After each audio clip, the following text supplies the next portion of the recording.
Hi everyone, PUBG Mobile Metro Royale Chapter 20 is coming soon. Curious about what new content there is? Let's take a look. Our focus for this update is on bettering your gaming experience, so we've added a series of improvements. First, we've added quick action functions. Starting now, you can tap to repair all items at once on the loadout page, and you can open multiple gift packs at once in your inventory. We've also improved the firearm status at the start of the match. During the preparation stage, firearms will be reloaded by default and will be set to full auto firing mode. These improvements all aim to save your time while improving efficiency. Additionally, you can now earn EXP from Metro Royale matches. In other words, playing Metro Royale will now contribute towards raising your player level. If you bring a companion into Metro Royale, they will also earn companion EXP. Chapter 20 also brings brand new honor rewards and collectibles. What's different this time is that after you get certain gold collectibles, they can be displayed in your personal space of the main lobby. You also have the chance to unlock home collectible decorations. Place them in your home to show them off to your friends. With the new version update come enemies who've already infiltrated Metro Royale's Arctic base and Misty Port. While you're out exploring, stay vigilant in these areas, as Striders are active there. Oh, and we've also added two new firearms in this update, the P90 Cobra and P90 Steel Front. Don't forget to try them out. That sums up all the new Metro Royale content. Chapter 20 is about to begin. Hop into PUBG Mobile Metro Royale and experience it for yourself. We wish you all successful evacuations and bountiful loot.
We have got yet another day of PUBG Mobile Super League EMEA ready for you. I hope you're feeling hydrated, refreshed, motivated to get into the games today whilst we prepare for our first match. It's going to be Sandhawk, of course. First, my name is John Allen. With me is the lovely Blank. It is me. I've returned for another day of PUBG Mobile Esports, and I will return again tomorrow. But today I hope so. Returned for the first time. I am pre-returned. Pre-returned. Hope you kept the receipt. But we are going to be taking a look, of course, at our socials. You guys can check everything out there to do with PMSL EMEA and all of European PUBG Mobile in general at these channels down below. Hit those up with a follow. I'm sure you will not be regretting it. Keeping up to date with absolutely everything. He's super sure about it. The prize pool coming right at you here on your screens. Take a look at this one though, $400,000. Have a look at this. This is nice. The light up trophy, which definitely will light up at some point during this tournament, I'm sure. Player bonuses, 9,500. I've talked about too much about them recently, but yeah, there is some bonuses on the line. Up and comer rewards, if your first time in the PMSL or in the circuit, and if you score the highest eliminations, you will be receiving a cash money reward.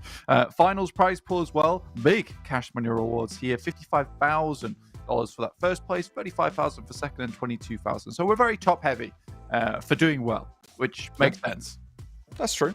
Yeah, absolutely. I mean, if you do well, you deserve to be rewarded. But that 5K minimum as well for getting to the finals is going to be making one or two teams pretty happy. That adds your total, when you consider the participation bonus, up to 7K for the season. So if you're able to grab that, helps the team out in the long run. Hopefully, it means that we can see them back in the next season as well. So making it to the finals, the current next goal for our teams. Some looking to do a little bit better than others. Let's take a look at some of the highlights from those teams who have been outperforming the rest of the lobby in some of these situations.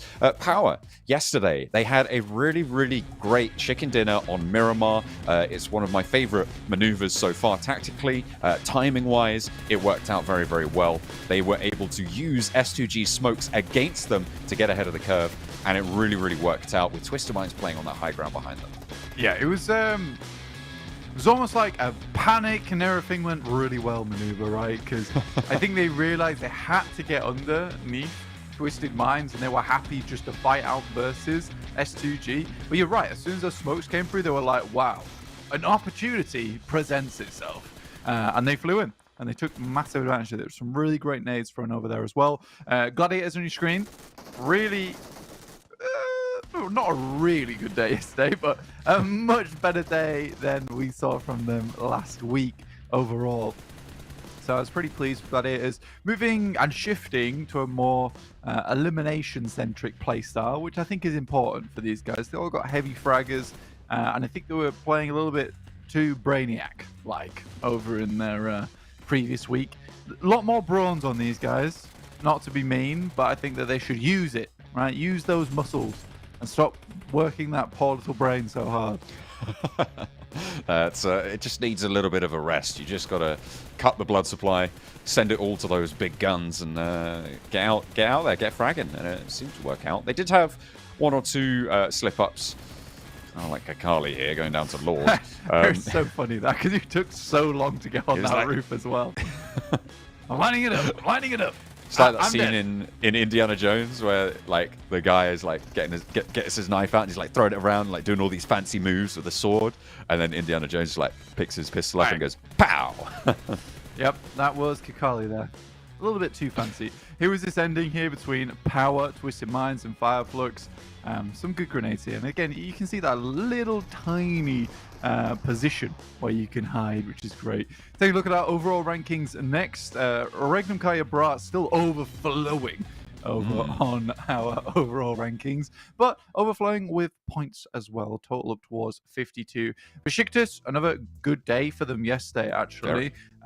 Last week was a little bit touch and go, but this is much better. FLUX 2 up to 48 points, picking some strong positions. But these are all teams that have the, as we described it yesterday, the meditative brain off movement from them all, where seems that from one day to the next, they can just be really, really good and then very, very bad. And I hope that they can continue playing well this week. Yeah, should be looking to try and maintain that momentum out of yesterday. S2G, Gladiators, Virtus Pro, I think 3D Max as well. These 4 teams sat on the front page. I feel like they've got a lot to prove here because they're names that will be very familiar with a lot of people watching, and they'll have a lot of support from the crowds as well. And last week, I feel like they underperformed against that. Virtus Pro, I think, maybe performing the best. Well, S2G, I guess, technically performing the best, but Virtus Pro, it felt like they had the better run out of last week in terms of overall performance. S2G did manage to accrue more points, though. So hopefully they can keep that going. Down to the second page, IWNRX, the big surprise entry. 24 points is really unideal. I think the majority of those points were found towards the end of the day, just scrapping away at those eliminations. You can see 5 placement points, so very much not getting it far into the game. So barely a single placement point per game on average. So it really was those eliminations they were able to rack up there, which we know they can get, but shouldn't be solely relying on them, considering last week their placement points totally eclipsed the amount of eliminations they were able to accrue in their games. Na'Vi, a little bit better, but not by much. And Brute Force, very much lacking on performance from what we saw from them last week, which was actually very, very good. We do have some other teams joining us today, though. You know, we've got your boys from Team Spirit back into the mix again, John.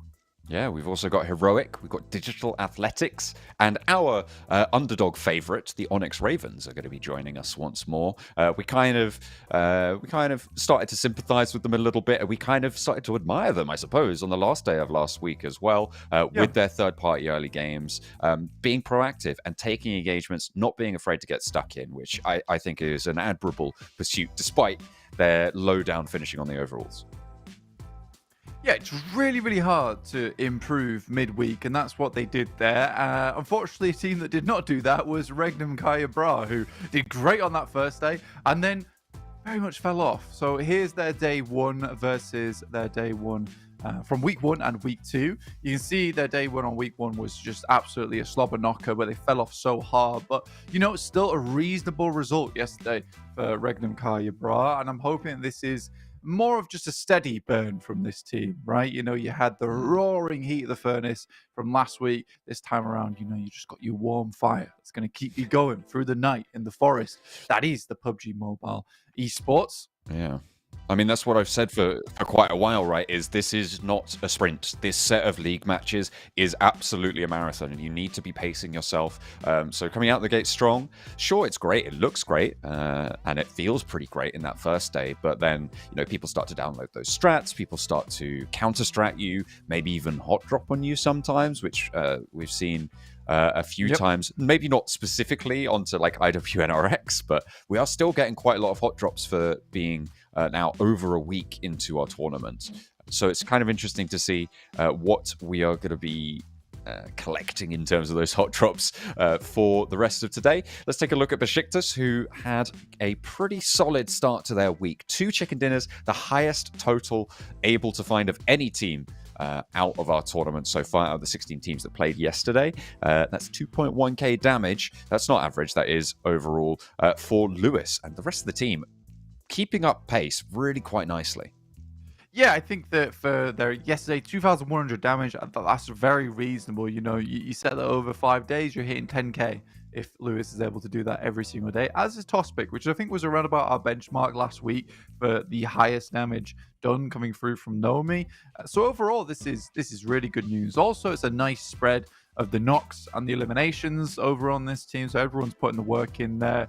Kakali maybe a little bit less so on the eliminations, but this dude typically is more of the backstop player, right? Which you like to see someone able to take that role in the shadows, right, to let the other teams play out in the light.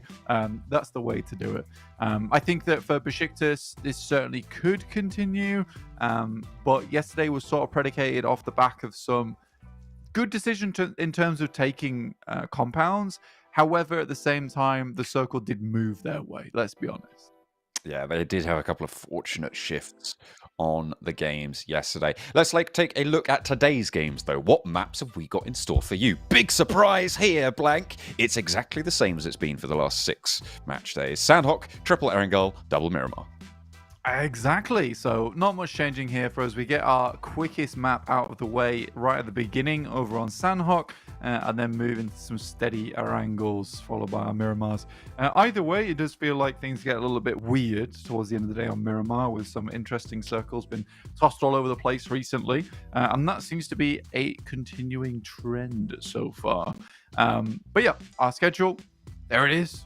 We'll see you for the next 4 hours, I would say. Something around that. Let's take a look at the groups that we've got playing today. I believe those might still be incorrect. That is not correct. No. The teams sitting out will be IWNRX, BEŞİKTAŞ Esports, FLUX, and Twisted Minds. That's Group A.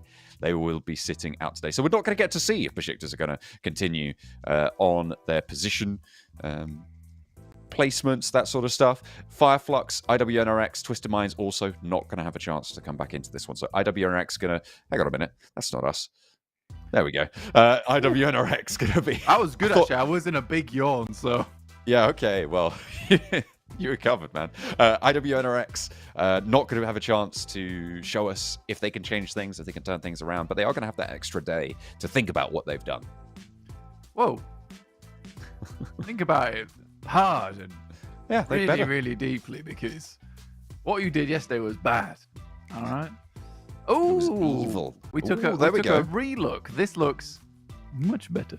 This is correct, I believe. Yeah. I'm happy with this. Stop saying I believe. It makes me nervous. I believe. God, it's the worst. God, it's the worst American chant. Have you heard that chant where they're like, "I believe that we will win"? It's like, okay, chill out. Cool. I think most people here would agree with that sentiment. Yeah, absolutely. You're not really pushing the boat. Basically, the Americans' crowd work needs a good hard look. Get in the corner with IWNRX and think about what you've done. Team Spirit, Heroic, Digital Athletics, Onyx Ravens. Obviously, that Group B will be in for the first time today. We covered a little bit about that. It'd be interested to see what the moneymakers can turn around and do today as well, because they have been a little bit on or off as a team yesterday. Yeah.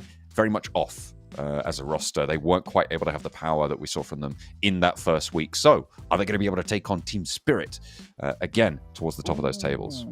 These are the top dogs right now. They feel like the top dogs, right? The confidence is just flowing off of them, and not because I'm an EU commentator, but because I'm an EU commentator. That's right, guys. I'm biased. Hell yeah. If there's one thing we love on this desk, it is being incredibly biased towards our own home region teams. That's right, guys. It's the only way to be. Blank, you know Türkiye? Yep. Rubbish. Awful players. You know Middle East and Africa?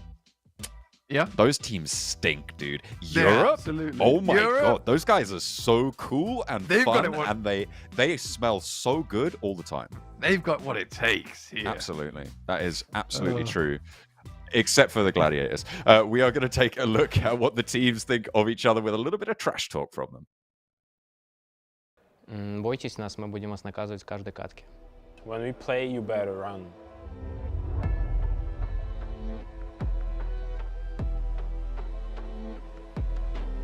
Ну да, сильнейшими командами, я думаю, этого турнира будем мы, Team Spirit, S2G должны показать хороший результат. Регнум-каре. Но они... Я не думаю, что они сильнейшие, они сильные в ганскилле. Но не металкой.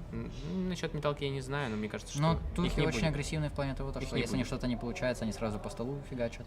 SBG могут выстрелить, 3D Max. 3D Max могут выстрелить, потому что у них слишком...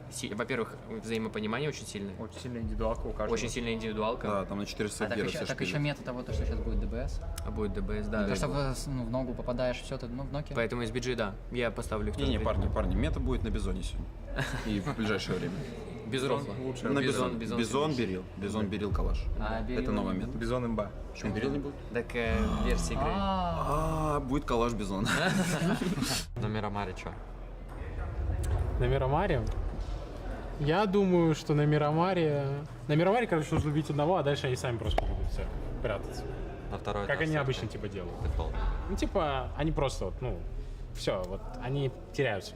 It's not looking good. Hands to a knife fight. Come on now. Nades to a knife fight. There we go. That is going to be Team Enigma down. Team Spirit. That second place woke them up. По моему мнению, больше всех будут оправдываться Enigma Galaxy, потому что Рауф чаще всего ищет какие-то отговорки, что мешают внешние факторы. Поэтому я склоняюсь больше к Enigma Galaxy. I would love to face FLUX 4v4 at the end of the game, because we will just win them every time. Бойтесь нас, мы будем вас наказывать в каждой катке. I have only one thing to say to the other teams. When we play, you better run. Goodness me, that was quite the stare at the end there from Kitsune. I think I might be running too. I'm not even going to play him. They certainly will have plenty of players trying to play up against that today, though, because we've got our first map on the cards. Over to Sandhawk and the jungle environment that will house our 16 teams for the next half hour. Indeed. Gladiators do have Matic over in those top eliminations. 13. Oh, what a change of pace there. It's nice to see Kitsune be able to give some smack talk and then also back it up. That's true. It's been a while. Yeah. It's been a while since we've seen that, right? You get quite a lot of those clips where it's like, oh, we're going to take the fight to them and they're not going to know what's hit them. And then it's like they've got 3 elims after 5 days. And you're like, oh, I guess they didn't know what hit them. It was just 3 points. Goodness me. Although we love EU, we also accept EU's shortcomings. That's yeah, well, sometimes it works out for us. Yeah, we're currently 3 Turkish teams in first, second place who are doing amazingly well right now. It has to be said. Circle heads over towards the northwest side, which means Gladiators don't win. That is true, actually. I've never seen them win these. It's actually impossible for them to be able to do this. It's interesting that they have just maintained Meku out on this roster, right? Like, this is something we've talked about quite a few times now. Matic and Meku being that iconic duo that used to solidify the Gladiators roster last year and a little bit before that as well for a long, long time. So pulling them apart, I think you sort of highlighted it first that it feels like a bit of sacrilege going on as Enigma Galaxy taken down. There's hot drops, Moneymakers losing. Okay, Moneymakers have gone for a split drop on the Confluence compound, and they have lost 2 of their players, and a third person's just been knocked. Yeah, it's honestly, this is a game where I would recommend not going for the split drop over towards Confluence side. Koa even gets knocked down, and Icy's done too, just purely because, and I think you'll agree with me here, John. I might. So hear me out. Okay. You jump into this game, you go for the Confluence split, you have Gladiators over towards your northwest side, you've got Na'Vi who are being squeezed up towards that north side too, because DA are also in the lobby down towards that southwest side. They weren't in yesterday, and now they are, although they are getting shredded just a little bit right now. So it does just force a lot of teams to be scouring out those positions, and Team Spirit is not one to sit around idly and just let you pick up those spots, especially with a circle like this one. So the Moneymakers get punished very badly for what I would say is a miscalculation. I don't know if it's a mistake, so to say.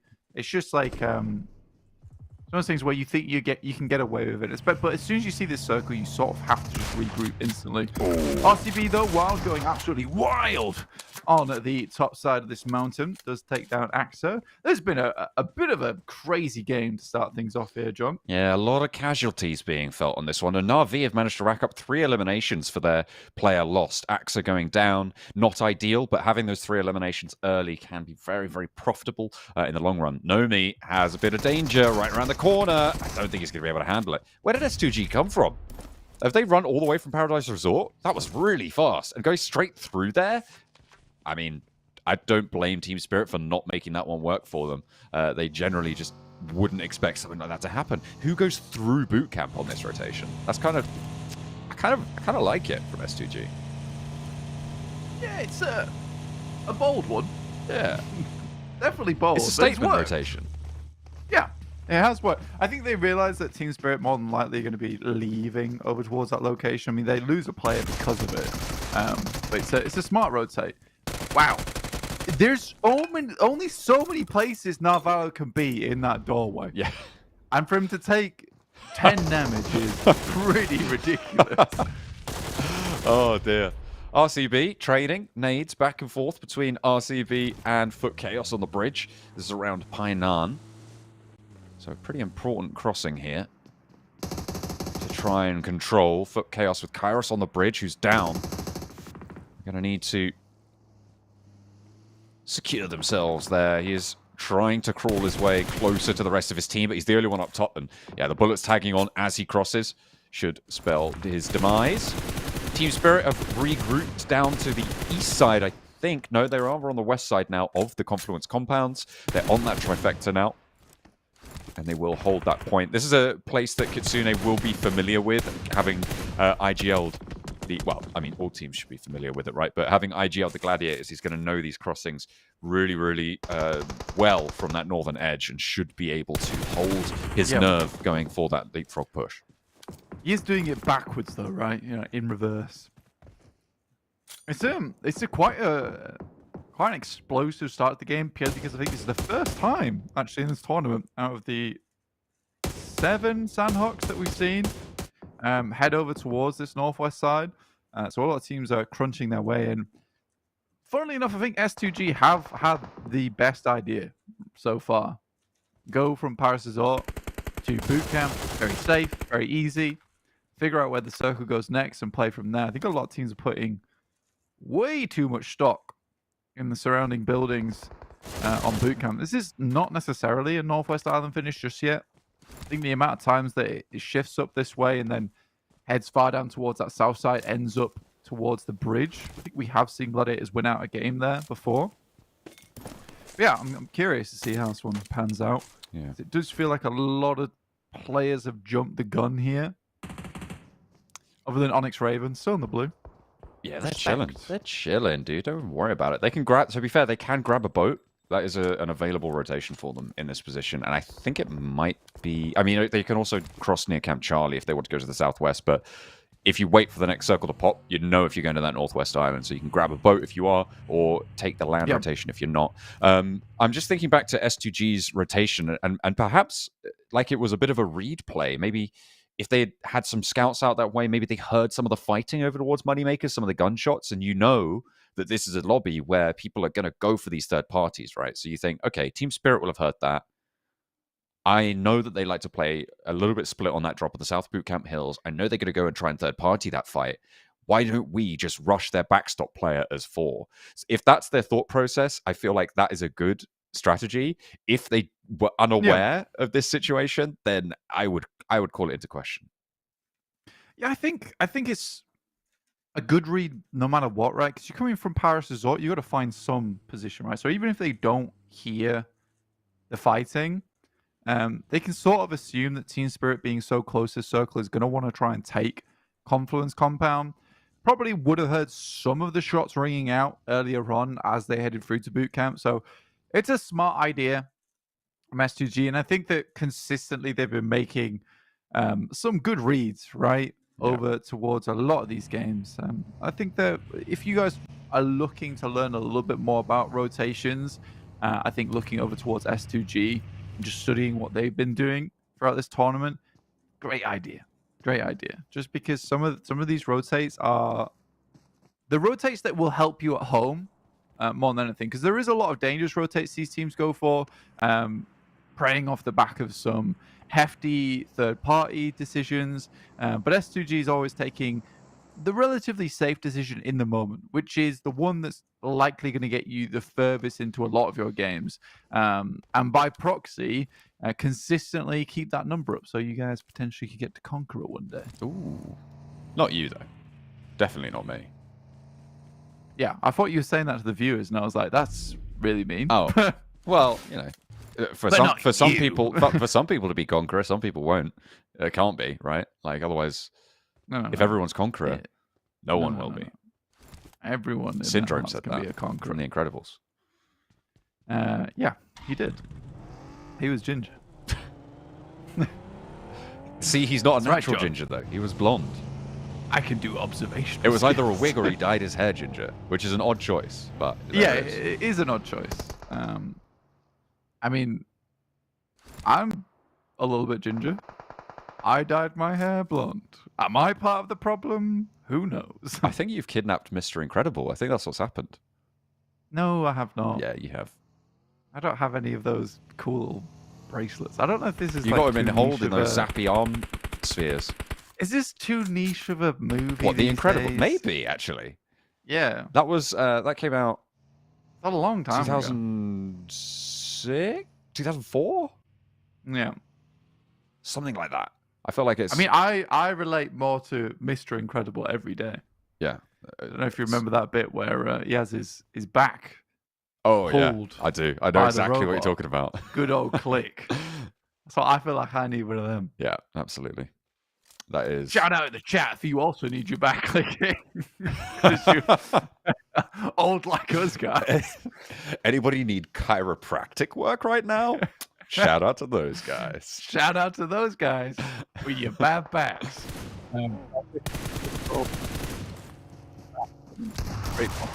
Free pod?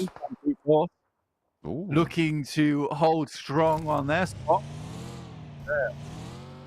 Nice, great. But at the moment, we'll be losing one player.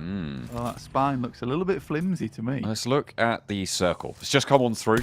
Gladiators on the north side of that bridge. It looks like it's likely to end up on the north edge. The compound that just sits northeast of where the Gladiators sit right now. I feel like 3D Max are going to look to move over that location, but Gladiators are actually going to jump the gun on that. There's going to be a challenge from the north edge with Power, Brute Force, or the remnants thereof, and potentially the Falcons looking to push into that location. Power going to take the top of the mountain on that northwest island. Everybody on the south shore right now, anybody could make it through, and most likely not many of them will. Onyx Ravens crashing in. They've rotated up to the north edge now, and they're going for the fight with Falcons. One player goes down. They crash the car straight on through Vigors, but he's still standing. Just a sliver of HP, though, to keep him safe near the blue. Satan wants to rotate in, but is worried about those off angles, and rightly so. Sally is there, ready with the DBS to take him down should he step too far forwards. The burnout on the Molotov going to force him out here. The first aid comes on in, and Satan continues to suppress. Out he goes with the DBS, makes it through, but into the spray of Damar. A nicely placed Molotov forces the issue, and Satan continues with the rest of the Falcons. Only Gaith to be a casualty here, and Saleh might not last too much longer. Gets a DBS shot in, but how much more can he do? I mean, that felt pretty on target, but Falcons will live through this one. And maybe further into the game. They've only got to get across that north bridge, but they will have to recuperate their strength just a little bit because they were very low in that situation. However, Onyx Ravens, come on. You set yourself up in the Kampong docks location, right? That should have been an easy ping pong from Kampong over towards the south side of Camp Alpha in the old boats. So what happened there? All right, we'll need to discuss this after the game because that can't happen again. Sort it out now. I'm gonna Come on. unofficially coach you guys. Okay. Even Start though drawing I them up have a rotation no on map. qualification. Yeah. Get one of those whiteboards and like put magnets on it. That always looks quite good. That looks good. Yeah. That seems like you know what you're doing, right? Yeah, exactly. And you got to move them around like a lot all the time. Yeah. Tixie. Now look at this. Ooh, having his pieces shuffled there from the high ground on the off angle. This is Power moving into that high ground. Gladiators didn't take control of that, and now with actually the high ground quite a lot in this next circle, they can take a lot of control. You can see they are going to get the res though on the Gladiators, which means that they can still continue to guard out Power in that compound that sits pretty central on this next circle. Yeah, I think the Gladiators did shift over quite a while back to just dropping in Camp Alpha. I think that they felt the high ground over on the mountain wasn't giving them that much control in the early game, often getting hot dropped towards the temple. Yeah, I do think it's somewhat odd not to be taking that high ground as soon as you see this kind of circle come through. Well, I mean, the circle beforehand, I think I would have headed there then. If you have the chance to. So it's a good move from Power, to be honest with you. NIGMA Galaxy up against DA, who really have not moved all that far from Sami. And I think this is what I was talking about yesterday, is that as soon as you do throw DA back into the mix, NIGMA Galaxy is going to suffer here on Sanhok. because a lot of that freedom they were afforded, and didn't use, by the way, has now been sort of cut off. The proverbial Sandhawk handcuffs over on this map forum. They are still on that south coast, though. The circle has kept the water in for the most part. It keeps the Gladiators compound in as well, and likely Power going to have to descend. I feel like this is definitely a Gladiators game to start to control. 3D Max going to want to push across the river, but it looks like Team Spirit are going to have a chance to take the buildings from them. Very, very difficult to get across here, so will need all their wits about them. I'm assuming throwing a bunch of smokes on in there as well, as 3D Max will try and shimmy down the coast. Falcons looking to challenge too on that eastern side. Not too sure there's anywhere for them to stay, though. No, you're just trying to fly in as quickly as possible. This is like a big old hilltop that rocks up towards the Gladiators. Now, it is odd that 3D Max has just held on to the compound that is now outside of the blue, and somehow Effect's managed to get himself up towards that western edge. A nice nade to start things off over towards Gladiators, and Tixie takes a heavy hit too. So the Falcons, we didn't think they'd have a home to locate, but some good openings here. Ooh, nade right under his teammates, but AZ's there, not holding the rock. He's going to get flushed out as well. They are only playing as 3, and this is a chance for Power to third party. They need to move down now and take this opportunity. They'll hear these shots, they'll hear this roll-up, and now is the time to strike. They start to move into position to do so, and a pincer that the Falcons have opened up for Power to establish here. 3D Max going to be happy, but they've taken a casualty over on that shore as Team Spirit have made their way across. Falcons still moving in. They've managed to get to these buildings now, and they can keep this ordnance pouring in. Power seem to have slowed down, and there's that off angle, but it's onto Damar. Yeah, honestly, a depressingly bad hold coming through from the Gladiators. Also, funny to me watching Falcons just haphazardly tossing grenades in the general direction of Gladiators and actually finding some big knocks. Damar does get flushed out by the Molotov there, but Power close to cleaning things up here, and they made the right movement coming down. Team Spirit didn't really have the rights to this compound. I think 3D Max should have been there a lot earlier as opposed to holding towards this compound on the northeast, and they lost a few players. Satan has the backup for Ragnar with the DBS, and Falcons continue to handily take this fight, but Power are biding their time. They're waiting for the teams to shred themselves apart, and now they can start to go in. They've heard these knocks. Ragnar, come on, you need to hit that one. Does so, but he's now got 4 players from Power bearing down upon him, and Nade is going to be able to find one. On this wall side, he opens up, still has quite a lot of rounds in this DBS chamber, looking for the windows now, waiting for the door, steps out wide, looking for the lineup. Easy's there to ready and waiting to receive with his own DBS, and Ragnar finally falls. Power, they played it slow, but they take the compound in the end. I'd be real mad. I'd be big mad if I was Al-Hadji. Easy, nading him as he goes in, only to take the final elimination away from him. Almost just a bit of a kill steal there. Didn't like that very much. I mean, Al-Hadji certainly deserves to be on that top side, but if you can't beat him, nade him, apparently. This seems to be the solution. S2G, again, look, these are the rotations that we're talking about that you guys at home could be studying, that I need to be studying, because they are really good.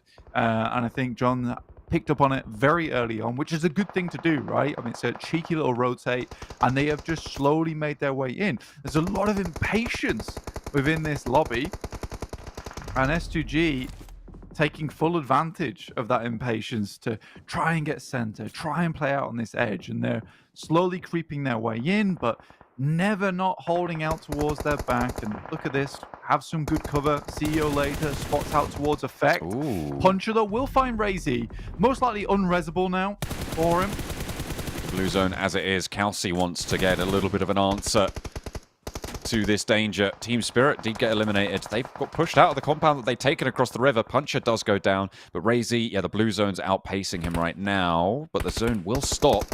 A shift up towards the north. Potential to actually res Razy here. Without that off angle from Puncher, he might be able to stay up as 4, but Power on the northern side also with a decent chance here. Loxy edging his way over. I don't think Al-Hadji has any clue about this one. The rest of His Power further teammates up. up above, yeah. I mean, you're taking full advantage of this high ground whilst you can. It's not in the circle for much longer. S2G getting cleaned out. Nice step up from Loxy, and great pick off from See You Later. will take him down, weakening the guys from Power. Two very important angles for S2G to be able to clear, as they now may be able to get Kelsey back up, but it doesn't look like anyone's moving for it just now. Power losing Al Haji leaves them on 3 players alive, and player count starting to wane in this late hour of the circle. We're at stage 6 and 4 teams remain. RCB with just just Kiss down by the river. Gonna have to wait for S2G to make their crossing before he can play down and in the mud, and instead he steps up for Hamzy G, gets spotted by 3D Max across the way. That was actually easy from Power. 5 eliminations now. They continue to rack up these points. Yeah, I feel like it's a bit of a weird one for Kiss to go for those shots. I mean, he could have just waited for S2G to go down. They had to move for a long while. And I'm not sure Power knew where they were, but a good nade there from Robs. Has to be careful. Those sight lines seems to be a running trend here from the guys on 3D Max being a little bit lax with their sight lines. But into a 1v1 in terms of the teams here. Nades not quite flowing all the way up towards that top side. I just wait here for the next circle, both these teams. Heads up towards that northern side. Power do gain a significant advantage. Victor takes a bit of damage from the nade, but shouldn't be too much to worry about. Circle goes away from both of them. Everybody going to have to now move laterally. Easy, looking to reposition. Spots Victor doing the same. Power want to control the top of the hill, and Fidan from the rock. Not inside the circle just yet, but 3D Max yet to get all the way across. I think that shack might just be in it on the edge, and they want the same rock. Victor has the challenge. Is there an off-angle backup? Not quite there, as Easy gets first blood on this engagement. Robs wanting to spot the players towards the back. Easy will want the flush here. Is there backup? Is there an off angle from Snowix to be able to stop the push around the edge of the rock? This is a cheeky play from Snowix. Whilst everyone zooms around the side, I mean, Easy has got to be very swift on the low K, but Snowix finds one, looks for another, doesn't quite grab it, but that will at least even this into a 1v2. Much easier to deal with here, and Kante has to move out into open ground. Fidan. Not going to be resable there. Goes down, and Kante actually falls as well. It's a 1v1. Robs is now locked in. But his position's known. I don't think he's got a smoke. He's going to peek now. Easy has the angle completely. It was so tough at the end there. But to bring it even that far, a decent set of plays from 3D Max, who get late into the game. Power, though, take it away from that high ground. A nice timed push to third party and engagement against the Gladiators and the Falcons. Sees them with control up on that northern side, and they never let it slip. Yeah, good high ground control, good timing once again.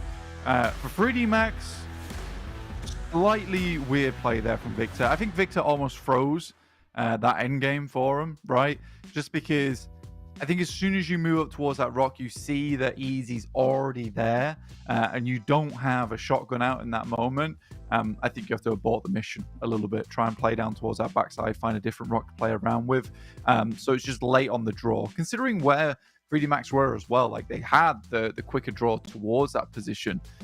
So slightly frustrating for them. Either way, 3D Max should be pretty pleased with that one, but Power, another strong victory for them. I think that is technically the back-to-back from yesterday into today. So really nice stuff from them. Yeah, it's a good result to see them keeping on going, and that's what we said we wanted to see, that continued momentum. 3D Max still a successful game, even if they weren't able to win it out towards the end. They managed to accrue quite a lot of points, and it was quite interesting because we looked over at that Confluence compound before and said, oh, how has Team Spirit managed to get this building away from them? And then I looked back and it was in 3D Max's possession again, and Team Spirit on the outside. I mean, it's a difficult building to hold. It was a sort of a warehouse with an open side to the north, so pretty difficult to hold against those buildings. So probably the right decision to pull back and give ground, but still, maybe could have done something a little bit different for Team Spirit because they're not even up on this front page. Yeah, I think they only got 3 points by the end of this one, but I think it was more because they were very concerned with what was going on behind them.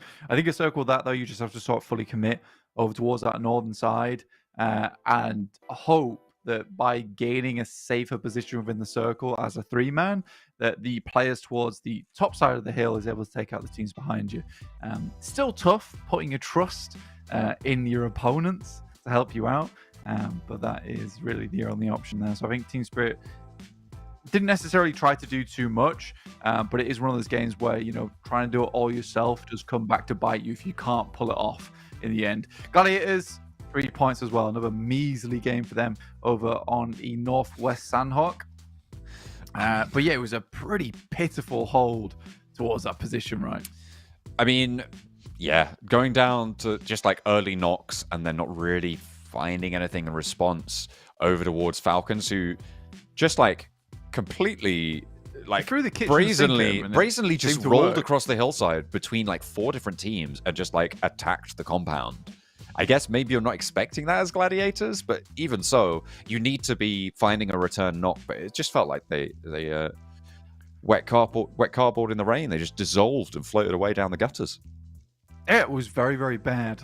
But if you guys want to keep up to date with things that will be looking very, very good, it is over at the PMWC at the Esports World Cup happening from the 19th to the 28th of July. That is going to be super exciting. 4 of the teams here up towards the top side of the tables come finals will be heading straight through towards those qualifiers, whereas our 5th place team will be heading over towards that survival stage. I hope you guys can survive just a little bit longer without us, because we're going to head to a break and be back very soon.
Ama şey olmasın oğlum, cringe olmasın, neyse. Team Falcon şeyler değil oğlum, taplar. Onlar değil mi? Onlar değil, hayır. Ya koy sonra, evet. Merhaba arkadaşlar, hepiniz hoş geldiniz. Bugün yanımda Storm var. Herkese merhabalar, ben INFINIX'ten The Wolf. Bugün Kane'le beraber takımları sıralayacağız. Bugün Storm'la takımları sıralayacağız. Dijital Athletics. DA. DA bence yükselen yıldız ya. Çok bir başarıları yok ama bence Beşiktaş'ın yanına da girerler. O yüzden NIGMA Galaxy. Ben bunları seviyorum abi. Bunlar MEA takım ama... Taptansa girer ya. Aynen, bence de girer. Ben seviyorum Teknik abi takım bunları. bence o ya oradaki. Evet, bence de. Yani son zamanlarda iyi değiller bence. Yani önceden de. Brute Force, Brute Force'u ya da saygımızdan buraya atayım yani. Bu da yeni bir takıma benziyor. Evet. Bakalım. Bu takım ne lan? Bu takım... Ya koy sonra. Evet. Evet, geldik biz. Bence yükselen. Yükselene koy evet. Yıldızlar Ligi ve PMGO'da bence çok başarıları yok. O yüzden ben Dark Horse'a koyacağım. S2G bence Brezilya'da iyi oynadılar. Bayağı. En iyi sıralamada onlardı. Kere bence Top Gun ya. Evet. Bence Top Guns'a girer. Bence de girer. Oyuncuları çok sağlam. Yani GG var. Tecrübeli bir takım ama çok bir başarıları yok son bir senedir. Ya da şuraya koyacağım yani. Gene de ne yapacakları belli değil. GG'yi 1'e koyarım ya. Geçmişine göre. Aynen. Reklam Karebra. Oyuncuları çok sağlam. Bence başarı yakalayacaklar. Bence de. Bence de Top Guns'a girer. Team Spirit. Bence biz bunu şuraya koyabiliyor muyuz? Aynen, onu oraya koyalım. Tamam, biz INFINIX. Onlar da iyi oynadılar Brezilya'da. TR'den sonra şakaladılar aynen. Tam 1-2 arası da. Bak nasıl yapalım biliyor musun? Nasıl? Bak tam 1-2 arasına Tamam, koyalım. Falcon. Ana Falcon iyi mi? Değil Ana Falcon de. benim bildiğim iyi değil. Tamam sonra koyalım. Koy sana. Bunlar boş team. O abi zaman- yani. o şunların yanına koy. Evet. Aynen. Team Spirit. Ha. O Freya değil mi o? 2 ya da 3 diyorum. Bence 3'e koyalım. Team Spirit. Yine oyuncuları sağlam bu takımın. Ama bence yine başarı yakalayamayacaklar bence. O yüzden ben Dark Horse'a koyuyorum. Beşiktaş. Ya çok Yani- büyük bir başarıları yok. O yüzden Onların da ne yapacağı belli ikinci değil. sıraya koyarım. Aynen o yüzden Aynen. hak ediyorlar bence. Bence de. FLUX. 2 kere Avrupa şampiyonu oldular. Kansa girer ya. Bence de Top Guns'a girer. Oyuncuları da sağlam. Evet arkadaşlar takım sıralamamız bu kadardı. Bugün Kane'le beraber takımları sıraladık. Umarım beğenirsiniz. Bu kadardı. İzlediğiniz için teşekkür ederiz. Kendinize iyi bakın. Görüşmek üzere. Görüşmek üzere.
We are back with more PMSL EMEA for you up next. We've had our Sandhawk, we've had our daily dose. We're going to be heading over to Erangel next. I'm John Allen, with me is Blank. Power able to control on the high ground there. I liked their rotation, and again, it seems like a team that I'm starting to enjoy watching more and more. Similarly, S2G on that south side, you praise their rotations over there. Yeah, I think S2G is pretty consistent so far. Like, not super flashy a lot of times, but still just pumping those points out. And I think that's the type of thing that is really nice to see. I mean, if you're consistently towards that 4th, 5th place every week, that's a really good thing to have. You can have an impact over on the future of PMSL here on the show. Head over towards the chat there and fill out our survey. There should be a little message there telling you exactly where you need to go and what you need to do. But your answers are completely yours and free to pop whatever you like in there as long as it's constructive, please, to the show. But yeah, happy to hear all your I thoughts. don't like Blank's hairdo today. I think it... Oh, sorry. Was I not muted? Yeah, I mean, that's reasonable. Maybe. Oh, I don't that's think embarrassing. I'll change it, though. So, yeah. Oh, well. It looks fine. I'm just teasing you. Thanks. It looks good. I appreciate You're always a good look. You're a good looking fellow. You are, Blank. We're gonna be. Thank you. We are going to be looking for some good looking gameplay though in our next couple of matches. Hopefully today in our triple bill of Erangel. And hopefully these teams can unleash the beast with Monster Energy, our official sponsor here at the PMSL EMEA. Blank, would you do the honors? At www.monsterenergy.com/gaming. Ooh, you had a bit of a pause after Monster Energy there. It was and for between effect. the .com. Okay. It was for effect. Effect isn't playing, I don't think. Oh, no, is he playing in this region anymore? Yes, absolutely. Have I just completely forgotten who he's playing He's for? on Team Spirit. Oh, yeah. Who was I thinking of? I don't know. I have no idea. Goodness me. Anyway, Effect is playing, and he's playing today. He is, indeed, playing today. I don't think we got Zerich. That's exactly who I was thinking of. Oh, there you go. Helped you out. From Mad Bulls. And, It is a little bit unfortunate to have Zerich, actually. Shall we see what he's up to? Yeah, what's Zerich doing? I will have the answer for you in approximately 1 second. Okay. Hopefully. Currently, he's still on the old Mad Bulls. He might be. I think he is. Yeah. Yeah. He's playing over in the CIS region, right? I believe so. I mean, that would make sense. They did have... Yeah, he's been playing with the Mad Bulls, but they haven't been placing super well over the last few months by the looks of things. We're just looking up their results. Let's focus on players that are actually in this tournament. In fact, his previous teammate is indeed with Team Spirit. You can see there, here are the stats, their averages being displayed for you now. And it's a little bit low, I think, for Team Spirit. So far, it's under 1 average elimination for Kitsune. 446 damage though per match for Nomi. This guy was on fire week 1. I believe this is across all of week 1's matches as well as today. Our one game that we've had. It would be difficult to get an average of about 1.5 eliminations per match on just one match. So I don't think that that's the case. Yeah, it would be pretty difficult, but nothing's difficult. Everything's made very simple with the INFINIX GT20 Pro, which you can stand out with, who is our official smartphone sponsor here at the PMSL. I'm Simpy for the INFINIX G20 Pro. Imperium was casting the prelims, wasn't he? He was crossing the qualifiers. Call Imperium Simpy. That's uncool. No, that is a bit. I'm sorry. That was a bit mean. A little bit of a shuffle back there from the Moneymakers. Yeah, absolutely. But we're heading into the game very shortly. Headphones on. Good side. Ooh, lock in. Onyx Ravens. These pillows, man, they look real comfy. I need to get me one of those. I think that would improve my gameplay almost as much as having an INFINIX GT20 Pro, but you know, we can't have everything. I'll take the pillow Not first. Quite. Yeah, I'll take comfort first, cool phone second. I think we get a pillow sponsor on the show. Ooh, that'd be interesting. Yeah, I'd go for that. Yeah, that'd be nice. Our official pillow sponsor. This could be you guys. If you make pillows, I could be shouting out your pillow right now. Sponsored by Down. The duck feathers. Just the concept of it, not an actual company. But I don't like them. scratch. You don't. Oh, okay. Real feather. Yeah. Okay, fair enough. Fair enough.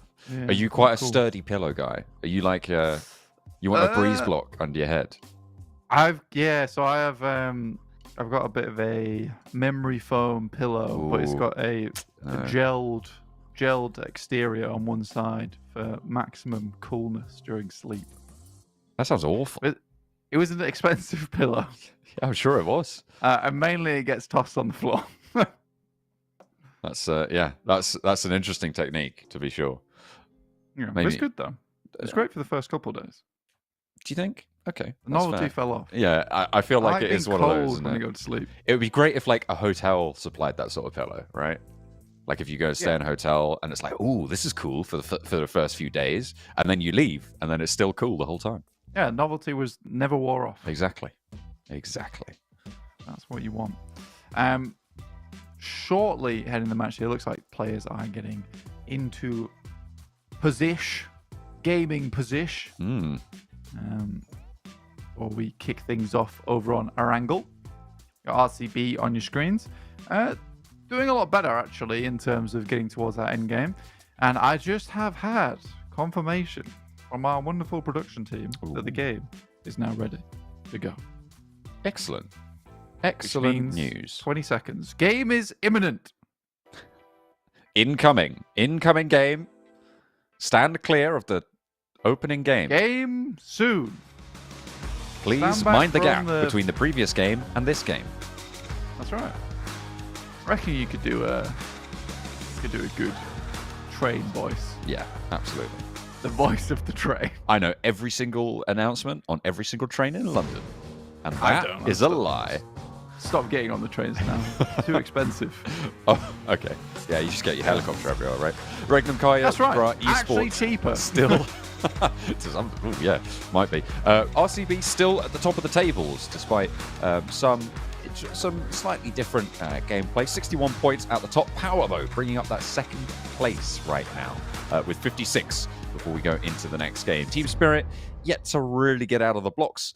Of course, only one match played, but they are the highest scoring team in Group B right now, as it stands. Wow. With Look 3 at that. points. Shining trophy. All the lights that it had on it. You didn't see it, you missed it. You blinked for a second, you missed it. It was there, I promise. I believe you. It was all lasers and stuff going on. It was crazy. I think you're It's telling a the shame truth. you missed it, actually. Milton Power from the southeast side, the plane path will begin. We're going up towards Severny. So Primorsk may be a little bit difficult for the moneymakers to get down towards. See if they go for a backup drop. And are we going to see a hot drop as well onto Twisted Minds or onto Yasnaya? Are they going to return? 3D Max saying no. We're going to go out and maybe head to Novo by the looks of Narvalo's parachute path. Maybe drop a little bit shorter, but head out towards Milta, maybe. That might be on the cards. Seems like, yeah, Narvalo giving them the option, but Brute Force are way ahead of this one. Yes, straight down there. Immediately. No hesitation.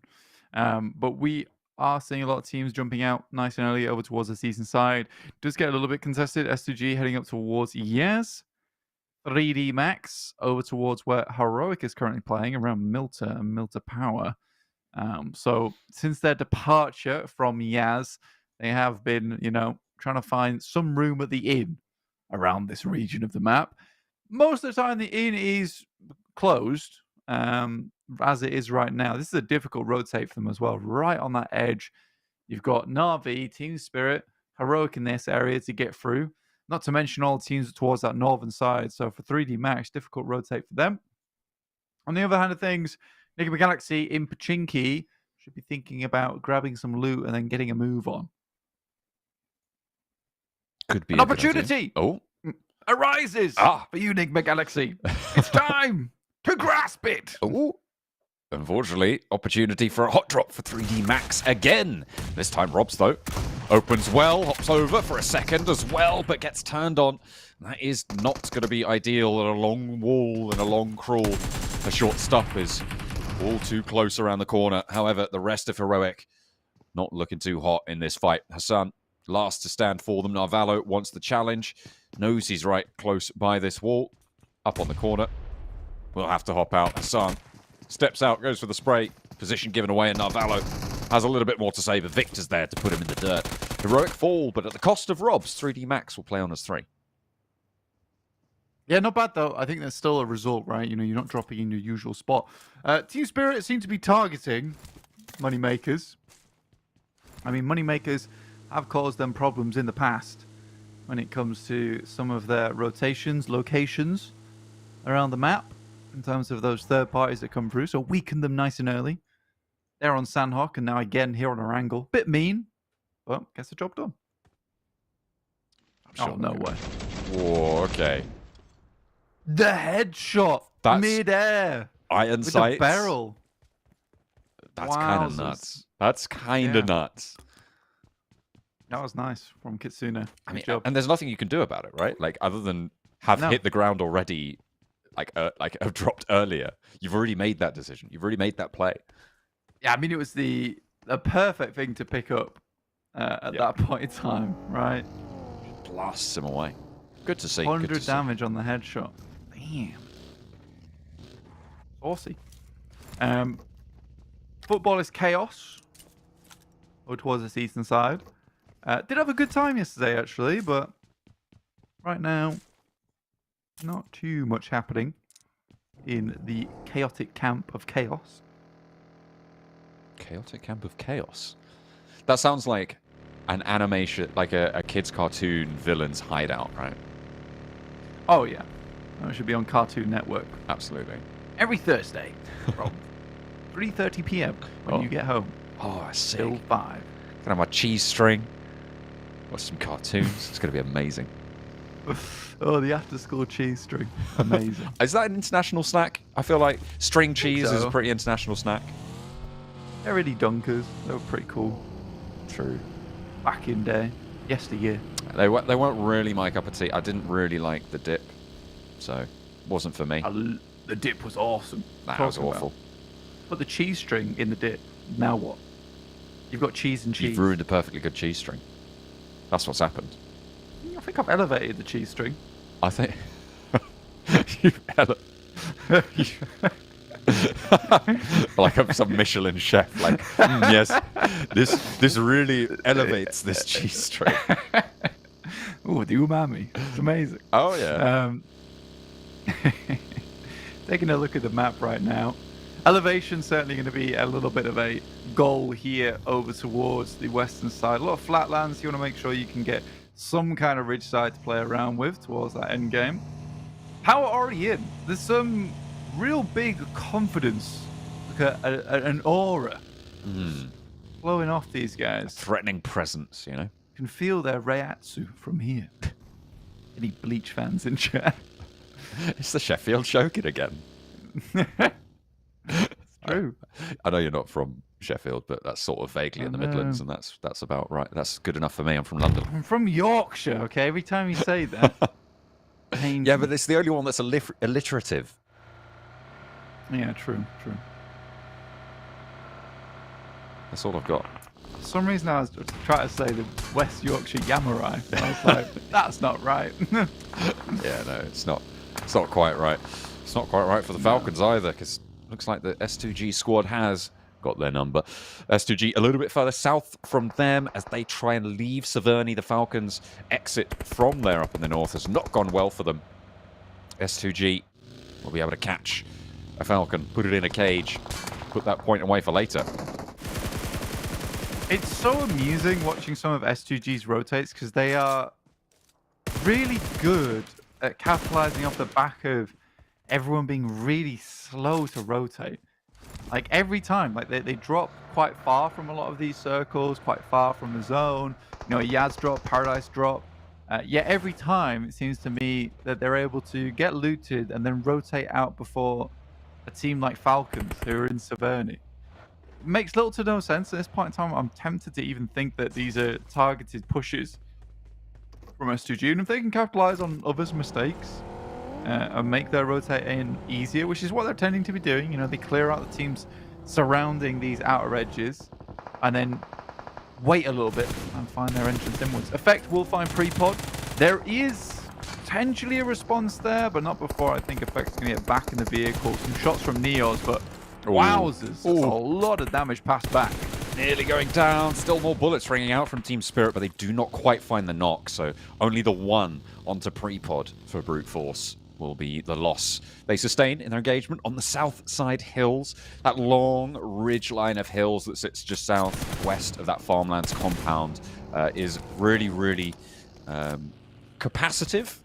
I don't know if that's the right word, but for a lot of players to be able to play there in that long stretch out, you can fit, I wouldn't say comfortably, but you can fit 3 to 4 teams on this sort of stretched out area. I don't think, I know RCB are in the compound there, are in that farmlands compound, but they're still on a 2-2 split, so they're yet to regroup. Yeah, you slap the hood of the farms. This bad boy can fit so many teams in there. I was so confused for a little bit. But yeah, absolutely. It is the family sedan of locations. Correct. Next circle. Be down towards the south side. Further towards Quarry. And you know what? Moneymakers are getting more and more shunted out every single day here, as teams are just unwilling to give up these spots so easily. And I think that the Moneymakers are able to sort of get away with that playstyle in week 1, where they were just very fast to get towards these positions. I wouldn't say careless, but just speed over safety a lot of times, which was working out. But I think that, like you say, a lot of these rotations, a lot of these plays are being downloaded into the database, and now have been used against the Moneymakers, the Agent Smiths of PUBG Mobile. Other teams playing digital judo with their strapbook right now, using their opponent's force against them. Got you in flipping them. Viral headlock. Oh dear. I'm going to put you in a binary chokehold. Let's go. Power taking shots down towards Virtus Pro. It's not a bad compound, this one that Virtus Pro has, but there's really good overlooks onto it, so you sort of have to just sit inside your building for quite a while. It is extremely central, so you have to consider the fact that peeking out the window is not a great idea. A lot of teams will be looking at this one. S2G were able to cut Falcons down a player. Looks like Neos wants to go one step further, take the rest of them out as well, trying to line up onto Ragnar, but not going to be able to find the shot. Satan crawls on in. They can get this res, but Gaith not quite there for the backup. Brute Force not wanting to flex out too far. They want to maintain high ground around the opening of the bridge. It's right on the edge of the circle, though, so sequestering yourself into that edge might prove to be maybe quite a dangerous decision for Brute Force. I think it's one of those decisions that's born a necessity, though. They were forced off by Team Spirit quite a bit there, and even so, Team Spirit's still crushing them in. Like sardines in a can down towards that bridge. Team Spirit actually moved into the farmlands compound. I thought ICB had it, but there was only a duo there, and it seems like they got spooked. Left that location, regrouped up north. And now Team Spirit have got control of that farmlands compound, as well as having outposts in the hills to the southeast of it as well. So a decent position being attained right now for Team Spirit. Those hills across the way, though, a really nice area for teams like Gladiators on that north side compound. And actually, maybe that shift from RCB back over to the compound on the north edge is going to have paid off here, because look at that shift. Yeah, that is beautiful. Gives you a lot of agency within the circle now. 3D Max over towards that eastern side. I don't think they've done a terrible job to get here. Not an easy rotate out from where they landed at the start of this game. Moneymakers, Na'Vi, likely to be battling things out right now. And here they are on your screens as shots start to flow on through. You do have DA as well, going up against the guys from S2G. Nade over towards the bottom side of the building, but Ray Z catches them on unawares. Unfortunately, though, he doesn't quite have the chops to take it all the way. Forces him outside and has to go for another trade, leaving him alone. Kelsey for S2G, last to stand. DA have got 3 players down, but they do have the potential to get up to a higher player count than S2G. With Hamzy in enemy territory as well, could be pretty difficult to get him back to his feet. Nico looking to try and stick that res. A Molotov in through the door, wanting to give avenues of approach towards Hamzy's position. A nade up top is going to take down a teammate. And KAOS takes a tickle from the nade. A nade out towards the back. That could be good, but the cook's not quite there. Scarface doesn't go down fully, and Coldex doesn't get knocked. CEO later wants to keep that nade on in, and Hamzy regained on the ground for S2G. Yeah, that's a curious little play there. Immediately up the stairs, look for the res whilst the delay comes through, and this is all just causing problems right now for DA. Luckily, there is one knock here. We find one. Player on stairs, Coldex with the orb here. KAOS jumps out the window, but a great hip fire spray. Now just one player remaining. Look to clean him out, but he's got the med kit. Now he's dangerous. And through the door frame, looks for one spray. Is good for it. Nico has the challenge, and he peeks out just that little strafe, that little lean there, and he already had the headshot lined up. A spray down, and with it, S2G will go down on that northern side. However, a huge toll extracted from DA. They'll need to regroup. They're playing as 3 now. Yeah, I think honestly, just shows the skill level players inside this lobby. I mean, Coldex predicted the lean and the crouch and the exact position at that range that the headshot would come through on. Very, very nicely done. Clean things up. Looked a little bit dangerous. A-Dope taken down by KAOS. Kind of didn't suspect the general direction. Got it right through the tiny little slit at the top of the shack. So, great first grenade from him. I don't think A-Dope expected him to be so accurate on the first throw. It's pretty difficult to nail those, especially from behind a smoke. Another hard north shift. This is a weird one now. We've had a northeast hard shift followed by a northwest hard shift, leaving it a lot further north than these teams were maybe expecting. Looking around that Gatka area could be very valuable. The north side of the hill that occupies most of that south edge of the circle can also be very potentially strong. However, a lot of teams from that south side are going to make it hard to hold early. So I like RCB's position still. RCB not looking too bad here.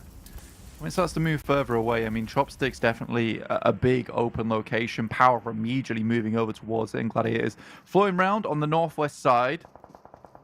We'll head towards Chopsticks 2. Got 3D Max trying to hang out towards that northeast edge, but yeah, a lot of open ground now, and a good timed approach from Virtus Pro, because I think they understood that, you know, you head towards that compound, over towards that south side, you're going to be seen by a lot of teams, but eventually now most of them will have moved out. More shots just exploding through here. Ali gets a little bit unlucky on the explode on the vehicle. KAOS can barely see it. Be pretty happy with that. Yeah, Onyx Ravens have not impressed us in the way that they did at the end of last week, so I feel like I'm going to stop paying attention to them. Back to again. bullying them again until they're better. It's time for some meanness, I think. That's going to be the mode going forwards against the Onyx Ravens. Here they are. Ooh.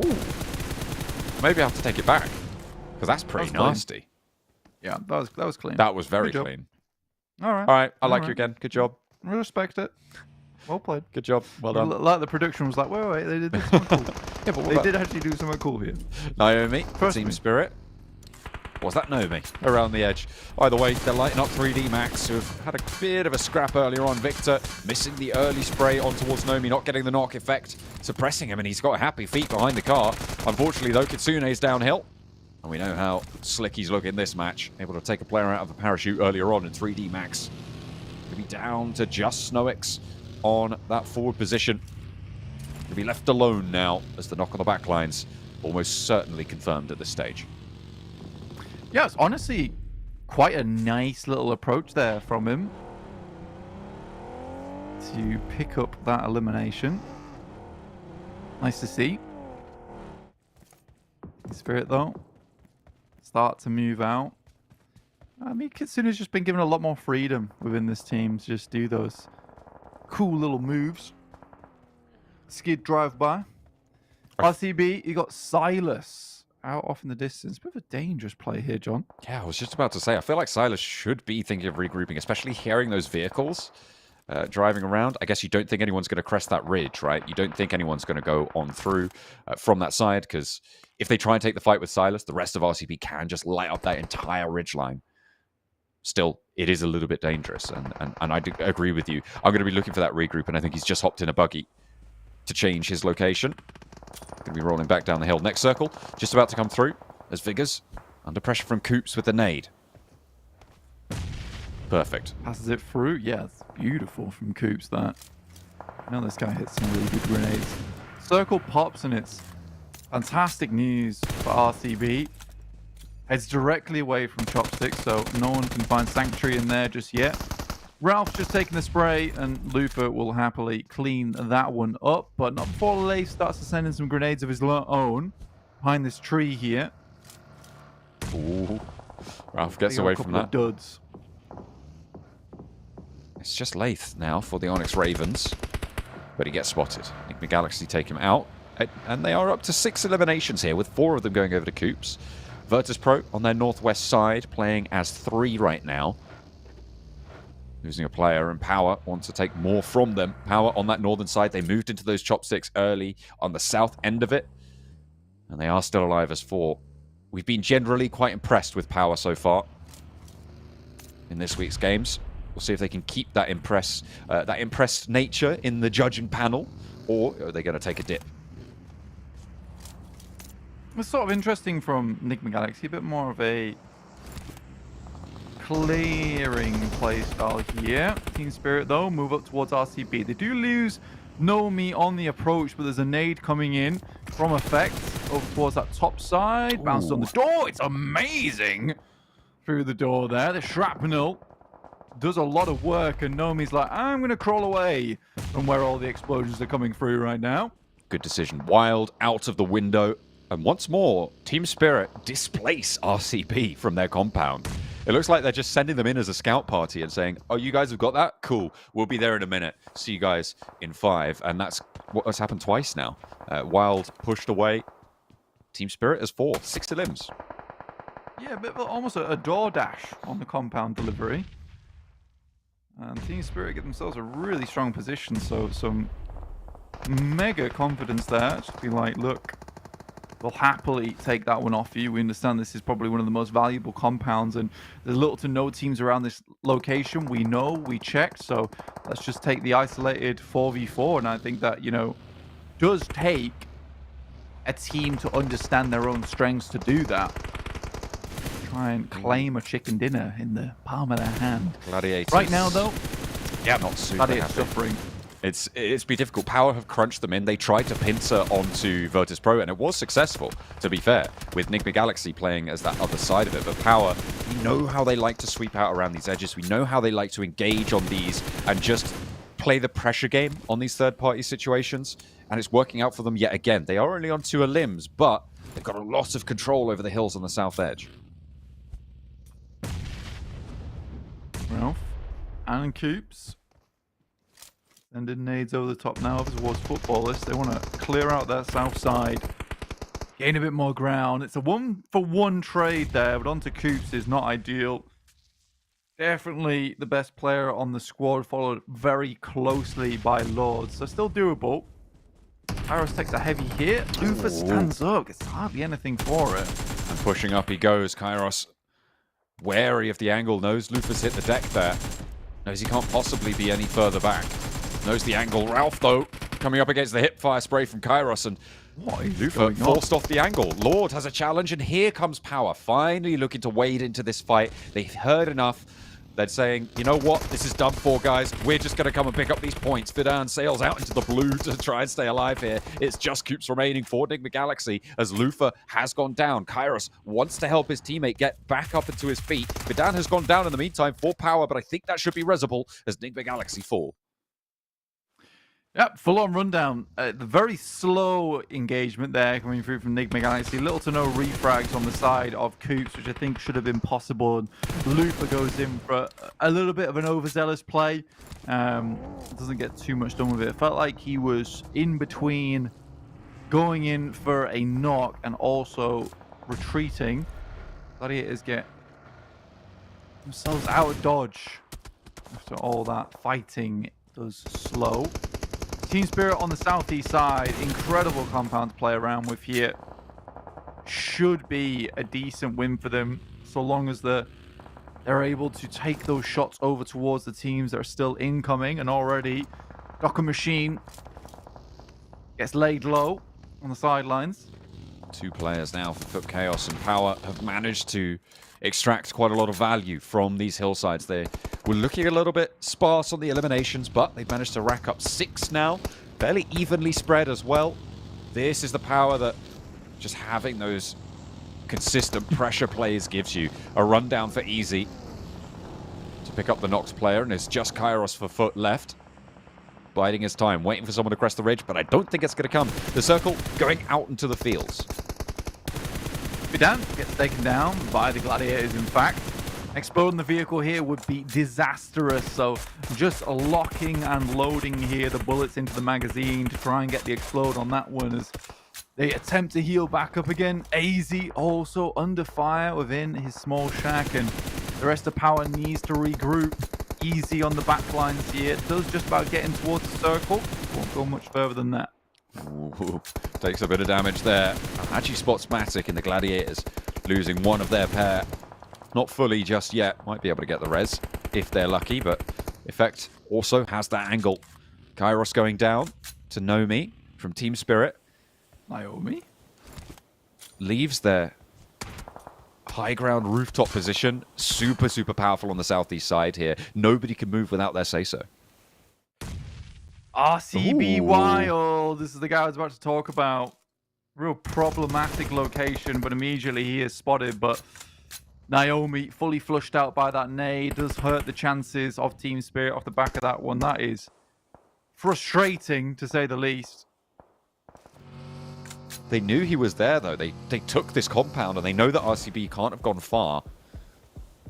So might have needed to check the undergrowth a little bit better. Unfortunately, though, they do lose their player. They are on 3 now. 9 eliminations, however, and the rooftop high grounds. They know that Power are going to have to move. They know that Gladiators are going to have to move for them. It's only DA that is the big threat in this area. In the meantime, Snowix is still surviving out in the open on the east of this next circle in a shack of his own. Yeah, MVP from yesterday continues to put up a good performance now. Scarface will find Matic. This is DA's duo. We'll put in the work. I think Team Spirit is trying to milk that high ground as much as possible down towards that south side, but it is really running dry now in terms of value. Tsune popping off the single shots, but so much better and easy. Yeah. There's not much you can do about that, other than, I guess, not be out in the open. Although it's very difficult with the move they have to make. You could have gone to that hay bale potentially. A bit more dangerous, but you don't expect someone to be hiding out in this shack for that much longer. Scarface finds AZ, and the Gladiators will fall with him. A decent showing, but only 3 elims for the Gladiators, so not the most points to be added to the tally there. Digital Athletics with 6 right now. Power with 8. Team Spirit with 9 eliminations. So it's been a lot heavier for some of these other teams. Yeah, still a lot of eliminations up for grabs towards the end here. I think for Team Spirit, the main thing they've got going for them is they will have a lot of utility. I'm imagining the reason Effect moved out over towards that western side was to pick up the remaining grenades on Naomi, the resident grenadier of the party. Kante going to have to move now. The vehicle not giving him the cover. Steps out into the blue to get across and behind the shadow of that hay bale. But Kitsune has an off angle into his teammate. He should know exactly where Kante is, though. I'm surprised that he's pre-firing on that one. No, there it is. That's the right hay bale. The ping came through. Now Hadji bleeds out. The point, again, going to Team Spirit. Here's the spray. And Kante, yeah, you're not going to get past that one. The volley of bullets just too strong. Punches him straight in the face. And his jaw spun to the dirt. 11 points now on eliminations for Team Spirit and a player advantage. Power still another reasonable result from them, though. 12 points at the end of the game. Snowix biding his time here. The nade in hand over towards that northeast side. I think Team Spirit can similarly do the same. They're a bit more fluid with the vehicles they still have in possession, whereas DA are going to have to slowly push their way in. Out into the open as well, John. This is not the most fun positions. Certainly not treacherous, to say the least. Nades going long from Kitsune. Not quite reaching the mark, though. Answers attempted, but again, falling short. Not quite able to go the distance. You see they're about 2/3 of the way there. Don't think they're quite in nade range. I suppose it really depends on how many nades Team Spirit currently have, right? Because if they've got absolutely loads of them, because they've been able to save them all game, and they just start tossing a few of the supply right now, making DA believe that they're much closer than they are with these smokes that Kitsune is throwing in front, you're actually depleting their grenade supply quite heavily by doing this. If anything, I think that is very purposeful indeed. Scarface still has 4, though. And Nomi only has 1, but 3 Molotovs.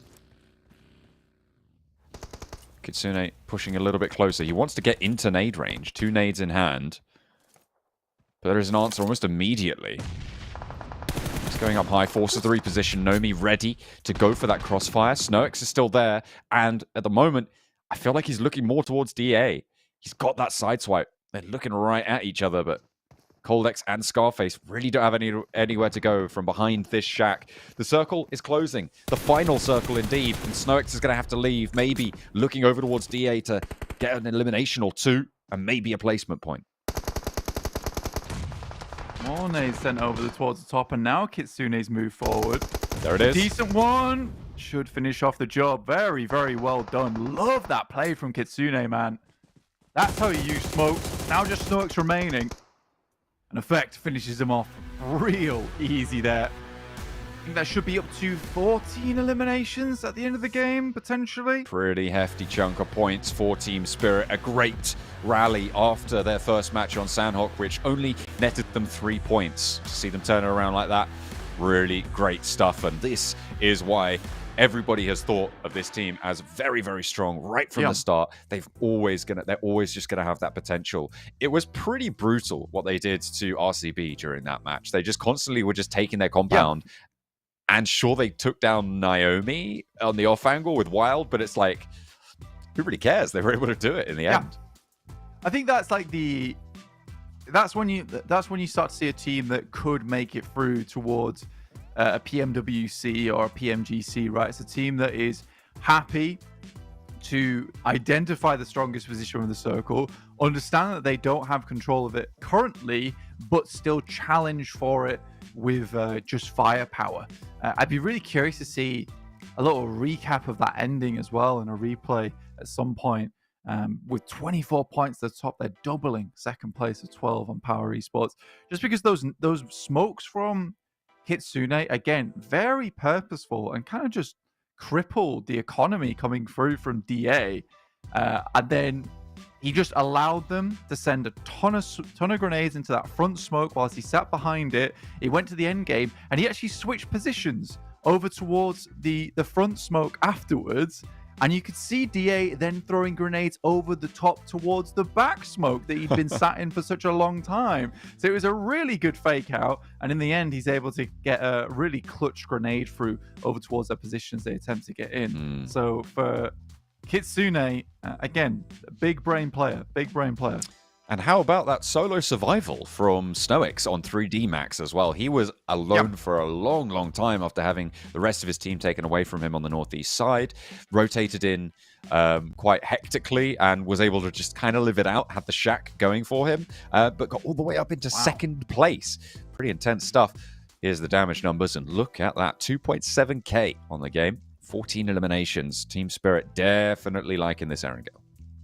Yeah, really, really nice. For Snoix, it's sort of funny for 3D Max. It feels like you join 3D Max and you sort of inherit the superpowers that once were on the team. Now, Valo, we used to call him the survivor.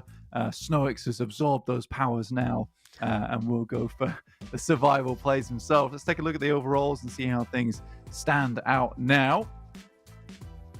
towards the top, it will be Power. They have taken the throne for the time being. RCB in that second place. 3D Max up there in third. They've managed to keep that pace up.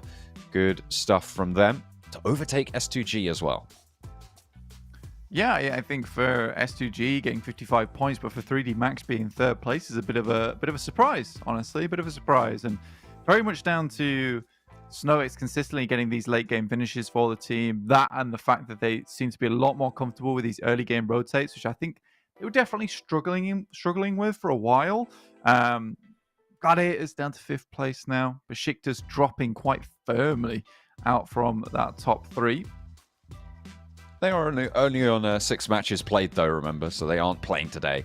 We saw them drop down quite a bit. 51 points on a day, a very solid result. Not too many teams were able to equal that in the first week, so keeping up those averages will be good.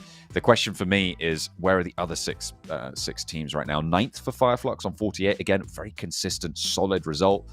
Not the same story for Twisted Minds or IWNRX, however. Team Spirit.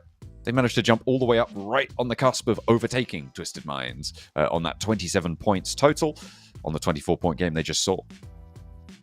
Yeah, all the way over towards a nice little result for themselves. I think they'll be super happy with that one.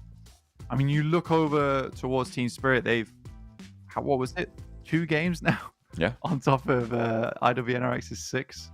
Really ridiculous. Brute Force were in the bottom 4 there on all 8 matches played, which is quite spectacular, really. When you think of it, it's genuinely quite impressive to not have been able to get that many points so far. Brute Force definitely not playing up to the standards we expected from them for the first week. A lot of things changing into this week. I'm all here for it. Not for the next few minutes though, because we're going to go on a break. We'll be back with more Erangel.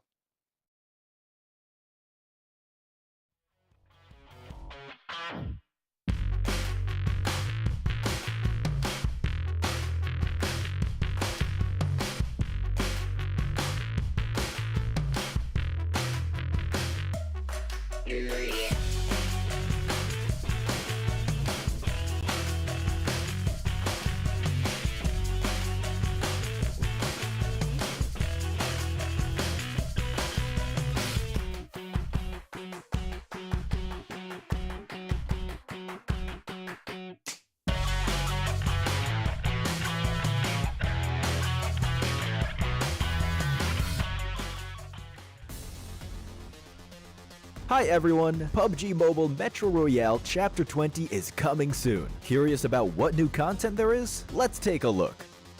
Our focus for this update is on bettering your gaming experience, so we've added a series of improvements. First, we've added quick action functions. Starting now, you can tap to repair all items at once on the loadout page, and you can open multiple gift packs at once in your inventory. We've also improved the firearm status at the start of the match. During the preparation stage, firearms will be reloaded by default and will be set to full auto firing mode. These improvements all aim to save your time while improving efficiency. Additionally, you can now earn EXP from Metro Royale matches. In other words, playing Metro Royale will now contribute towards raising your player level. If you bring a companion into Metro Royale, they will also earn companion EXP. Chapter 20 also brings brand new honor rewards and collectibles. What's different this time is that after you get certain gold collectibles, they can be displayed in your personal space of the main lobby. You also have the chance to unlock home collectible decorations. Place them in your home to show them off to your friends. With the new version update come enemies who've already infiltrated Metro Royale's Arctic base and Misty Port. While you're out exploring, stay vigilant in these areas, as Striders are active there. Oh, and we've also added 2 new firearms in this update, the P90 Cobra and P90 Steel Front. Don't forget to try them out. That sums up all the new Metro Royale content. Chapter 20 is about to begin. Hop into PUBG Mobile Metro Royale and experience it for yourself. We wish you all successful evacuations and bountiful loot.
we are going to continue our adventures here at the PMSL EMEA, moving into match number 3. We've had our first Erangel, and it was a team spirit conclusive victory, I think it's fair to say, bullying RCB the entire time for daring to be at the top of the tables when they're not near it.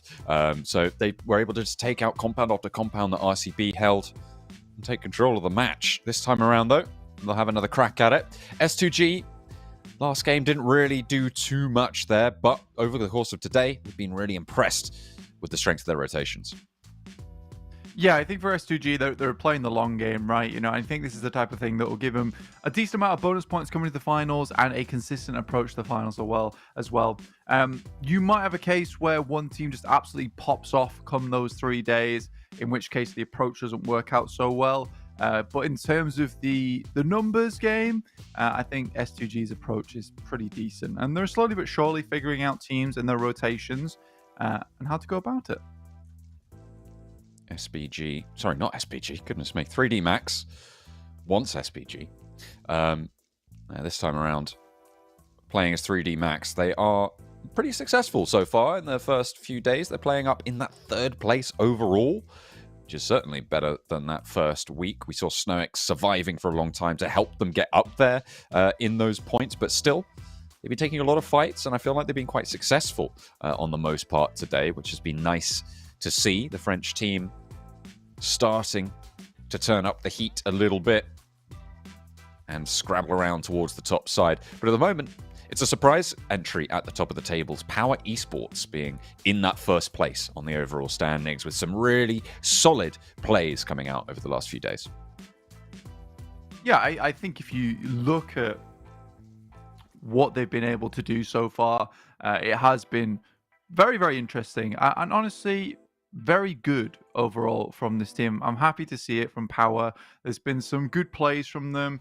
Yeah, it still shows here and there some of the lack of experience that they have, but between week 1 and week 2, considering where this team's come from, they have been able to upgrade a lot in a short period of time, and I think they're going to continue to do pretty decently coming into the last few games of the day, off on a high. If Al-Haji can wake up, that is.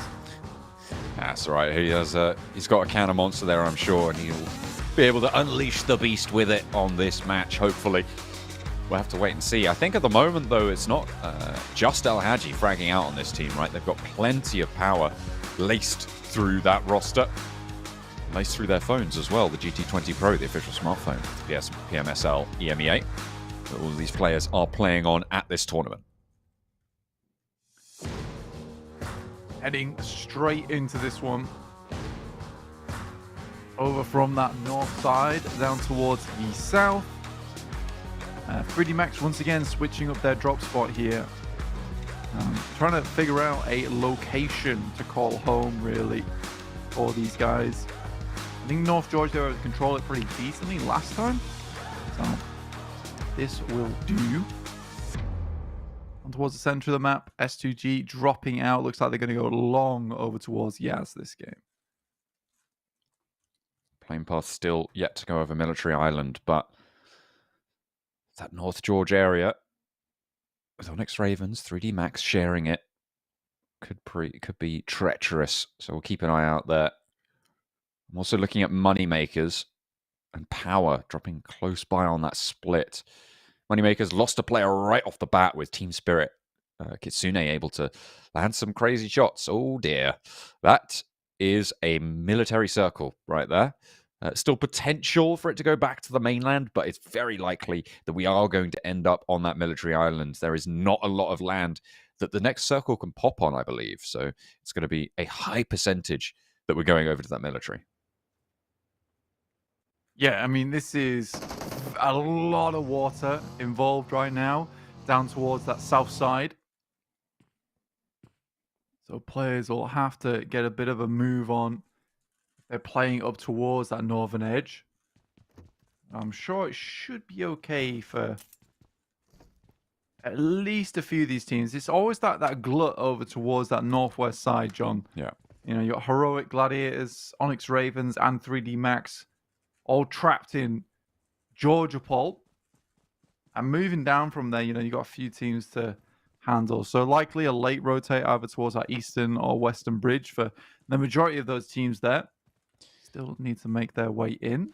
I'm remembering the rotation that I called out as I thought quite intelligent previously, which was the swim from that northern shore to the compound that's in the middle of the beach on the northern edge of the military island. And at the moment, Team Spirit are in prime location to try and do that. I really liked that because there was a lot of engagements happening around the bridges, a lot of people trying to guard out those areas, trying to control those areas. But now, and which in effect left that central area completely unoccupied and undefended, going for an early swim across instead of trying to get across the bridge.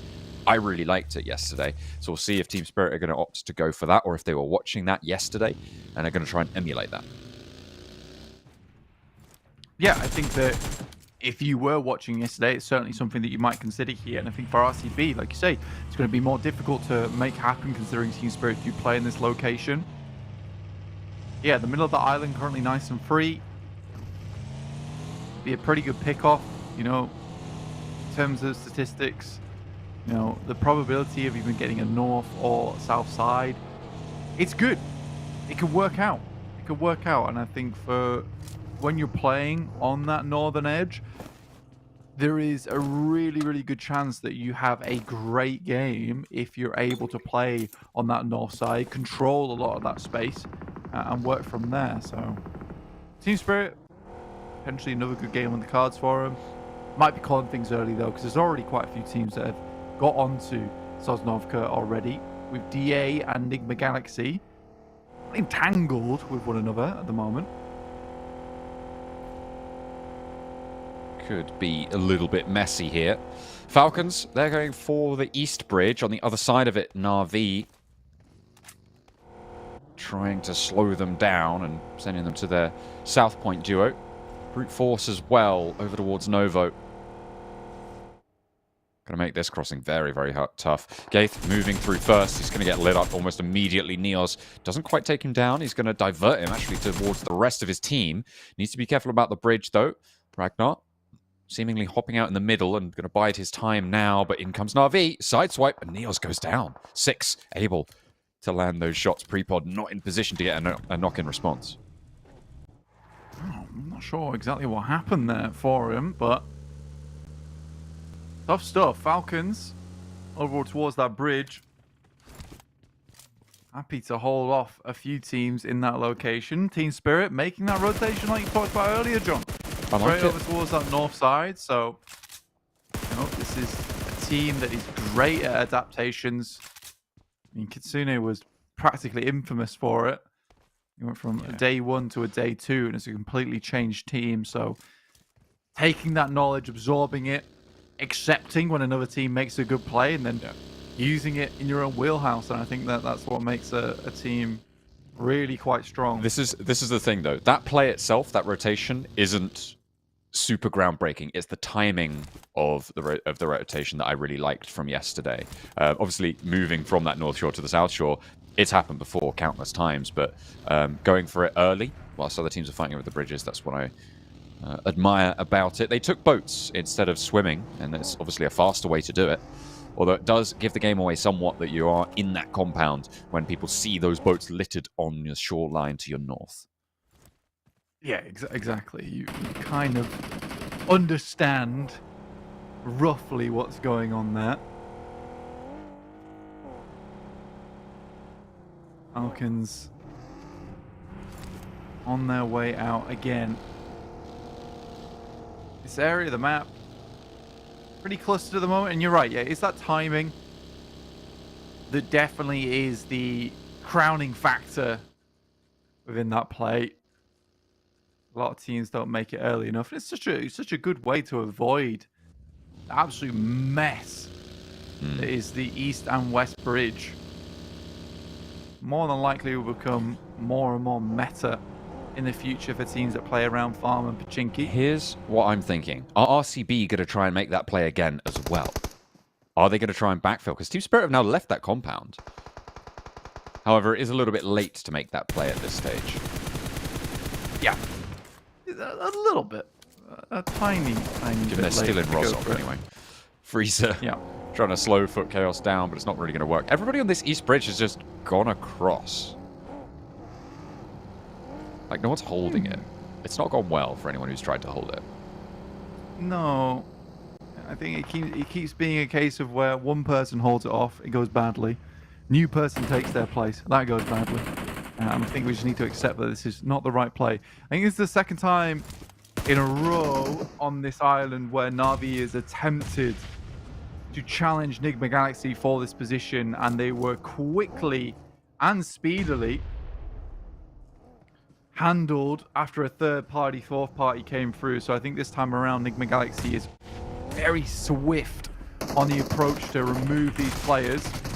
Kind of want to look for a disengage here. NIGMA Galaxy going very, very quickly into this fight. You know a lot of teams are going to be pushing into this area, and you are prime bait for a third party. I think Team Spirit was sniffing around. I'm sure DA, given a little bit longer, might have started to poke their noses in, but the fact that they've closed down the fight so early, great stuff from NIGMA Galaxy. Yeah, beautiful stuff there. And like, this is what we wanted to see from NIGMA Galaxy in this position, because it's been a fair few times. And again, they get the shift on the circle. This is what they're looking for. This is what they've desired for quite a while now, is to be able to hold this position. But again, I think NIGMA Galaxy has suffered from this approach where they'll grab a good spot and then not be able to handle the teams around them. And it's one of those things where, yes, one team rocking up on you, and then you're slowly dealing with it. Eventually, if you can win that fight, you can win that fight. But it's taking into consideration that other teams are likely to swarm that position. So it just compounds over time for NIGMA Galaxy, because they're not fast enough at dealing with those problems. Power trying to roll up to Heroic, but it's going pretty poorly, leaving just Kante alive. Has got the SK-12, but it's not even going to do enough to Ragnarok to take one knock. Heroic completely dismantled Power on their approach. It looks like in the meantime, Brute Force did lose their last player. Was that... Okay, that was a knife flush, surely. Surely that was a knife flush. I'm pretty sure it was on Freezer. I think they'd already got that knock. But, they, oh no, they haven't fully taken them down. There's still Ado all the way out towards Novo for the roster. Loxy will find Heroic on the hillside, though. They were good against Power, but not so hot here. Onyx Ravens, though, might be able to turn it around against RCB on the Northern Shore. Still yet to cross both these teams. Get the head in, yeah. Onyx Ravens hanging about.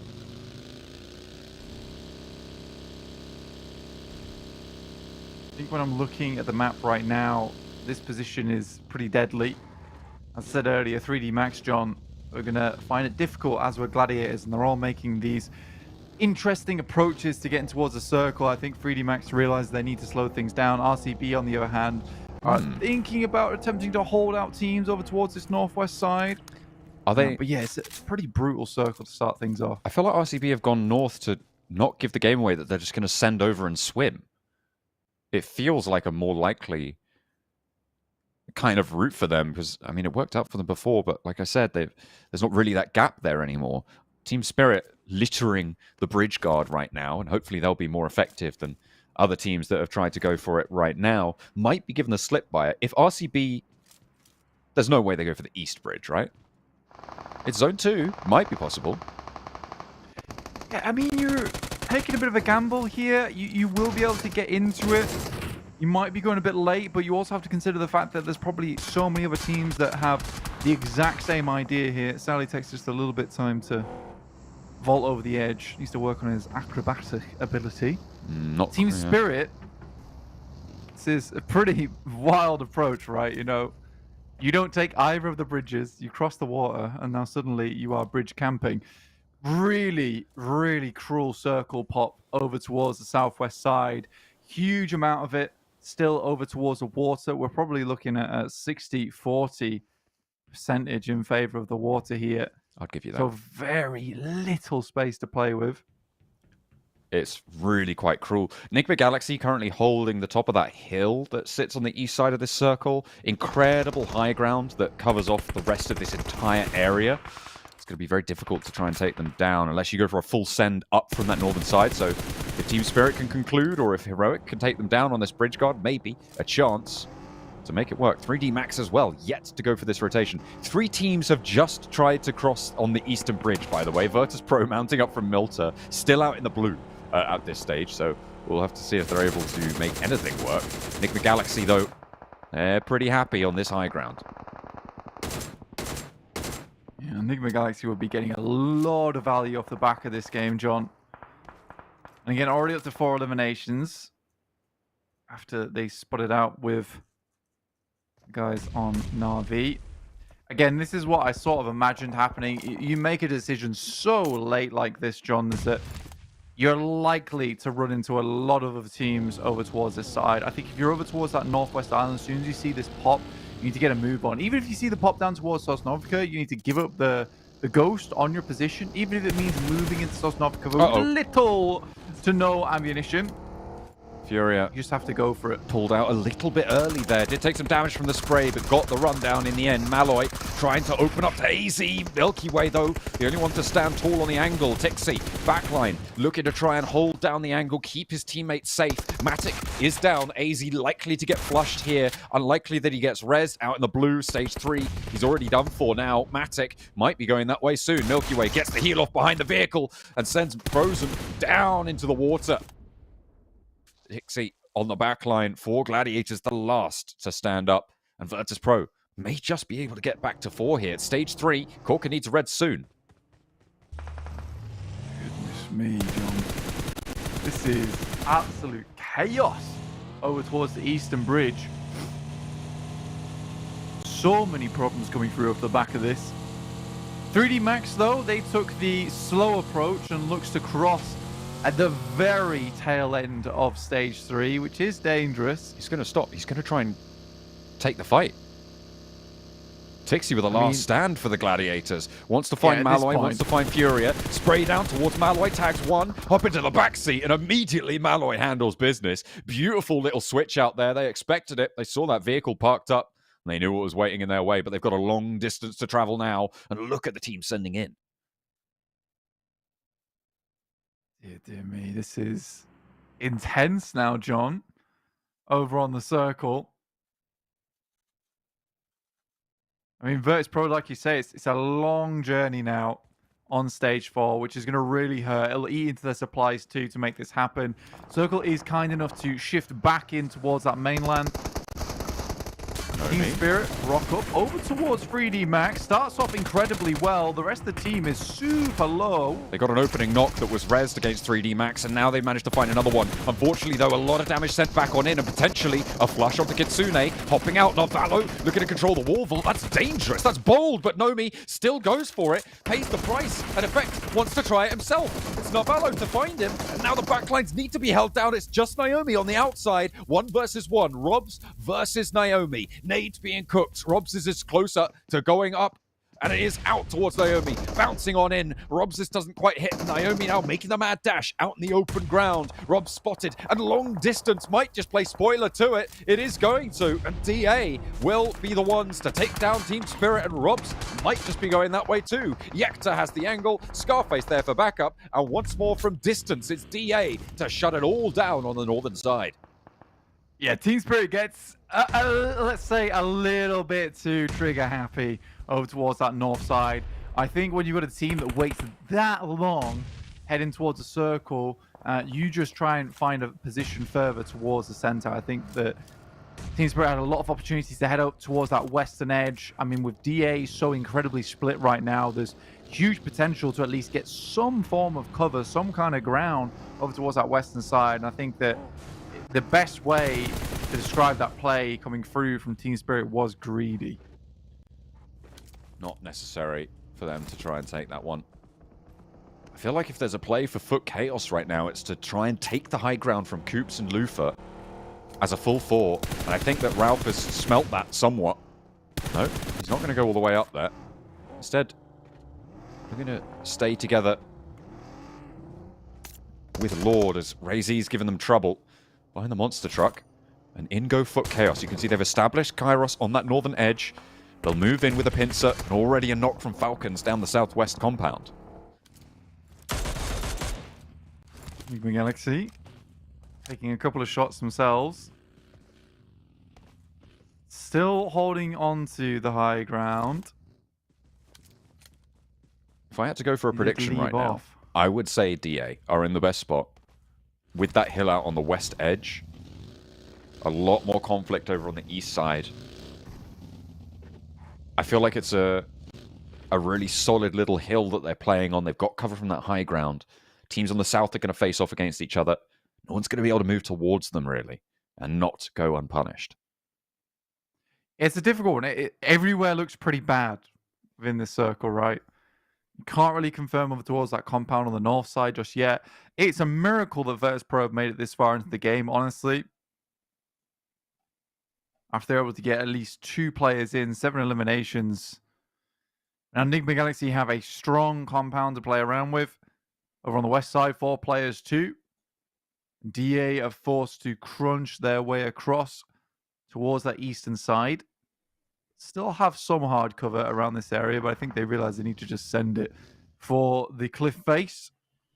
Yeah, I think that's one of the few reasonable places that you can hold off against the northeast side here. Falcons in their compound, though. They might be turning up a treat here. A shift across as the Moneymakers try to move into DA territory as well. I need 2 of their players there to handle it. Ah, it's down the hill. Okay, that makes a little bit more sense. That nade, ooh, that could have been a bit dangerous for them. But DA still holding on with their 2 players around these cliffs. Bit of hard cover on the terrain. As NIGMA Galaxy still playing as one, playing as a unit. Yeah, and I mean, this is reasonable. Far too many times we've seen NIGMA Galaxy split up as a squad and not be able to do too much with it. DA looking to clean out the remaining members there from the Moneymakers, who have just taken the L here on the approach inwards. Not having a great week so far are the Moneymakers, not able to find those same openings last week, and I think that's because a lot of teams have started to locate where the cracks are in their armor. I've been slamming away in the smithy, iron those out.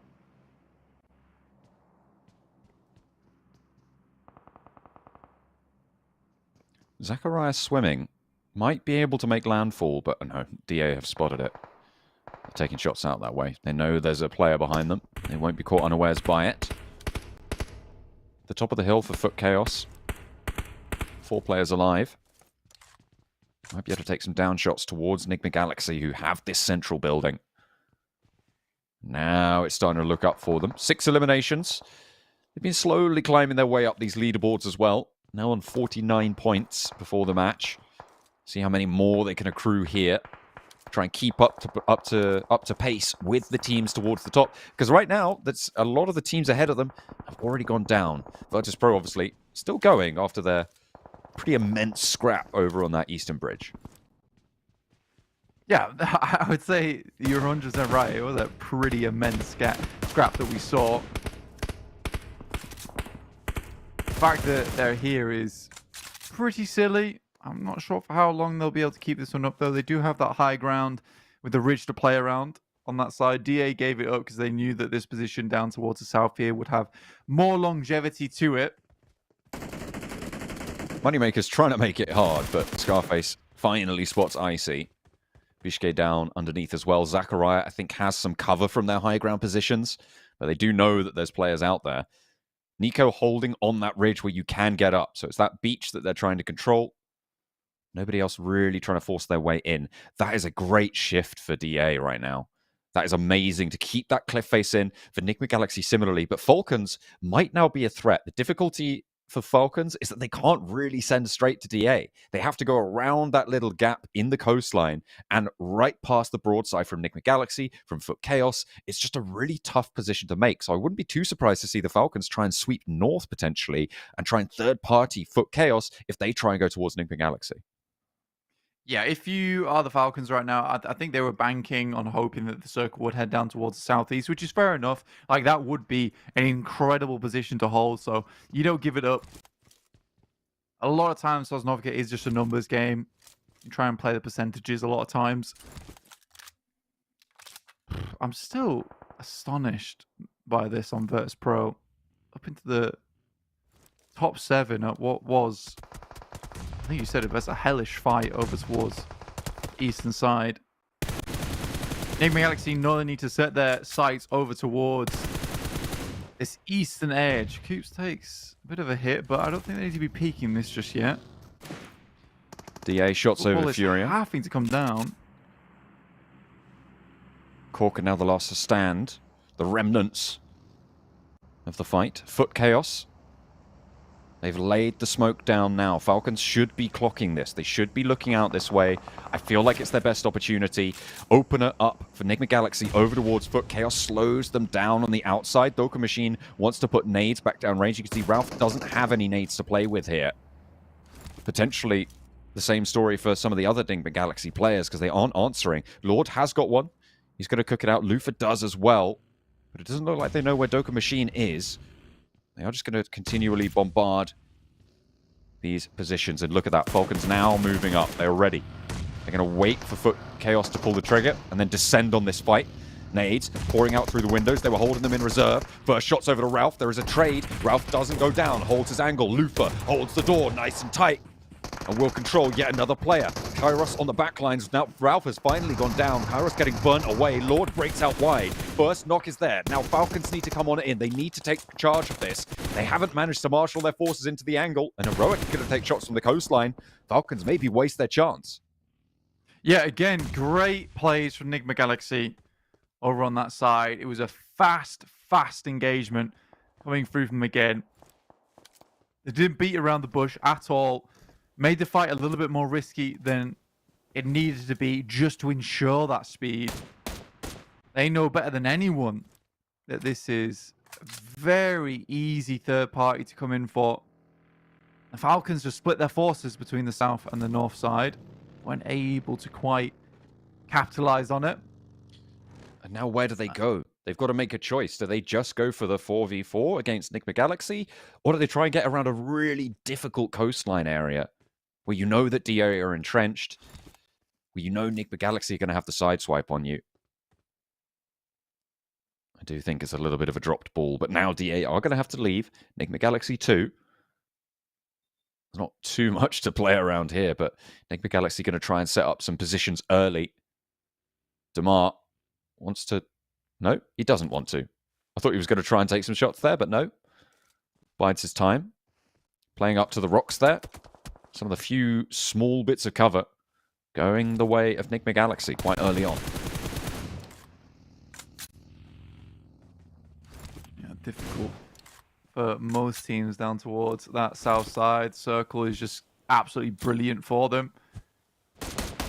On top of that, they have to be really careful here and do this methodically, because if they do it right, there is a huge amount of eliminations available for them here to pad their score during this week, give themselves a buffer for the rest. Ooh, great dear. high ground usage coming through from them. Coops has a spray down, but he's not able to hit the shots. Finally gets one of them. And two, And the and rest of three. the team is put to bed. Goodness me, that monster truck rotation. I mean, why didn't they do that before? You know, this is exactly the situation that comes from just being too hesitant. Falcons go down, they don't make the decision early enough, and end up trying to make that decision far, far too late. And there's just nothing you can do. NIGMA Galaxy just rack up 3 more elimination points, and they're out of the game. This is good plays coming from NIGMA Galaxy so far. Honestly, probably one of their best games to date right now. A lot of those problems we saw from NIGMA Galaxy... All those problems we saw from NIGMA Galaxy are being fixed rather quickly. I want to see more of this. I feel like it is very much DA to look for these long-range third parties. You can see they've got the Mini-14s. It's what they've been doing. Every time I see them into these late games, it seems to be that they've just been fending people off, keeping people at distance, and playing pretty decently in that area. They haven't had the best results, though. So a chance now to convert, finally. Find a chicken dinner. Nico and Coldex, though, close together. And Scarface is out right close to the blue. He's not getting ticked by it, so he must have some sort of cover.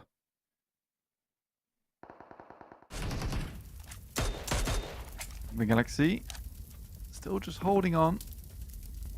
And I don't really have to do too much else because they have so much claim over the field ahead of them. This circle does make things slightly more awkward, but still have a lot of cover to work with. And to be honest with you, when you play down towards this south side, toward the cliff face, the worst thing that can happen is for you to be forced out into the open here because there is very little cover in front. The trees are pretty sparse. Hoops finds Scarface on the side.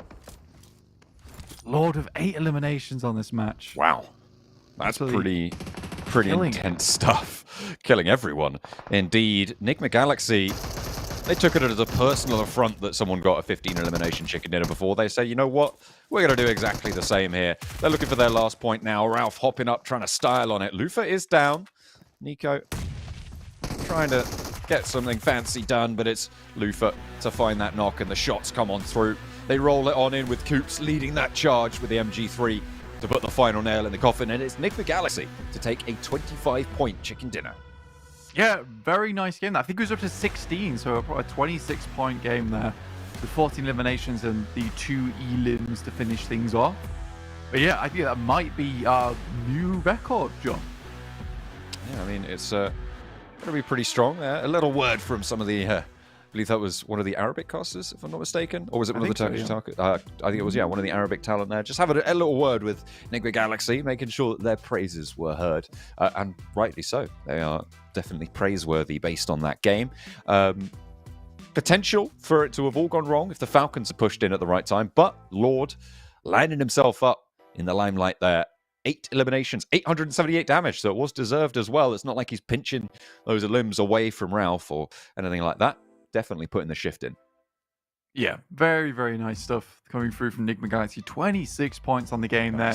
DAE able to get up a nice 14, clean 14, and then some very mixed results down the page now, just because it was quite, let's say, intense on those outer edges. Yeah, it was pretty treacherous. A lot of bridge kerfuffles. I felt like something that we criticized Team Spirit for as well was taking a little bit too bold of an engagement that didn't go well for anybody.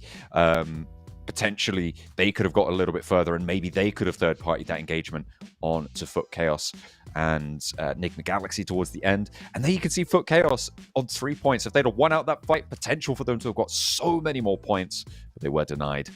And it isn't going to go well for them. RCB, table toppers currently on 1 point. 0 points for Power as well. 3D Max not doing great. So still, again, just some really changed up dynamics coming out from all of these matches. It's been a very big change up from a lot of these teams so far. We're going to change things up very quickly with a very quick break. And we'll be back shortly. See you soon.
It is time for the highlight of your day, blank. It is, of course, TDM coming up. I love TDM shortly. so much. Well, good, because there's one coming up for you right now where we will be witnessing a small happy bunny be absolutely demolished by 3D Max.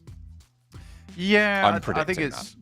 Yeah, probably. 3D Max challenging Twisted Minds. This feels like an easy $500, but you know what? Twisted Minds might pull out some from the bag. You never know. You never know. I feel like I do know, though. Probably. I feel like I'm fairly confident that 3D Max are going to absolutely rinse Twisted Minds. I think, given Twisted Minds standing in the tournament, they've had a couple of good. They had a couple of good games, yes, the other day, right? Like they came, they played that Miramar into second place. They got a couple of points, but I don't think any of that was off the back of gunplay prowess. It was more sort of presented to them a little bit. They made the right decisions and they made some good calls, but they have absolutely been an underperforming team so far, and I don't expect much from them here. Yeah, but we'll be getting to that TDM very shortly, and we will see. Actually, right now, there you go. Twisted Minds on your screen. Not playing today, but they are being called back in for the time being. 3D Max aren't going to let them go that easy. You see, they are going to try and take this one to task as we go in. First to 40 or 10-minute timer. Who's ahead at the end of it? SnowX lighting it up for one. No trade. Oh, the nades are back. Ooh, you like to see it. This is a change. Yeah, I'm pretty happy about that. I feel like nades do speed up the game somewhat. Yeah, they speed up the game and it prevents unnecessary camping, which we saw a lot of. 3D Max already up to 3 eliminations so far. Dammy around the corner. Oh, we also have the sliding back into the game as well. Perfect. Look at this, guys. TDM's fun again. They've added the mechanics back in. Okay, all right. Dammy going to be cooking up that nade over towards Robs. You're pretty close to it, but doesn't seem to get the elim. Takes him low. And then lighting up the sidelines. I do love that, where you just like get that little pop-up at the end. It feels satisfying, even if sometimes it's not best advised. It's always more efficient. Yeah. It looks really cool. But it is fun. It's so that's cool. That's what TDM should be. Spray down, Victor holding the angle. And there's the nade. Oh, right on top of him. Slid right on into it. Home plate. Yusuf bounces back off the wall with that spray. And bounces Victor off that wall as well. As he pins SnowX to the wall on the far side. Some good shots. Oh, and the slide save. You love to see someone like that. You could go for a little feigned death as well. It's like, oh, I'm on the floor. I'm dead, right? No, just kidding. I was sliding the whole time. Ha ha! Good nades from Twisted Minds. So far, at least. 3D Max backed off into a corner. Thought this would be a lot easier. Yeah, there's 2 points still in it. Avalo puts Never Alone to bed. Yusuf at range. Iron sights on the AKM there for SnowX. Not quite able to connect over towards Yusuf. He's doing fairly well. Interesting. Use of the AKM for 2 of the players from Twisted Minds. I think I've only seen 1 so far. Might be 2 for 3D Max. They're keeping that variation going. Keeping that ammo distribution there. Dammy trying to get the shots over to Narvalo, but it's not getting their way. Getting up on that block there for that level 3 armor is such a bait, which is why none of these teams are doing it. It's just going to go badly for you. Looking for the pop on the grenade mid-air. Doesn't quite find it, though. There's a nice attempt. I'll give him that. Dammy, though, wanders out into bullets. Flying towards his face like angry bees. Twisted Minds trying to twist this game back on its head here and pull themselves back into the lead. But at the moment, 3D Max playing a pretty steady game. SnowX, okay. Lining them up. There is. Oh, that was cool. Okay. That should not have been allowed to happen. 2 players are watching that angle, and he hops up for the level 3 armor. I said it was bait. He's able to do it very quickly, though. I mean, yeah, it was like the cleanest pickup I've ever seen, but unfortunately goes down almost too soon after to really make much use of it. 20-17 right now, 3-point advantage for 3D Max. Snowix has been doing some good work this match, getting some good trade-offs. Yusuf slides back into cover. Rob's here. Just get a nasty grenade over the top. And does hit it. Ooh. Wow, very nice. Oh dear. Cleaning up house now is Mr. Robs. 6 points is the gap. And 3D Max are looking quite healthy. Damn it. Oh! Launching himself over there. I think there was some weird interaction with the geometry of the slope just to his feet. But he gets across nonetheless. Still that 6-point gap sits looming over Twisted Mind's heads. And it's not getting any smaller with Snowix landing a shot onto Dammy. Snowix attempting to remain within enemy lines. Yusuf comes in for the full 180 spray. Doesn't quite get enough done though. 28 eliminations, so yeah, that gap is slowly increasing between Twisted Minds and 3D Max here. Yeah, we're up to 9 10 eliminations to go. Yeah, 9 eliminations. It's a little bit waylaid now. Ooh, goes even on that trade, still maintaining that 9 difference. Yusuf tries to slide and kicks out a leg under Narvalo. That's a red card. Yusuf goes down as Snowix traded off, but these trades are all good for 3D Max, right? All you need to do is just trade even, and it's going your way. Dammy keeps on going on through. They call him the ankle breaker. He's giving them the swivel. 3D Max. Still, though, 6 points. Sit between them. 7 is what they need. Make that 5, because they've just racked up 2 very, very quickly in brutal fashion. 11 eliminations for Victor so far. I think it was 10 for Robs, potentially, over on the other side. Yusuf pulling a shift, but the rest of them not quite keeping up. No, it's Victor and Snowix who are topping the tables for 3D Max currently, with 5 eliminations to go. Mines, your dummy here. Oh. Send some shots in. Robs will fall. That lead is still there, though, which is very important for 3D Max, who have been playing this last couple of minutes very loose and fast. But 3 eliminations left to go as Victor looks for a few more. Nade bobbles out, doesn't get too much done. Leaps up towards Jafar. And that's it. Wow, that's a lot of eliminations all at once. It will be 3D Max taking the victory. A little bit of a weird cabbage over towards Victor's hand. But Robs will get his high 5 in the end. I mean, we kind of expected this result. Twisted Minds put up a pretty valiant effort in the mid-game, but later on it just kind of all got away from them. They tried to slide, and it's just a little bit too slippery. Like they hadn't got their cleats on. Yeah. Couple of high tackles coming in there. The referee had to get involved. It wasn't pretty. I do enjoy that, Twisted Minds did look pretty proficient on the sliding gameplay, though. They've been practicing. They were good at the sliding, not so much at the shooting while sliding, I feel. Yeah, they looked really cool whilst losing. For sure. For sure. Yeah. And if you're going to lose in style. Look good whilst every time. You lose it. Well, hopefully 3D Max will have maintained that power over towards the rest of the games today, because they unleashed the beast right now on Twisted Minds with Monster Energy, our official sponsor here at the PMSL EMEA. And where can they find out more about it, Blank? www.monsterenergy.com/gaming. That was a pretty good one, actually. I like that. But we've just unleashed the beast, but we're going to put the beast back away just for a little bit as we head to a break. We'll be back shortly. See you soon. اتوقع ان شاء الله الريجن راح يبدع بمثل EMEA. بكل صراحه الريجن اللي اشوفه شوي خطر علينا ممكن يبدع هو الريجن التركي.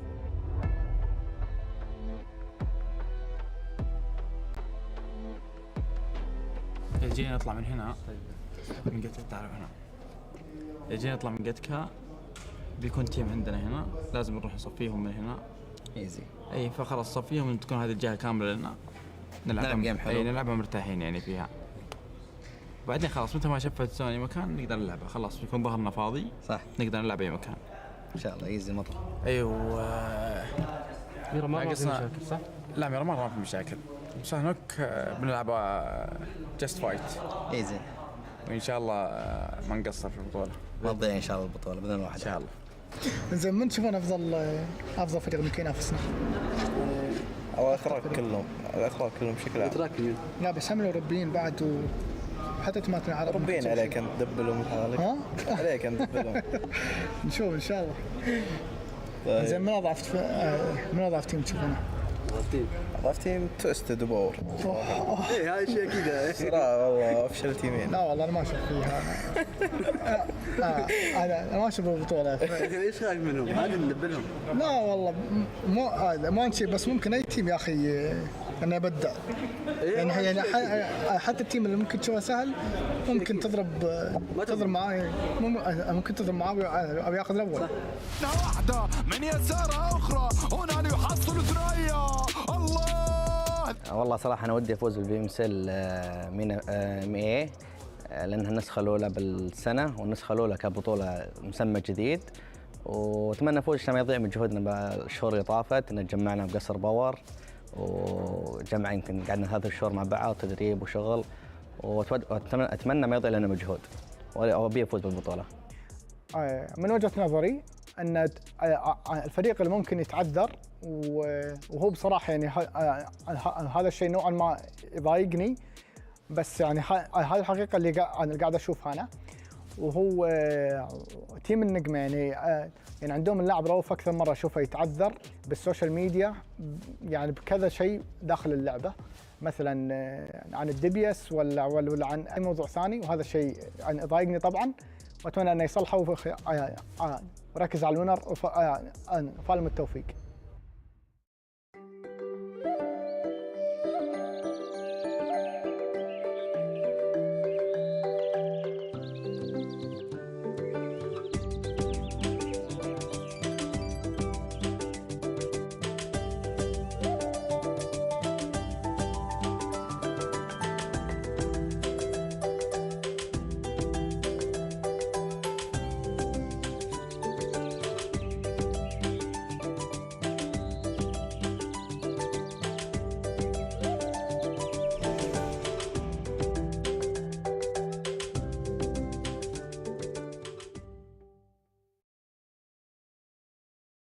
Sığmaz ya şöyle tutayım. Hiç sprayı da.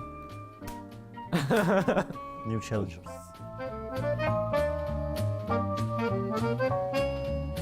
Herkese merhabalar, ben Sucan Namsen. Şimdi Namsi ile birlikte takımlara saracağız PMSL'deki. Herkese merhaba arkadaşlar. Bugün hepinizle beraber takım değerlendirmesi yapıyoruz. Anlaşın. Takımı 2'ye koyuyorum ben. Oynayışlarını beğeniyorum çünkü. Ben de nereye ikisi 2'ye koymak istiyorum. Şampiyon olabilirler ama yine de 2'ye koyacağım. Team Spirit yani bence Top Guns. Bence de Top Guns. Agresif bir takım, iyi bir takım. Top Guns hak ediyor. Next ya bence Top Guns bir takım. Bence 3D Max güçlü bir kadroya sahip. Benim tercihim Rising Stars'tan yana. Benim tercihim de Dark Horses'tan yana. O yüzden ortaya koy. Falcons, Arap Team. New Challengers. NIGMA Galaxy, ben Rising Stars koyacağım. Yani oralar bence. NIGMA Galaxy. Top Guns bence de. Power. Yine bir Arap takımıyla karşı karşıyayız. Ama burada bazı iyi oyuncular var. Al-Hace vardı galiba. Dark Horses diyorum. Dark Horses ya da Rising. Araplar kötü gider, Dark sonradan açılır. Twisted Minds yine bir MEA bölgesinden bir takım. New Challengers. New Challengers'a koydum derken bizim öyle de tamamlar. Biz geldik. Yani tabii ki de Top Guns. SOG iyi bir takım. Bence Dark Horses. Yani böyle aslında şeye göre hesaplamıyor. Mesela buradakiler iyi takım aslında. Ama sonradan açılıyorlar, anladın mı? Sonradan açılır mı? Yani sonradan açılabilir. Çünkü mesela bir maçta iyi geçtim onların, diğer maçta iyi geçiyor. O zaman Bir maç kötü geçersen diğer maçta geçiyor. Dark Horses mıydı? Dark Horses. Direktüm Karya'ya direkt 2. sıraya koymak istiyorum. Sıra bende abi. Navi. Ne düşünüyorsun? Ben de emin olun. Top Guns mı Rising Stars mı? Emin olamadım Rising Stars ya çünkü hep aynı performansla oynuyorlar ya. Ben de öyle düşünüyorum. Rising Stars'a koydum. Beşiktaş. New Challengers'a koyacağım yani ya galiba. Sprayı da buraya koymam lazım ama yer yok. Sığmaz ya şöyle tutayım. Sprayı da. Navi. Navi ben de Rising Star'a. Beşiktaş. Bence onlar parlayacak abi. Rising Stars. Rising Stars parlayan yıldız anlamına geliyor. Bence çoğu takım bilmiyor. Ama bence iyi bir takım. Bütün Arap takımlarını aşağı koydu. Öyle ama. İzlediğiniz için teşekkür ederiz. Turnuvada bizi desteklemeyi unutmayın. Sizleri seviyoruz. Bay bay. Sağlıkla kalın. Görüşmek üzere.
We are back with more of the PMSL EMEA. We've had 3 matches so far today, and we've got 3 more to go. So you've still got everything that you've just had and more. That's right, we're going to be giving you the best of the best that EMEA has to offer. My name is John Allen, with me is Blank. We just had the TDM where Twisted Mayans got trounced. They're not going to be playing today, but 3D Max are. And they've had a little bit more of a fighting style today, and I kind of liked their start to this week so far. Yeah, I think for 3D Max, it has been a lot better. They've made some improvements, and you can also have a chance to make some improvements, or at least for the show here, if you fill in our survey over on whatever chat you're currently using. You can find the link popping up occasionally here and there. Make sure you click it and tell us exactly what you think about the show, what we can do differently, what we might already be doing perfectly. Also nice to hear. Absolutely. If you have any opinions on anything, well, no, you know what? Anything. Favorite fish? How many stars you saw last night? And was that good for you? I don't know. You can put it in there. We might not care much about it, but you can certainly put it in there and it will get read, I'm sure. Monster Energy, sponsor here at the PMSL EMEA, unleashing the beast on all your opponents if you run with Monster Energy at www.monstergaming. Oh dear, I've got it wrong already. Blank, you're the specialist here. Save me. That's right. www.monsterenergy /gaming. Ah! Oh no, I cursed you as well. www.monsterenergy.com/gaming. There we go. Okay, all right. We got that. We went a little bit mango loco on that one, but we got there in the end. Yeah, getting it back under control.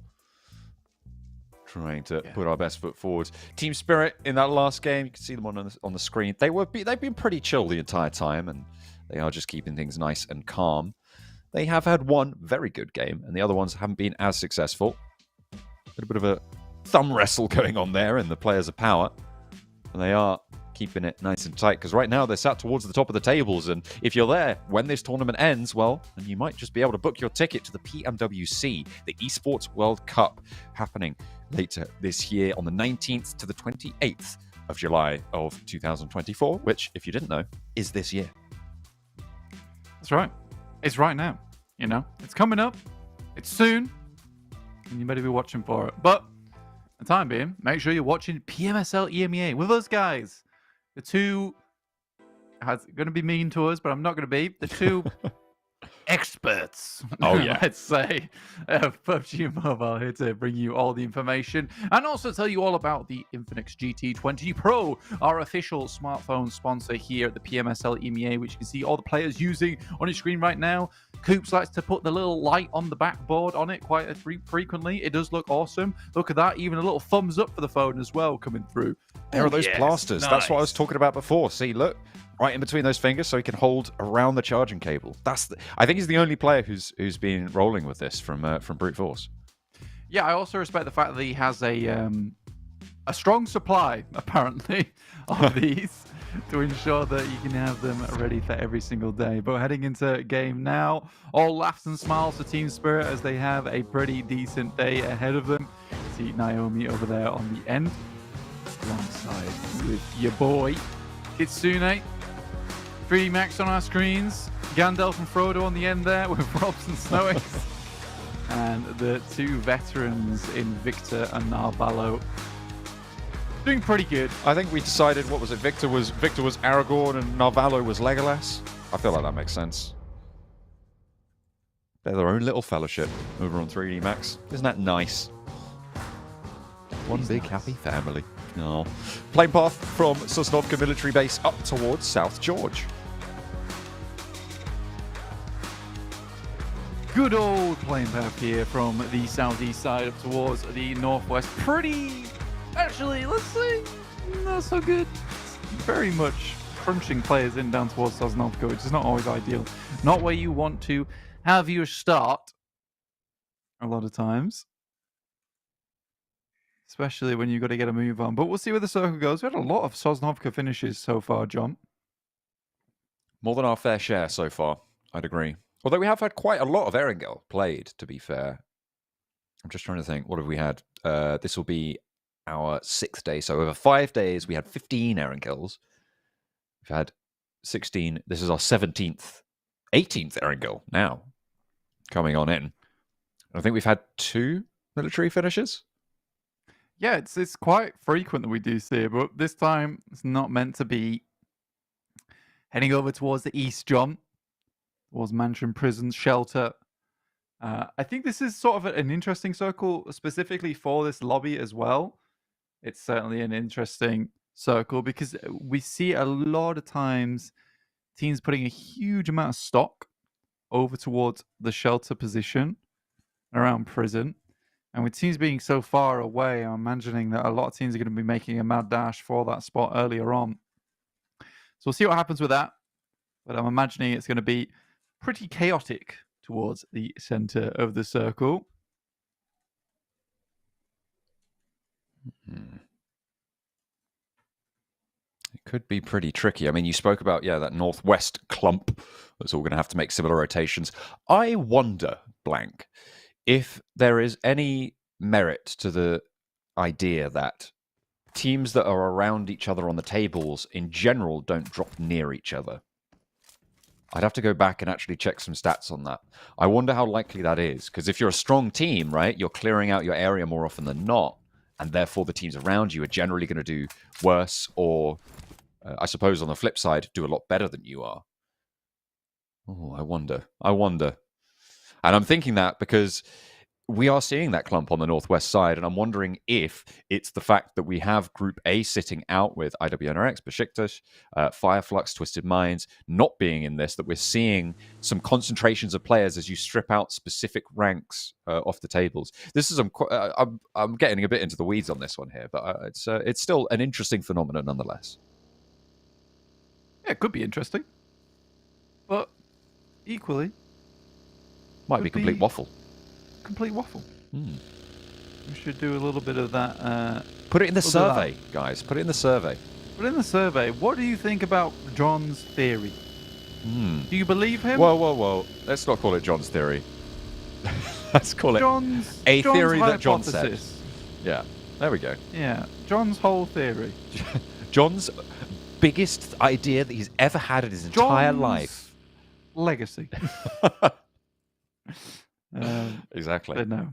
I'm interested in that now. We're gonna have to go check. It would be interesting. It'd be curious to see how that works out. I mean, it has had an impact in terms of 3D Max, especially last week. Not so much this week because they've been dropping away from them, but S2G was causing a huge amount of problems for them, shunting them out of position a fair few times, which is why you now see 3D Max doing much better because they decided that it just really wasn't worth their time butting heads with S2G all too often. Yeah. Now they're fairly equally matched here on the leaderboards. They're in the same group as well, which means that every single game they play will be with each other. So I think, this week is definitely the week you have to make that prescient decision for 3D Max. If you're going to make it on any week, it's the week you are playing every single match with them, because you don't want to be hot dropping literally every game that you're playing. Will go pretty poorly, I'd imagine. Looks like Onyx Raven's still going to get some loot despite Foot Chaos being close by on that military island. Virtus Pro going to take up the mantle of 3D Max, maybe take the scrap around Yasnaya with S2G, but they are sending a little bit further south, and S2G not quite in position to take shots out this way, not quite ready for this fight. Virtus Pro look like they're not ready to try it either, because they just want to get better positioned in the circle. Yeah, I think for at least Virtus Pro, get towards that eastern side. I mean, they know Lipovka's free as well, so they can kind of chill around that location for a little while, maybe get some more loot, which is what has afforded them that ability to move so early on, because they know that there's at least loot waiting for them somewhere within the circle before they do eventually start making some moves. S2G have pushed out slightly. They have a reconnaissance mission. Uh-oh. Thank you Replay. so much for this replay. Run it back. Because it needs to be seen twice. Milky Way, more like Milky doesn't know the way. Yeah. You know what? Yeah. I don't know if he didn't know the way. It was more in the sense of he flipped. Milky doesn't know which way up he is. True. Also, it's only getting better. Okay. Now that's my legacy. I'll give you that one now. John's theory. John's. Okay. All right. Let's go with conjecture. Falcons rolling up towards FUT KAOS on the bridge. FUT KAOS trying to make their egress from the military island, and they're coming up against stiff competition, but Damar will blow over like a blade of grass in the wind there. Not quite too happy with that. Satan falling as well, and Falcons are too split for this fight to work out for them. Yeah, limp defense here from the Falcons, honestly. Bit of a sprained wing on that. Yeah, 100%. Ragnar gets forced out on the nade and quickly shut down with the DBS. Nice little play there coming through from Footballist KAOS. Soccer Machine should spot the final player behind the tree and instantly pops him out. I think that is Falcons done and dusted. 16th place, Gladiators fending off against Heroic. This is over towards that western side, inside the blue. Ragnarok doing some good work. Has all the sidelines to play around with. Easy. Stops him from peeking too far back. That control over the window allowed his teammate to get up atop, and Matic leans out. A little baby out with the bathwater action there as he dumps it all onto Hassan's head. Ragnarok now trying to play off against Volt, who has got that Molotov. Will force Matic away from position. He's going to stick that heel, though, and actually the Molotov didn't burn too far on the stone floor. Matic, again, getting slick with it. Up on the ramparts here, as Frozen does get flushed. He's waiting for it, but they're inside the ground floor now. Hops on over, looks for the drop. Doesn't spot them. Still two players. Opens the door. They're right there. Matic, come on. Check your angles, my son. Last player for the Gladiators. And he's swept aside. Heroic. Keep it going. And he did the rare play, which is the perfectly timed jump after you hit the ground. Basically make no noise. Very hard to pull off, actually. I think it's one of those plays that you just don't hit too often. It's very unreliable, but when it works, because they had no clue he was down there. Open the door, though, and I feel like you should be ready to spray your clip through the door as soon as it gets opened. He just got spooked a bit. Moneymakers, on the other hand, are spooked themselves, right? Living in a constant world of terror at the moment. With a lot of teams around them, they went from being the big bad bears from week 1 now to a couple of fluffy teddy bears in towards week 2. Really not proving too much threat to anyone thus far.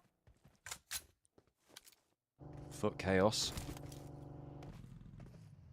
trying to stretch their legs a little bit after their early scrap. They've got 7 limbs already, Blank, in stage 2. This is these are fighting words from FUT KAOS.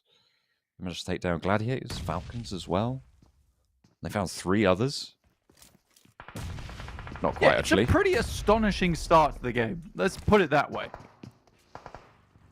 Pretty happy with it. I mean, from FUT KAOS as well. Fairly unexpected. It was going to work out for now. Onyx Ravens, though.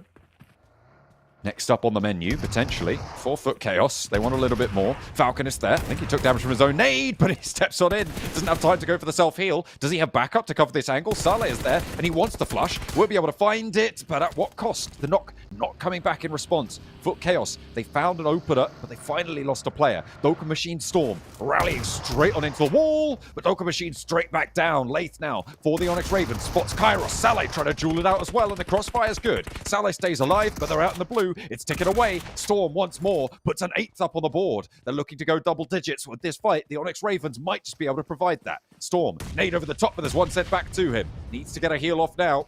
There's the first aid starting to pop.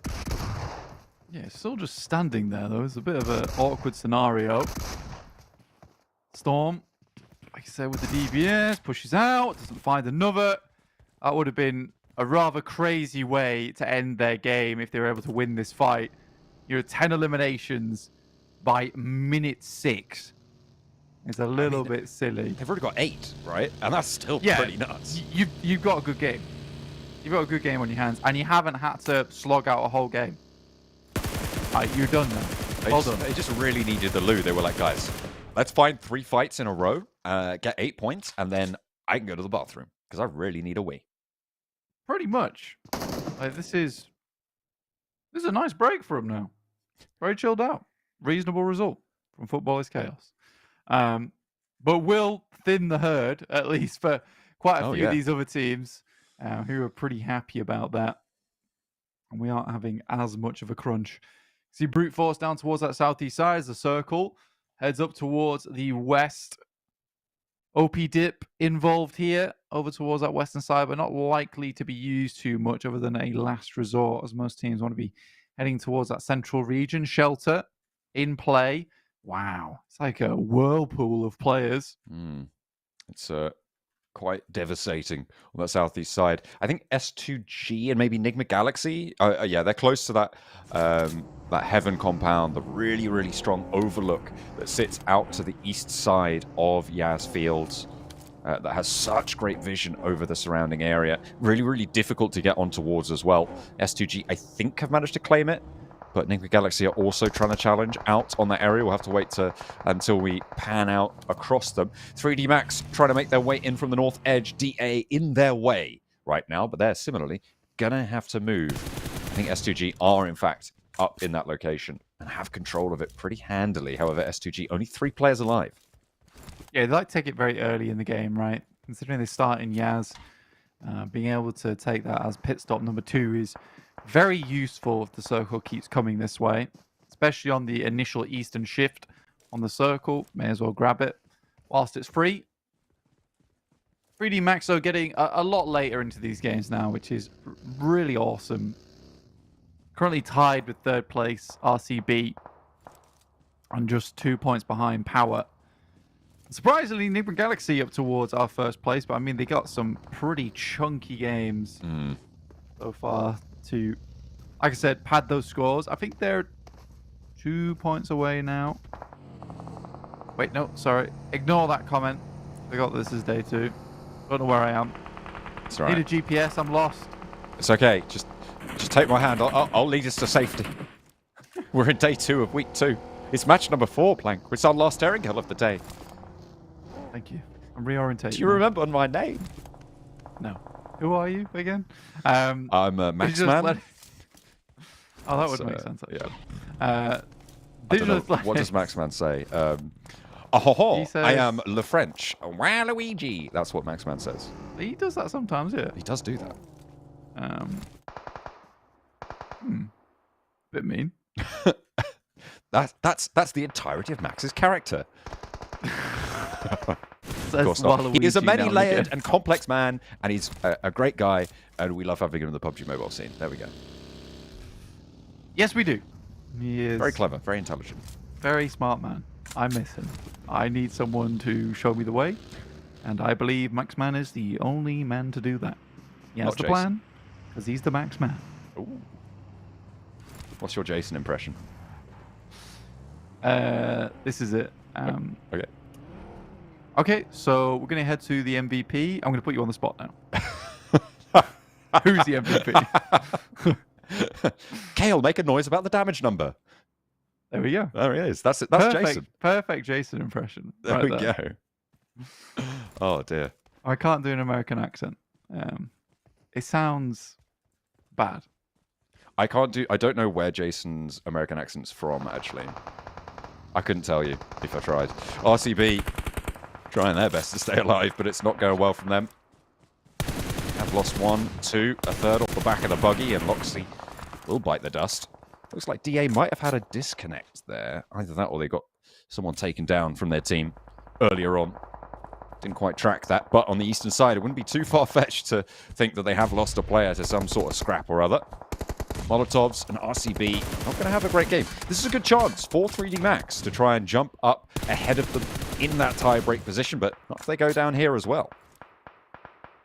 Yeah, again, this is a very difficult position to push your way through, and I think 3D Max realizes that. You're working with essentially a ditch here. Kiss up front. Nice shot from Robs there.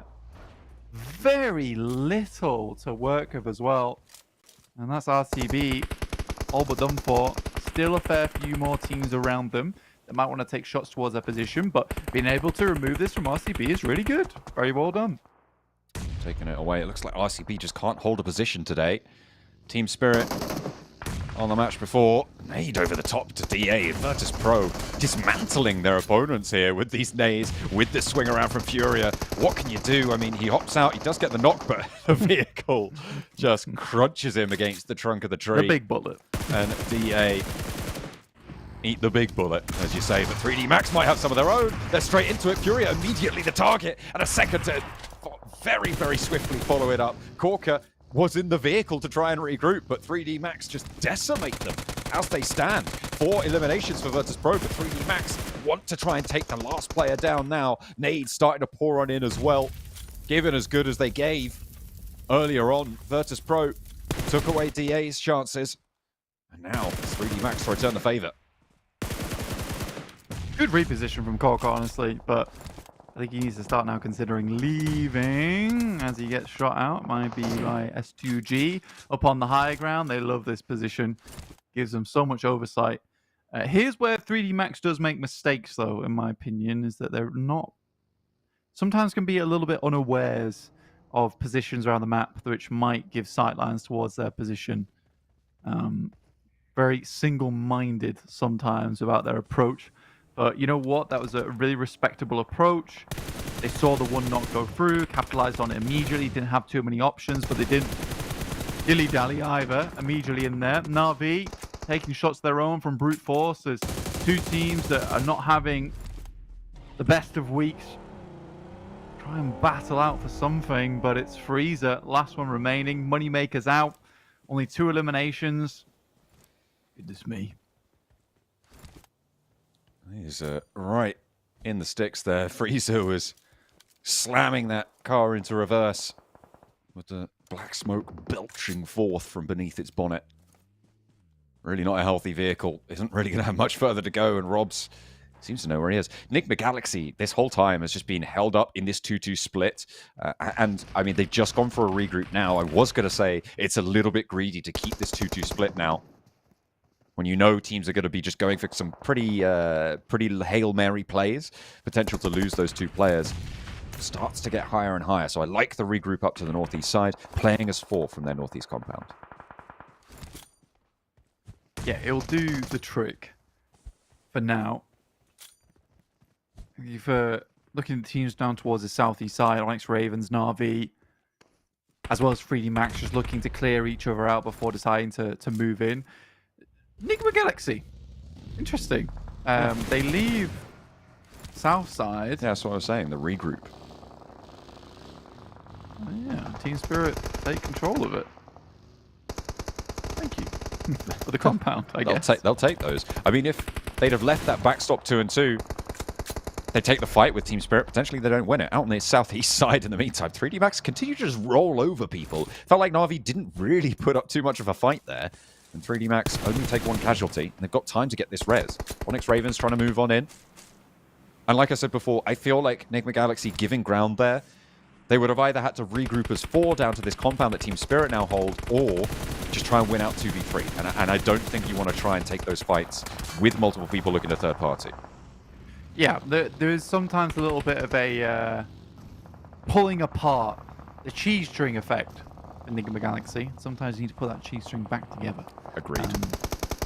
So for NIGMA Galaxy, I respect that, you know, sometimes the decisions are all on the same track, but they're attempting to keep things nice and coordinated.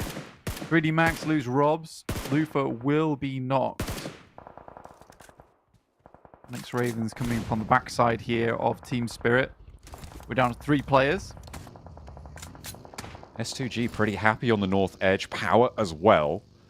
2 teams who have impressed us over these last few days. Snowix gets the first aid off before he breaches the ridgeline. Ali gets the reload off and stops that suppression on the angle, which allows 3D Max to move Victor further up north, close to S2G, and they're going to start opening with some shots. I'm sure hits the deck and goes down fully. It's NIGMA Galaxy. Was that NIGMA Galaxy? No, it was S2G. Okay. And in come the nades from Onyx Ravens on the south side. They know they're going to have to do something. And they're being pushed by the blue, or the wall of Team Spirit, ahead of them. Effect holding face against Figures. Will not be able to get wall cover there. Knows there's a player behind this rock in Ali. Has the crossfire, sure, but they're being pushed in by the blue the entire time. and you just can't make Big it easy work. nade. There's the nade cook, perfectly on target. He never misses those. Effect, brutal with that one. Saleh, though, up into the wall, spotted, and there's no getting away from it. Onyx Ravens, down and out. Team Spirit, stay alive. The first 3 eliminations on their card. I like the effect that essentially just single-handedly handles Onyx Ravens over towards that south side. Why not? The rest of his team barely was able to even do anything. Out towards open ground, but funnily enough, Mansion becomes a little bit more valuable now, as it still has the walls up towards the north side to play off, whereas NIGMA Galaxy will have to leave this compound, which is why they're hunting down S2G, apparently. They're swinging out, trying to get some terrain cover from that mansion area. There have been several times where we've seen people try and stay in this mansion a little bit too long as well, Blank. So Team Spirit need to be careful of overstaying their welcome and allowing other people to take control of the outside terrain. With only 3 players, they can't really afford to send a scout out, though. Yeah, I mean, to be fair, though, for Team Spirit, like, this is the only protection within the circle right now, right? Down towards the south side. No one else has any compound control.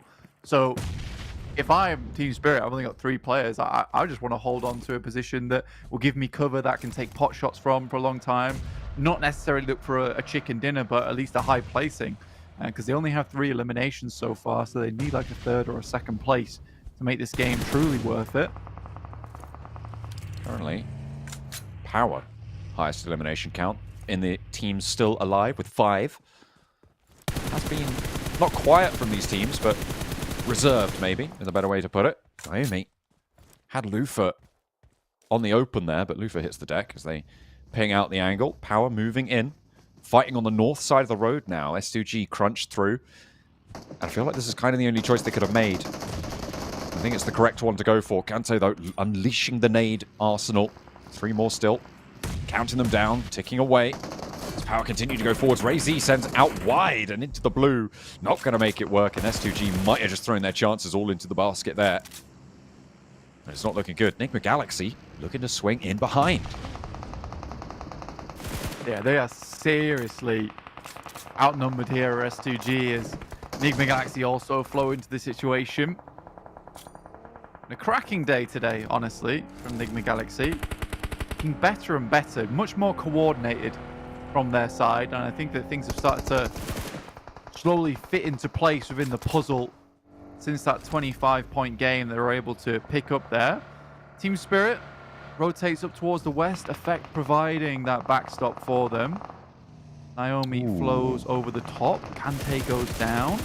This hill, the major focal point now. You spoke about this being the only cover with the walls. I feel like this hill is the only other strong place, and you can see that Team Spirit have identified that. They know whoever wins this fight is just going to be able to take them down as they leave, but the nade, not good there. Will be a shot from the other direction, and Naomi needs a res as fast as possible as Ralph rolls on in. That is going to change things up a lot, and now NIGMA Galaxy have so much control on the routes out here. Can Effect find a shot? Can he get a knock? Maybe a flush onto NIGMA Galaxy, because this hilltop now not in the next circle.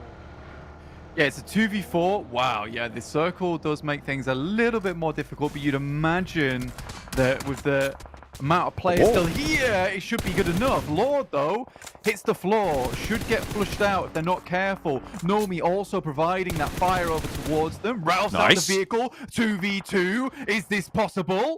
Lufa trying to peek the ridge, but it's not going well, and they can't even find Nomi on the outside. Effect has such a great angle. Just the wall inside that mansion covers off Nomi so well, and he's got complete control over Coops now. No way he can get up to Lord. The smokes just aren't going to be there. This is excellent duo play from Team Spirit. Effect launching these bullets down range. The lead bowing the heads of NIGMA Galaxy as they sit bamboozled, bewildered by what Team Spirit have been able to achieve here. Really smart maneuver coming through from Nomi as well. Repositions where Effect can clearly see him. Gets the information on, knows that Coops has to come through. And again, this is what I was talking about. That wall can be so valuable. And I think for NIGMA Galaxy to give it up for that tiny little compound over towards the northeast side, I don't think it was really worth it. So for Team Spirit, they essentially get a gimme here Obviously, it became very difficult after the 2v4, but these two guys are just so killer. Not to But again, count Coops Coops out. equally super strong as an MVP candidate. Can do a 1v2, but versus these two guys, is it possible? Effect, praised in the past, lauded as one of the best players in EU, if not the best player, on the same team now as Nomi, the current best player in EU. Coops with the blue zone. He's going to have to take this fight straight up with Nomi, but it's just not going to work out. And Team Spirit, able to control from the mansion. That sliver of wall left into that final circle there allowed them the leeway that they needed to play up, leaving him hanging. He turns around, daps his teammate up, rightfully so. Really, really strong stuff from these players. Team Spirit back into play. Their second chicken dinner today. Yeah, it's a monstrous game coming through from Team Spirit there. I didn't think it was possible at all, but it still nagged me a little bit that this is like a 2v4 situation they could potentially pull off. I wish we could see the replay because there was so much action going on there, but there was such a cool moment with Nomi where he started off the distance where I think he literally jumped up, almost did a 360 and hit him with the DBS. But yeah, what a game from Team Spirit. What a game. Highest damage, though, goes over to FLUX KAOS. Remember, we saw them scrapping early on into that match, accruing 8 points, I think it was. Highest damage. In the first, 6 minutes, which is where that damage all comes from, if you're wondering, if you just tuned in. And you're thinking, hang on a minute, FLUX KAOS, they weren't in this. Were they in this game? Yes, they were. They were very in this game. They got stuck in right away with those 8 points by phase 2, but they didn't go much further than that. Unfortunately, Onyx Ravens drew them short. Were able to do decently on the game themselves. 8 points there. Team Spirit, though, 18 elimination. 18 points total, 8 eliminations. Well, very similar names there that we're seeing time and time again, which is Power Esports and NIGMA Galaxy, who are starting to really heat things up here in the tournament for MENA. So I think for realistically, these guys, it is super pleasing this week that two teams from that region are able to step up in such a big way. And NIGMA Galaxy is slowly starting to get it, slowly but surely, over towards that side. I think when you're just coming up against an absolute disgusting duo like that, it really does test you to your limit. And I think it sort of comes with the territory of you're over towards that north side, you just cleared everyone out, you got 4 players, you start driving around in circles, it's pretty much the victory lap, but you can't do that sort of stuff here at the PMSL EMEA because teams like Team Spirit, they have the gun skill, they have the firepower on side and the accuracy to make those shots pretty easily. Look at that, pretty much all on Nomi in effect there towards the end of the game. Is that... the other two guys were just standing. Wait a minute. Is that week 1 Kitsune? Oh, goodness me. Oh, dear. I mean, yeah, absolutely brilliant stuff from Nomi in effect, rightfully claiming those white numbers there on the damage. 640. Not the highest we've ever seen, but still really, really damaging to those teams that sat around them. I think the eliminations were really quite distributed across a lot of that lobby with the early thinning from FLUX KAOS, from a lot of other teams racking up around the 6 to 8 elimination mark. It sort of drew that away. Let's take a look at the overalls, where that's left all these teams sitting with the points that they were able to accrue. NIGMA Galaxy still at the top, Power keeping up with them, and 3D Max also in step with the teams at the top. Nice to see the French roster keeping up the pace. Yeah, it's going well. It's nice to see, and I think 3D Max is starting to figure out the rotations their own. Again, though, Power and NIGMA Galaxy looking most on form this week so far. I think NIGMA Galaxy certainly has gone away, back to the drawing board, figured things out. I think yesterday was a little bit of a wake-up call. I hope that they'd gone back and watched their matches, perused over the map feed as well, and seen that there were so many opportunities for them to take the win, but they just refused to take those free positions a lot. Today, it feels like they are much more confident in taking those spots around the map and holding on to them as well. So less here than yesterday. We're starting to see a NIGMA Galaxy who is not afraid to push in, which is really important because they have the chops on them, specifically with Lord and Coops, hold on to those positions. Here you can see Team Spirit here, 4 matches played and 50 points, so almost leapfrogging Beşiktaş after yesterday. It's a good showing. Keeping a 12.5 match point average is something to behold, but of course, only one day on that streak won't see you to the top of the tables. The moneymakers proved that so far. Has to have RCB, like strong first days, generally haven't been super converted upon in the past. IWNRX certainly didn't have a strong first day, and they are now pushed into 17th place by Team Falcons, up in that 16th now. Heroic still behind them though, and with a chance in these next few matches to try and jump on in. I tell you who is having a terrible time though is Brute Force, dead last with 10 matches played. That's just really bad, and there's no sugarcoating that. They need to play better, because otherwise they're just not going to get anything done. Yeah, I mean, if you look at 18th and 19th place there, both of those teams have 4 matches played compared to the 10 matches played in 16th place. It just doesn't really track, and it doesn't track with last week either, with the performance that they were able to do. It doesn't make sense. It does not make sense. Either way, we're going to brute force our way to a break here, and we're going to smash through the screens. I'm only joking. We're just heading to a break, and we'll be back with you soon.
we have finished our run on the grassy pastures. We are going over to the desert once more for 2 matches of Miramar.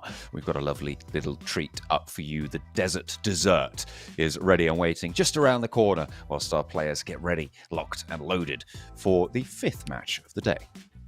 Indeed. So we'll be heading over towards our 5th match and then finally our final match. NIGMA Galaxy a little bit displeased with that last game, as you can imagine. Power, I think they look very serious today, considering the results that they've been able to put up so far. Potentially could be a bit more happy with the situation they're in, you know, towards the top side. But keeping it calm, collected. Grim. He's so set. Yeah. He's locked in. I mean, they want to get those points. They want to get it done. On the other hand, RCB, it's typical RCB Blues Day 2s here for this team. Not quite able to maintain that performance from day 1, which is what we were highlighting at the start of the day.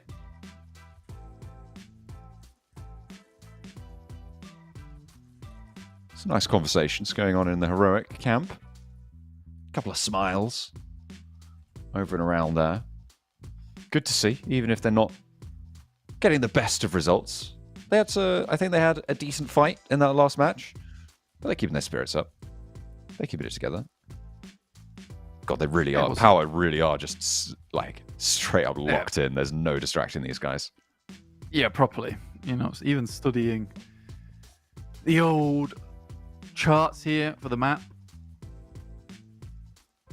You know, NIGMA Galaxy is still happy. I mean, where they are currently on the leaderboard, I think you should be happy as well. It's going well. Yeah, you can't be unhappy with first place, right? Yeah, absolutely not. Again, I think that's probably a good wake-up call for them, though, on that game, is just to not slip back into those careless habits for NIGMA Galaxy. Just keep the ball rolling. Team Spirit look pretty ready to take this match on. But that last match, the pair play, I mean, I feel like every single duo that you could pick out of this roster works well together, right? And you put them in those scenarios, there's excellent play between every single one of them. I think Nomi was pretty brutal in that last match, but you put, I think, either of the other two in that situation, and it is similarly a powerful whole. They make these same decisions, they make these same calls, and it generally ends up working out for them. We saw it over the course of last week. We saw it there. Will we see it again on Miramar? So they race for that trophy, for that top spot. Everyone's battling out for, and we're heading over towards Miramar right now. You can see the playing path on this guy's GT20 Pro. INFINIX, our official smartphone sponsor here. PMSL EMEA. Paraiso first on the block here, and Moneymakers will be dropping out early, who are just not having the best of times. It's still 33 points, but over 10 games. 3-point average is not what you're looking for. Definitely not. You want to be hitting far higher than that. I'll tell you what, it's better than a 1.5 average per match. As some team, could be any team, has so far over the course of the matches that they've played. Could be anyone. But it is brute force. But it is brute force, absolutely. Who have underperformed themselves. Need to step it up. Over the plane path goes Puerto Paraiso to El Pozo. Southeast to the northwest on the cut. Not too many close drops we're seeing early on. Still some time, though. Still some potential to see a bit of argy-bargy in the parachutes. Yeah, could all go topsy-turvy any second. Ooh. Yeah. We do get a very eastern circle. It's happening again. I hope not. It's happening again. It would be hilarious if so. Heading over towards that eastern island once again. Some of our top scorers right now. You got Lord and Coops heading up with 22 and 18 eliminations apiece. Corker, surprisingly for Virtus Pro, currently hitting up with the most damage in the lobby, 3,950, closely followed by Coops and Snowix. Sort of interesting how often we keep on seeing Coops here towards that top side. 23 knockouts, so very efficient coming through from Lord. So he's had 22 eliminations, 23 knockouts. So confirmed all but one, pretty much at 99% confirmation rate there. He gets the job done. He's making it work for him. 87 points right now for NIGMA Galaxy. 6 points ahead of Power. At the end, well, towards the end of day 2, we've still got these 2 matches to play. So a chance to eke out a lead or have it taken away from them. They put their feet wrong. And like you said, that last game, potentially a reminder for them to mind their manners, to keep their newfound power nice and sharp. The Blade looking to cut through the rest of the lobby and sever themselves from the bounds of the mortal plane on the points totals. They want that immortal, indomitable total at the top. Stay in that first place. Get all those bonus points for yourself. Yeah, Power needs a couple more points on that to make it happen. Only at 81. But it's been a good showing for them, honestly, the past couple of days. Now, currently up towards El Azahar. Not too upset by Footballers Chaos position on that northwest side. Moneymakers, Imports Party, so just looting up. It's really quite the downtrodden team at the moment since Old Boy joined. Ooh, wow. Okay. I don't think it's his fault, honestly. I think overall as the team, there just seems to be that spark's not there anymore. That was what some of the teams were criticizing them for in the Trash Talk videos, in the rankings videos as well. It's a team that can absolutely just slam those points. But in a similar vein, they're a team that just could forget how to play the game. Not infrequently, it seems. Yeah, they're bowing out right now, and it's a bit odd. They do have like that dynamic duo from last year of Koa and Old Boy, who were massively putting up performance over in Africa. But it's not the same here now. Yeah, it's such a good week last week as well, but that performance just has not translated through to week 2. No. It's a bit of a endurance test for him so far. Yeah, the Moneymakers ended up finishing in 3rd place last week, right? With 193 points to Team Spirit in 2nd place, 197. IWNRX ahead of them in 210. Easy for KAOS. No way you get away from that with the M249. Just the sheer volume of rounds being put down range at you. Unlikely you get away from it. Falcons play on with 3 on a rotation towards this east side. They just got cut out moving south of Picardo by that elimination from S2G. And they'll be moving along the north edge of Los Leones, between Los Leones and La Bandita, towards where Heroic currently sit, just to the west of Impala. Yeah, Heroic on that west side, not a terrible position to have for themselves. RCB actually are set up for a good game here. Probably one of the better games they've been set up for in quite a while today. I mean, they have been taking compounds and positions, but I think it's more of a case that as soon as Team Spirit enters the lobby, right, those sort of positions are the same that Team Spirit is very happy to fight for. And in a similar vein, NIGMA Galaxy is starting to become a little bit more confident on those takes as well. Sending in. Has been spotted. Ooh. Not quite connecting there on the spray. But with Kante down out back, the backup needs to come through now for Power. Getting a knock here would be incredibly valuable, and he does just that. Al-Haji stands tall when it matters. Falconist cooking a nade, puts it right outside the front of the door, and Al-Haji moves forwards. SK-12 in hand against the pump action around the corner. He's waiting for the shot, waiting for the peek. An excellent first tag on for Al-Haji, and he unleashes the rest of the magazine. Turn around for the spray. You're looking for that res. Meanwhile, on the off angle, they're protecting their player there. It's just Stalker Machine now for Football. It's KAOS, and they're gonna have to turn around away from it. Power close ranks around Kante, and they want to keep him in the match. Looks like they'll successfully be able to accomplish that mission. And that's exactly why they were locked in at the start of this game as well. I mean, these guys are very focused right now. I mean, why wouldn't you? The spirits are high within the team, and they seem to be extremely focused. So if you can maintain that kind of action towards the end of the day, because I think a lot of teams in this lobby realize just how valuable a good day is for you, right? If you're able to maintain a good day like that all the way until match 6, gives you a buffer just in case tomorrow is a little bit worse or you just don't wake up on the right side of the bed. So I think for Power, this has been a good day from them. There hasn't really been many times where they've fallen off too heavily. Rob's not falling off too heavily there either. Thought he might take a little bit of fall damage, but no. He's got his squishy shoes on. Gonna absorb that damage. He'll be all right. Get on with it from the northern side. Close to Power, though, and that is a dangerous place to be if evidence serves to be a predictor of the future. This nade from Al-Haji, so crucial in this engagement, and I mean, we were looking at this guy as one of the best players on the team, and now maybe we have to look at him as one of the best players in the lobby. Yeah, honestly, Al-Haji has had a real up-and-coming approach in towards the PUBG Mobile esports scene.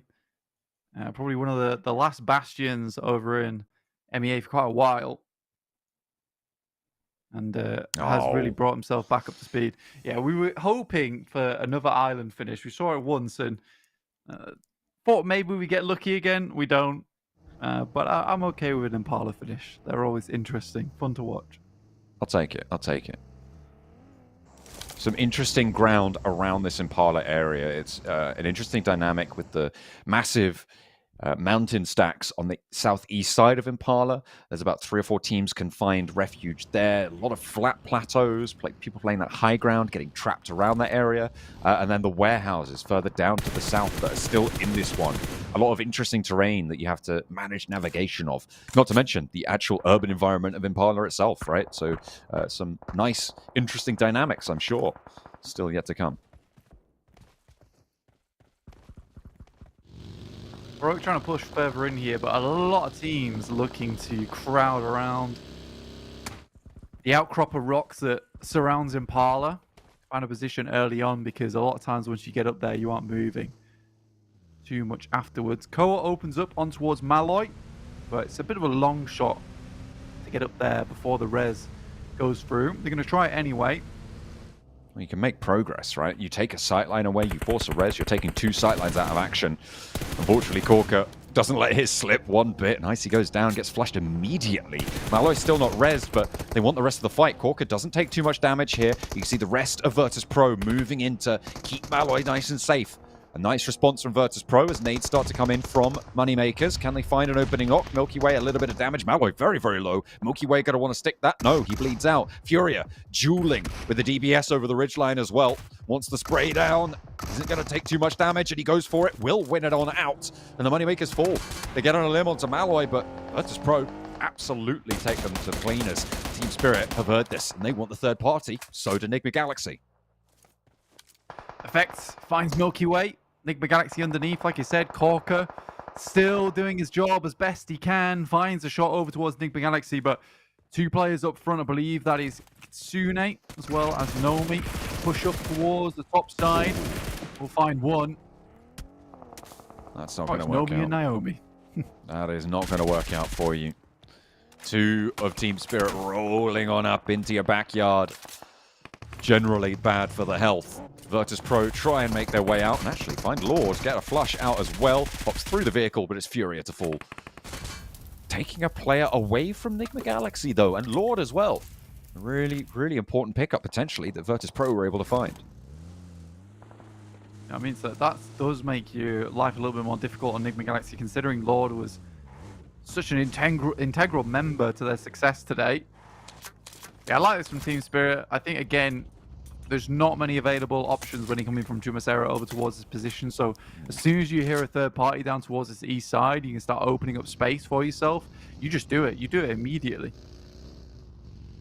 3D Max currently holding on a little valley on the roadside in their position, just out to the west of Impala, the northwest now of this circle. Brute Force playing out and in the fields to their west. Going to be difficult to move through there unscathed. I think Brute Force might find that it's difficult for them to leave it as well. Meanwhile, everybody else crowding around Impala, trying to find some sort of ground on the south edge. Lufa, as well as Coops, moving up towards a bit more safety, but Ralph has gone down now, leaving Enigma Galaxy at just 2 and a measly 1 elimination found in the process. Power up towards that north side, direct competitors to them. Looks like they're heading into very dangerous water. Coops also knocked. Lufa likely to go down next. Bit of a suicidal play there. I mean, Enigma Galaxy going down in 14th place, so very bad start the last 2 Miramars, but they've done enough today. I think they can afford 1 bad game. Yeah, they will. It is a pretty bad game, though, unfortunately, for them. Going down so early. It gives Power the opportunity to play from the north side of Impala, get pretty late into this one. They've already got 3 points. They're looking good to try and overtake. 3D Max on their northwest side as well, in a decent position to catch up quite far on these tables from this game. But they'll have to execute on it. Not get lazy. Maintain their perimeters. Looks like Onyx Ravens moving up to the north side could prove difficult for Brute Force and 3D Max as well as that backstop. You can see here's where 3D Max are holding in that valley on either side of the road. It's quite covered off, but as soon as someone gets an angle on you from further down the road or further up the road, it can be basically a death sentence because you have no cover from it. The good news is nobody really has that sort of a position right now. Yeah, not yet. That does give people a bit of security going forwards at least. There's always an awkward circle, especially for a lot of teams over on that western side, because if the circle heads over towards the east, you're essentially battling out for almost like a 6th or a 5th place, and your focus moves further over towards eliminations, heavy on that side of things.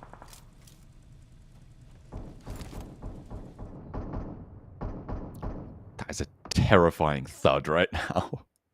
Yeah. Being echoed across the plains west of Impala. And that was coming from S2G.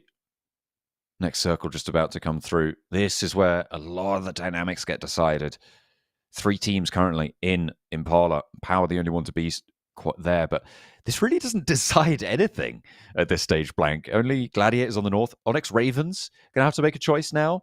I wouldn't be too surprised to see them crash over towards 3D Max, although I think Brute Force may be the better option for them to go for.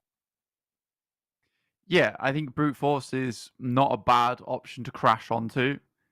I mean, it's a bit of a gamble, right? You got to win that fight out first, and you're sending through onto the field, but you've just got to hit that kind of thing. Running. Yeah. Meantime, just waiting for the next zone here.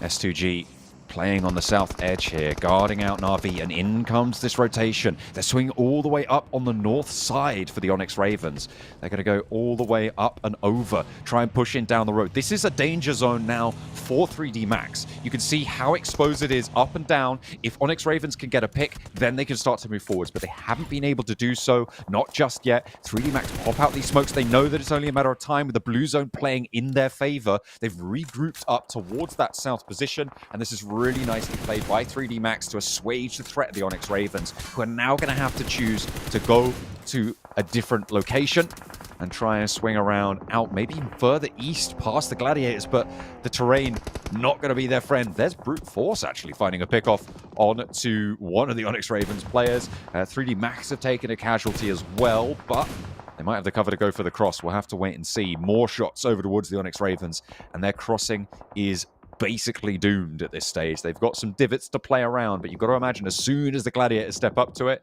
they're going to melt away on that northern side. Vigors and Lath, both now the last to stand for the Onyx Ravens on this northeast side. Not going to be able to make it even close to Impala at this stage. Just biding their time, waiting for these other teams to have to move in as well, because the Gladiators going to have to make their approach now. Nade over the top, Lath spotted from some angle or other. That's Frozen who's seen it. Now just Vigors remains for the Onyx Ravens. And it is going to be a tough time for him to survive this one. Tixie rolls forwards, a friend leading out the window, and AZ is going to be able to take charge of the Onyx Ravens. They didn't crash onto Brute Force with the metagame. It might have been the better choice for them. And actually now, with those 2 points that Brute Force have got, they're going to be able to leapfrog them on the tables. Yeah, absolutely. There's been, like I said, this side of the map, 100% elimination focus. So many squads. For brute force, I think you pick your poison here is either try and get a little bit further towards that eastern side where you can start to leapfrog over towards Impala maybe in the late game, or just select this location that's out defensible where you can pick up a few elimination points for yourself. And they just go for that. 3D Max keeping things under control on the north side. They did lose a player, though. Next circle coming on through. I said this one was going to decide it. Maybe it's going to be the next, or is it just going to center up? Ooh, okay. This is interesting. It keeps 3D Max in, but it funnels teams into the danger zones for 3D Max with Narvalo exposed and potentially ready for trimming, for pruning by Gladiators. Yeah, this is a really cruel circle, actually. I think most teams towards that far eastern side sort of expected to have a bit of a cruise towards that end game, but this now puts Heroic in a really strong position for the end game here. It's a nice spot that you can take advantage of for quite a while, and honestly, by putting brute force over towards that far western side, John, this gives them a lot of safety for a long, long time, at least until Zone 6. One player down on the forefront for Gladiators, moving in, looking to try and cover off for the res. Narvalo taken out of the action. I said he was ready to get pruned. Not too sweet on that off angle there. Na'Vi moving on in. They have to take the fight, but CEO Later's ready for it. Axa goes down first. HamZG dropping in, descending from the high ground to chime into the battle as well, but he's not going to have quite as much an impact there. Puncher goes down, and CEO Later continues his reign of terror. Drops out, and there are still more Na'Vi players to find. The off angle, not going to work out. Kelsey handles it. HamZG goes down, and Team Spirit wanted to third party, but they're a little late to it. There's still a res going off, and if they can find an angle through a door, there's health bars that are looking a little bit lower than they'd like. Potential still to sweep through. Yeah, and I mean, you haven't quite got the full refresh there. Look, Kelsey immediately trying to pick up some loot off the bodies instantaneously. Smart to do. Had no nades. Needed some stims as well on board. Kisune throws a grenade in. I don't know if he hit any damage numbers on that one, so Team Spirit probably just going to divert here. They realize it's too late, and this is the smart decision, right? Yep. You see this happen, you think to yourself, we've waited too long, and it's just not worth continuing to press the issue there. Gladiator's still taking engagement with power. Power, though, they've lost El Hadji. Gets flushed away with Digital Athletics, and another knock over their way as well. It's getting a little bit harder and harder as time goes on. The roll forwards for Fidan doesn't quite jump on top of Frozen there, but doesn't take too much damage in response. The vehicle, though, very, very low on the health there. Need to hop out of that. Don't think you can take that one for another spin, but Fidan wants to mount up on the buggy. Nades continue to put this suppression forwards. Frozen is still there, right on top of the nade, and this time it's good. Catches him with the tire. Fidan, Road Warrior, gives it a nice little 360 spin. Put himself back on up, and there's the flush. Fidan takes the Gladiators, shunts them back up against the blue, and puts another point on the power tally. Yeah, I mean, this should have been a pretty easy finish here for the Gladiators as well, considering how badly power had been forced up against that blue, like you were saying, John. But they've made it so much more difficult than it needs to be. And even so, now 3D Max are getting involved. They've headed up just behind them, ready and waiting and to have to re-push through here, John. I mean, Heroic have just got the shift again, and this compound gets better and better for them. Hopefully they can hold it down. They are playing as 4. They've got everyone alive. The south side, RCB, are there. Still there as 4 as well. But S2G and Team Spirit also going to be pushing in from that direction. Which means that Heroic, unlikely to get full crashed for quite a while until either RCB can clear out their flank or one of the other teams takes control of that area from them. Yeah, again, it's like you say, it's going to be hard to push over this field. Like, first point of contact here is not, can we remove Heroic from that compound? First point of contact is, can we even get towards Heroic's compound without being shot out by another 9 teams within the lobby? It's a tough scenario ahead of them. Digital Athletics moving up a bit closer to 3D Max now, and Brute Force similarly putting pressure onto Victor on the off angle. With Robs going down, 3D Max might have just run out the clock on this spot. Didn't have a position to transition to. They haven't got too much value for it either. Just one elimination. Victor, who's feeling the pressure, and they sail straight on down. Can he find one? Gets one, goes for the spray over the bonnet, but the pump action is just too good. It's just too quick with it. And there's no way that Narvalo can keep him safe here. Look how far away he is. Falcons get eliminated in the meantime as Team Spirit descend upon them like a pack of vultures. They really feel more like a pack of lions sometimes, though, the way they're just taking chunks out of these teams. Just removing locations that they want to control. They do need to go a little bit further now, but if they can get the backstab over towards DA, who are playing along this side, they assumed that they were protected considering the south side was held down by the Falcons. Look at how far off the road RCB are currently down on the floor. They've dodged all of that nade damage from S2G just because they're playing one divot back. Really quite smart to hold far enough away to dodge most of that. Team Spirit shimmying up the right-hand side of the circle. Doka Machine last to play for Footballist KAOS. And the nade over the top might just... No, it's going too long there from effect. Doka Machine staying alive for just a moment longer. Just a tick. I still don't want to invest too many grenades into this endeavor, though. One sent over the top. It did actually get a knock over towards... Ooh. And another. Should do it. There it is. Perfect. They did actually get a knock over towards Heroic, funnily enough. But Doka Machine in the way of that push. So halt it just a little bit. Those grenades should alert some other teams towards their presence. Good shots from Volt there. Another nade. Just a bit short from RCB. If they put one in the right spot, this is the end of S2G. Almost entirely their vehicles going up in smoke as well. That one looks all right. Goes long.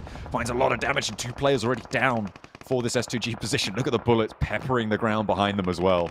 It is just a maelstrom on in there. And it's not going to last too much longer. That's Brute Force actually taking shots out their way. Just Kelsey now. He's got some cover from the hay bales. But RCB playing on that ridgeline back from the road edge. And it works out. Perfect. Up close first to face. Kitsune does get deleted though, and Effect doesn't have too much more to say about it. Gets rebuffed there, gets a little bit too aggressive, but Naomi now in with the shots. Finds one, finds two, keeping it together for Team Spirit, but he's pulled back to earth by Scarface. Now just one player left standing, and it's Nomi. A long nade up to the high ground, but he's good. It's an off angle there to seal the deal. Heroic able to find a shot on towards the backlines of Digital Athletics. And can Team Spirit get back to their feet? Naomi's bleeding out, something awful, but the nades continue to ring out in their ears. Nomi setting his sights over to his teammate, but the timer is ticking. Can he get over there before the flush comes through? Nade comes through, just about jumps out of the vehicle. Will he get him in time? He will indeed. Wow. I mean, saved by the bell, realistically, for Team Spirit. That shot over towards DA, but Naomi, the blind DBS shot through the smoke to open things up. It really does help having only clutch players on the team, to be honest with you, for situations like that. Even if you ever go down to 1 versus 4, still a possibility here for Team Spirit. Now up to 6 eliminations in towards the top 5 now. RCB want to have a go. Kitsune getting some healing on. Or you'd hope anyway. Nade long from Heroic. I wonder how much more they've got in the back pocket. It doesn't feel like they're going to have too much to play with. That nade looks good.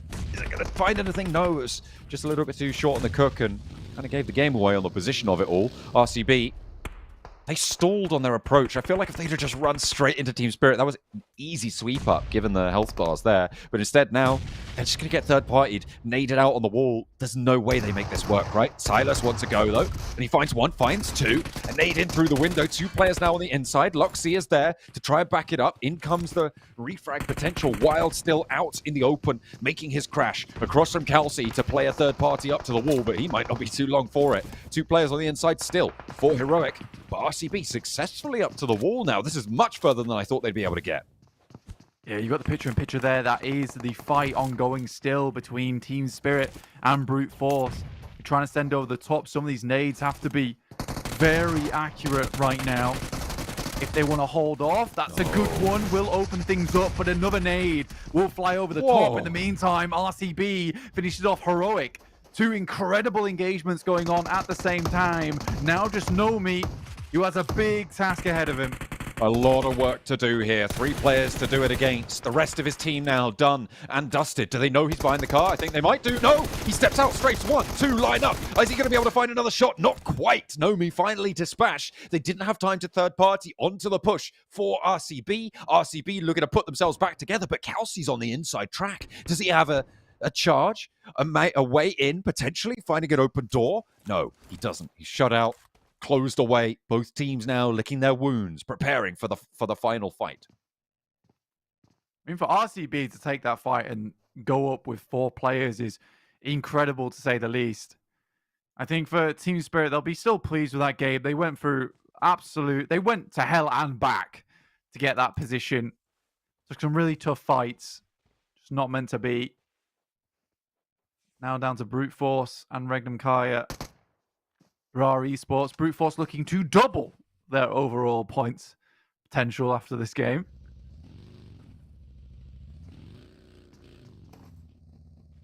Brute Force have spread out quite the line on the north edge here. A real breath of fresh air for this team. At a much needed juncture. They've got the inside of the circle. This is good control. I don't know how many vehicles are available for RCB. But the smoke's there just to cover off these sightlines. Brute Force playing the waiting game here. Forcing RCB to move out, to reposition into less favorable positions as the circle pushes them in. They know they've got the advantage here. But that ditch that they sat in right now, that's a nade funnel, and one's flying right over the top right now. Bouncing up, bouncing high, but not quite, tagging more damage than they can handle at this stage. Kiss the furthest forwards, but Brute Force still have so much control with Neos on the outside. RCB, they're just going to start lining up. What can they do against this angle? I don't think they're going to be able to make it out. Getting themselves excavated up here is not easy. And I think they're lacking on the nades now as well to make this work. Pre-pod to finish them off. They have to move soon. The blue is at their back, and it's just wild. Low HP. This should be an easy game for Brute Force. Just Silas remaining, and the blue zone claims its final victim. Brute Force from rags to, I won't say riches. They haven't managed to get too much further up the tables, but my goodness, what a breath for them. They can breathe a sigh of relief, but they have to go again because they've still got a long way to go, but they know they can do it now. And that's going to be a great boost to the confidence. You can see Prepod shaking it off there after that match. Yeah, it's been a long time coming for these guys. I mean, we know they can do well, but they just have not, as of recently, been able to put up that same kind of performance. So I'm pleased to see this happen now for Brute Force, being able to get those points available to themselves and get something done with it, really, because it's been a while we've been waiting for this to come through. Has your cat jumped up on your desk by any chance? Is he giving you trouble? He's in the wires. Okay. I feel like your microphone just got turned down quite a lot. So you might want to check on that one. A little bit of a third party coming on in for the broadcast. There were the player stats. Let's take a look at the rankings from that one. Brute Force, 22 points at the top, but Team Spirit, 10, keeping that chase up. Power, 10, keeping that top spot under control. S2G, keeping it nice and simple with a further double-digit performance. I hope that's better. Yeah. Okay, good. Well, yeah, a good game from Brute Force.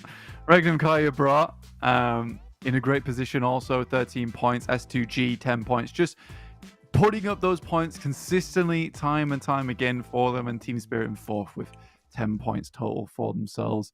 I think S2G and Team Spirit are very similar in play styles in the sense that they're able to get through some very tough times despite the locations they find themselves in. Some difficult locations, I think, across the board on that last match. It was quite interesting to see the dynamics there. Down on the second page, 3D Max, despite their position on the northwest side, weren't able to do too much with it. It was Brute Force who, in the end, took that position from them and did, in fact, win from it. So it's an unfortunate turn for them. But again, moneymakers down here on the bottom page. NIGMA Galaxy as well. Maybe having a less than illustrious finish that they've been so accustomed to over the last few games.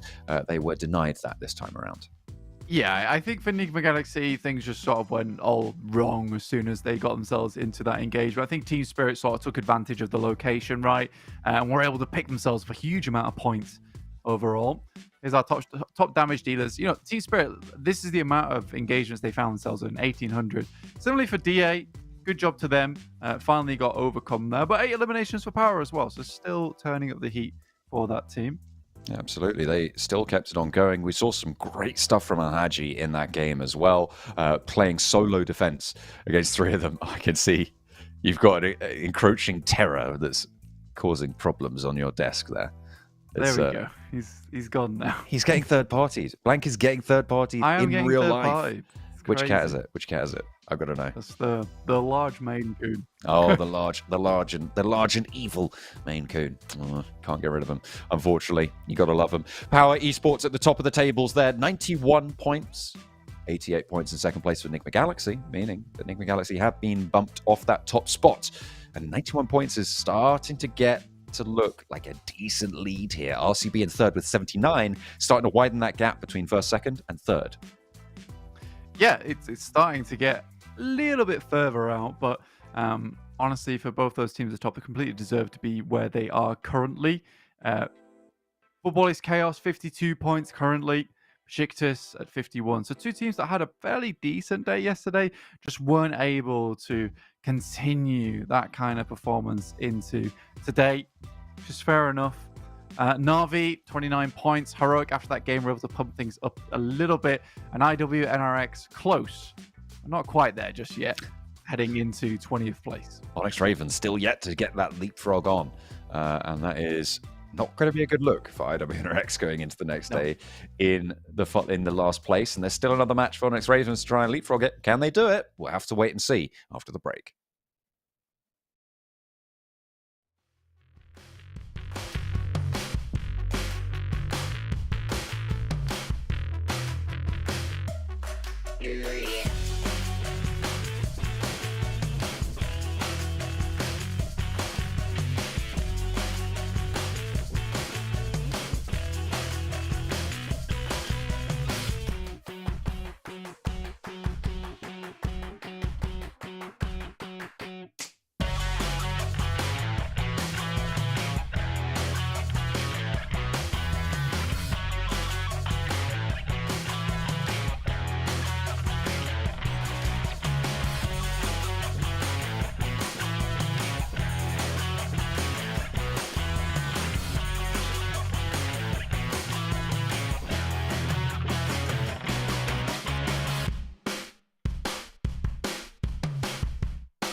Welcome back for our final match here today of the PMSL EMEA. We've got one more Miramar up and on the cards for you. A West of Impala finish for that last game, and it went the way of Brute Force, which is a bit of a turn up for the books this week. They have not been having the best of times so far, so good to see them get a little bit of something here and catapult themselves away from the bottom of those tables.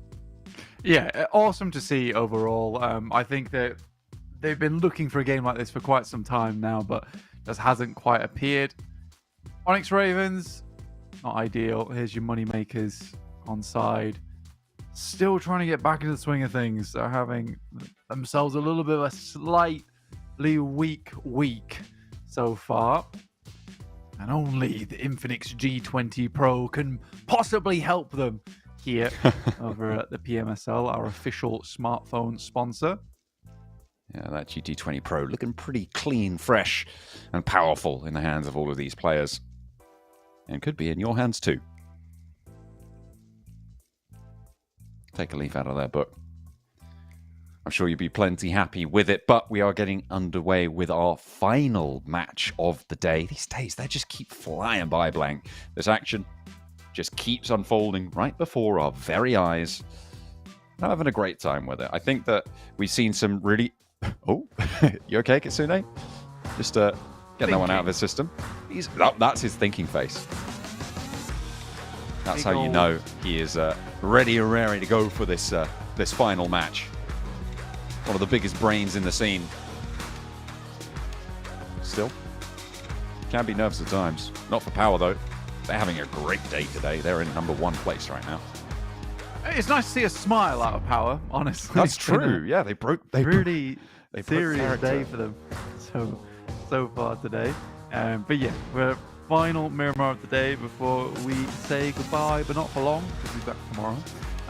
But we are down towards the south side of the map, heading up towards Tierra Blanca from Cartona. All the way on that eastern side of the map. El Pozzo, La Cobraria, going to be difficult to drop to. I'm interested to see where Gladiators end up going here, to see if they try and maybe hot drop on someone, or if they're going to have researched a place they can go. Potential for Los Leones to drop around that area. You can share Picardo as well, although when we see two teams dropping in Picardo, generally they end up just sitting there until the blue zone kills all of them, which we absolutely hate. Looks like a Los Leones drop potentially for Gladiators, certainly just to the south of it. They want to grab some vehicles potentially and find their way out, or a split trash drop on Miramar, which can do pretty well, but Heroic might be right on top of them. Slower to the ground though. Yeah, a bit of an awkward one there. I think one player does go down. I believe that was from the Gladiators. See them to get into the vehicles and get out of there. So already our first casualty of the game. Not too sure it was Wow. from the Gladiators there. Could be. Sorry, were you seeing some numbers on the screen? I was Wow, trying hard to... shift towards that northern side. I haven't seen that in quite some time. Yeah. I said I wanted an Yes. Oasis finish, but... Yeah, maybe. There's the potential for it. Hmm. Look here. Yeah, Gladiators down 1. Still suffering. South Los Leones drop. It's going for someone else's drop spot. It's not going to happen. Well, it's not going to go well. You better make sure you've got your fighting face on. Good to go by the time you get down there. 60 points for Team Spirit on the day. Very impressive. Looking to potentially get some more points in this final game.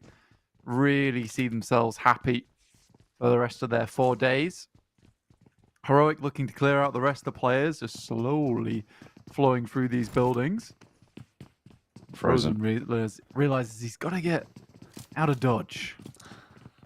He's really not got anywhere to go. Look at that. And there's an off angle for Ragnarok. He's penned in, but there's an off angle for him as well. So they know where he is now. Going to be difficult for him to make a move on that one.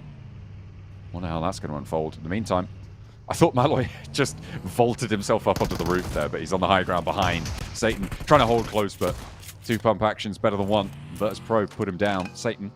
Actually, the whole of Falcons go out. Okay. I missed that. Either way, Virtus Pro 4 points. Damn. Yeah.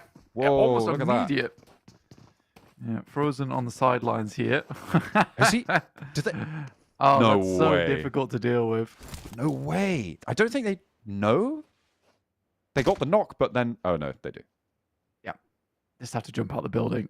Unfortunately, there really wasn't any angles there coming through from the Gladiators. I suppose you can't see behind this wall. They're not Superman. No X-ray vision.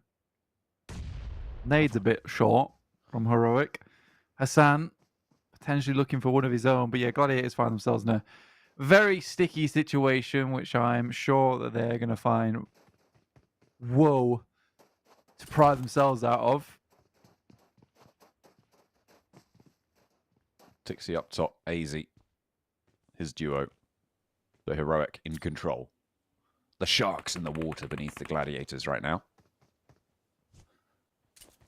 A nade up top. That looks good. Ooh, just short of the window. Bit too long on the Kirk. AZ. Trying to get a little bit of a sneak peek. It's like watching a zombie film. The horde's outside. You know they're going to get in at some point. Just a matter of when. Oh, he sees ahead. Just about sees his no. noggin, yeah. Uh-oh. But now he's been spotted. I think that's from Ragnarok, I believe, across the way. We've got some sneaky angles in this area, but difficult. Tixie, I mean, he was ready for that. The hop out there. And you can't hop out the rear window. The staircase blocks your vision towards that angle. And Tixie knows it. You can isolate a fight. And all too effective in it. Finding a point and a little bit of an answer towards Heroic, who now have to play on as 3 if they're able to actually get this one. Because AZ has managed to make a full escape here. Yeah, at least being able to get one elimination. Not so bad. Out comes the smoke. And it dribbles down the stairs. I don't think that was a bit better. What they wanted. Yeah, there you go. That's exactly what you need as well, because it allows a player to vault out and have the weapon out whilst going for the fight. They know that angle. You can find 2 angles there when they opt to go for it. But it looks like they are just going to bide their time. Tixie knows that there's basically only one way in and out of this engagement.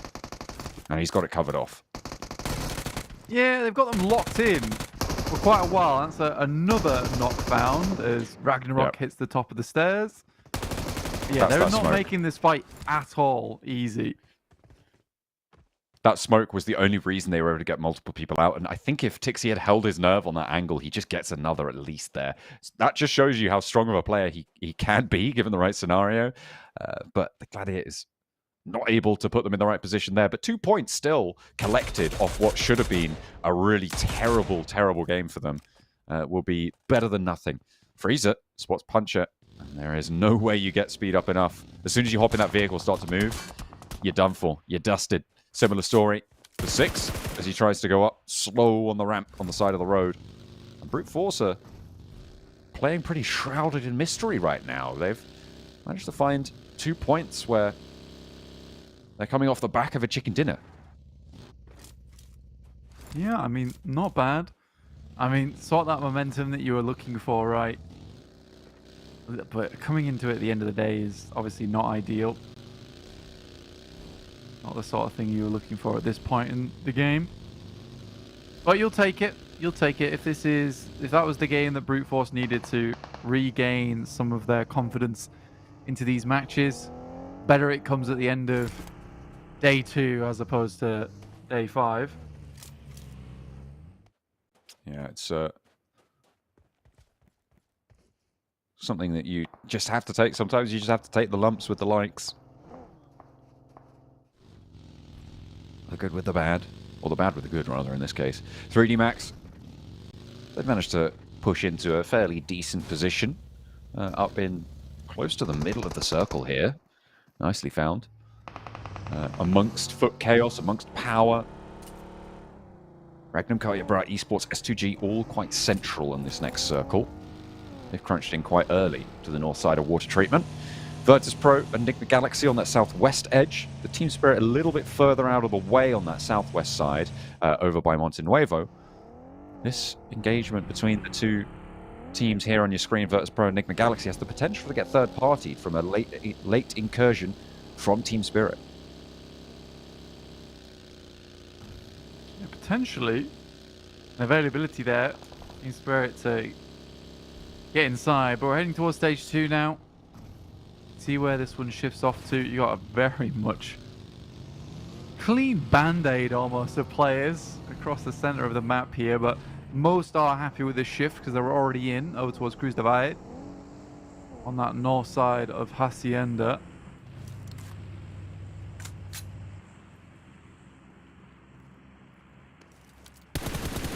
Here later. Taking shots from Lord, but it's a little bit too far out to connect fully. It's not to mean that they aren't going to have their problems. They are very close to one another. Ralph wants to try and catch a wheel, a window, a shot through one or the other. Might give them what they're looking for, but they're not going to be finding it today. Ralph does take a bit of damage and has to slink away, defeated on that one, after skirting the edge on the north side of San Martin. And Hacienda, S2G find themselves the longhouse to the south side of water treatment. Actually might try and poke their noses in towards RCB as well, a little bit more central. Yeah, I mean, for RCB, this is going to be a bit of a test for them again. Central position.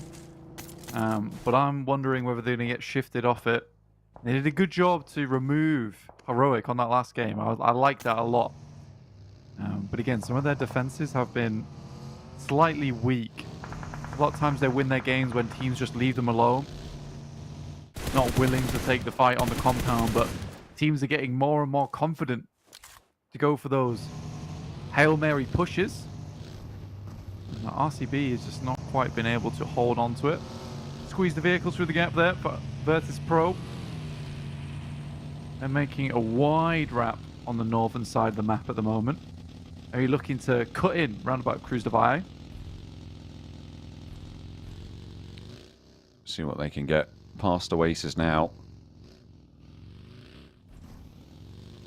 Over towards the side of Torre Armada, the Onyx Ravens are there. Oh, this is the early drop that brought Gladiators to their knees and similarly trimmed down the numbers on Heroic. You see what I mean there? He didn't have the rounds to do it, actually, looking at the UMP, so that kind of makes sense why he backed off the angle, but still, he had the legs.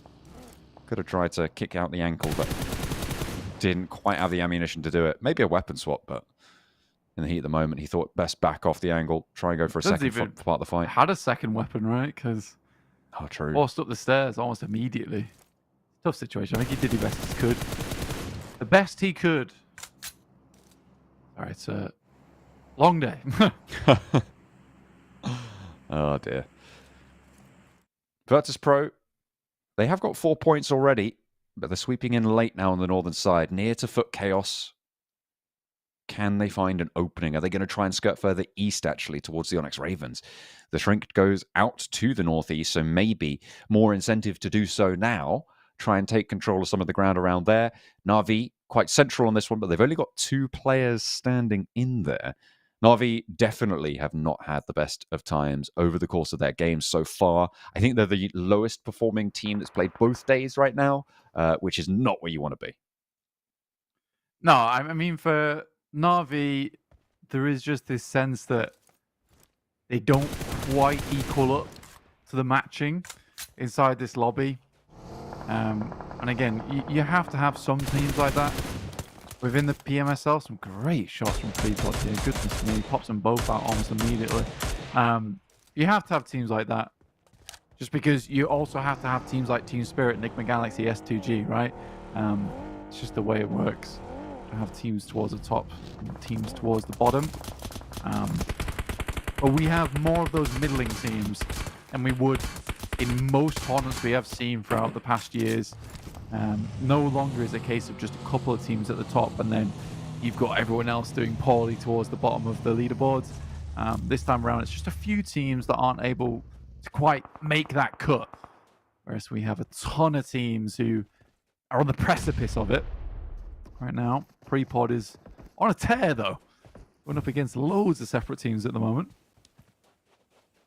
Prepod bullying Virtus Pro back. Freezer does get rezzed. Ado on the off angle nearly finds the broadside onto Malloy, but He tucks himself away in a divot to weather the storm for now, and Ado denied the angle. In the meantime, takes the fight over towards Onyx Ravens.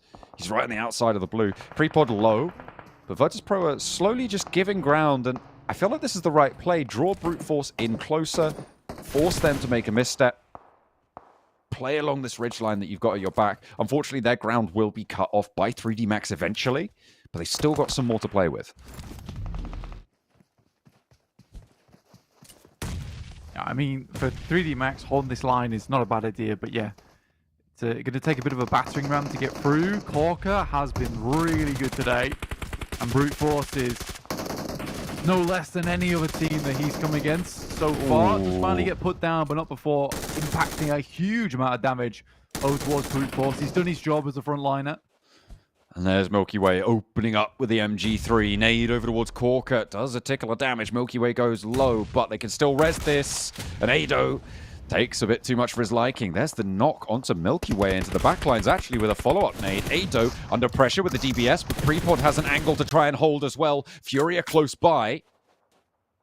But he is still alive. He is still up and kicking. The blue zone now starting to envelop, and Ado all but done for here. A nade over the top. No, just trying to put in a smoke to maybe give us some cover. Furia has a nade of his own. The pin is pulled, cooking it up towards Prepod. Launches it high, launches it long, but doesn't quite connect. Prepod has to turn away. Brute Force denied. Just a little bit far. Prepod has to leave now. 7 eliminations, though, for Virtus.pro. Make that 8. That elimination goes through. Furia and Corker doing the lion's shares of the work. Like you said, the ensuing push down towards the circle itself is going to be pretty difficult. Team Spirit get themselves up towards that lip down on water treatment. Looking over towards RCB. Right now it's Power who have a really strong spot. Okay, Prepod. It's taking the fight with everyone in the lobby, are we? It just keeps going. Why not? 3D Max. Oh, they really want to get Novalo healed up, but we've got quite a big split on this high ground. And Virtus.pro at their back, who have been through the wars now. 8 eliminations. We're potentially looking to sweep along the ridgeline. Maybe they'll change their tune. We'll have to wait and see. RCB tucked away on the south edge with S2G close by.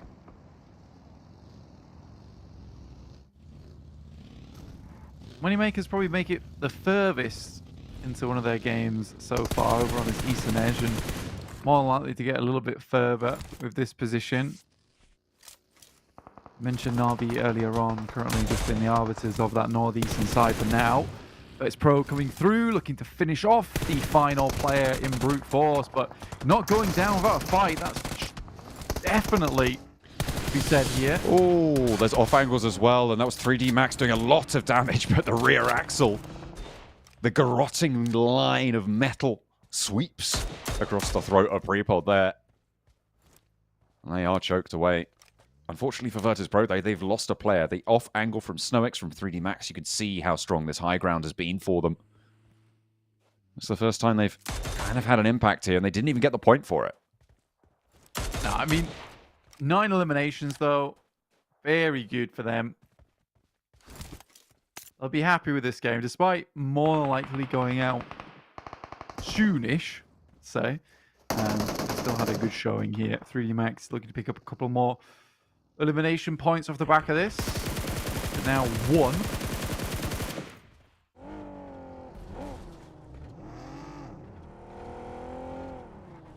Team Spirit up above the remnants of Virtus.pro there on the south edge, guarding out the water treatment area. Water treatment is always kind of a last-ditch resort to hold as a position.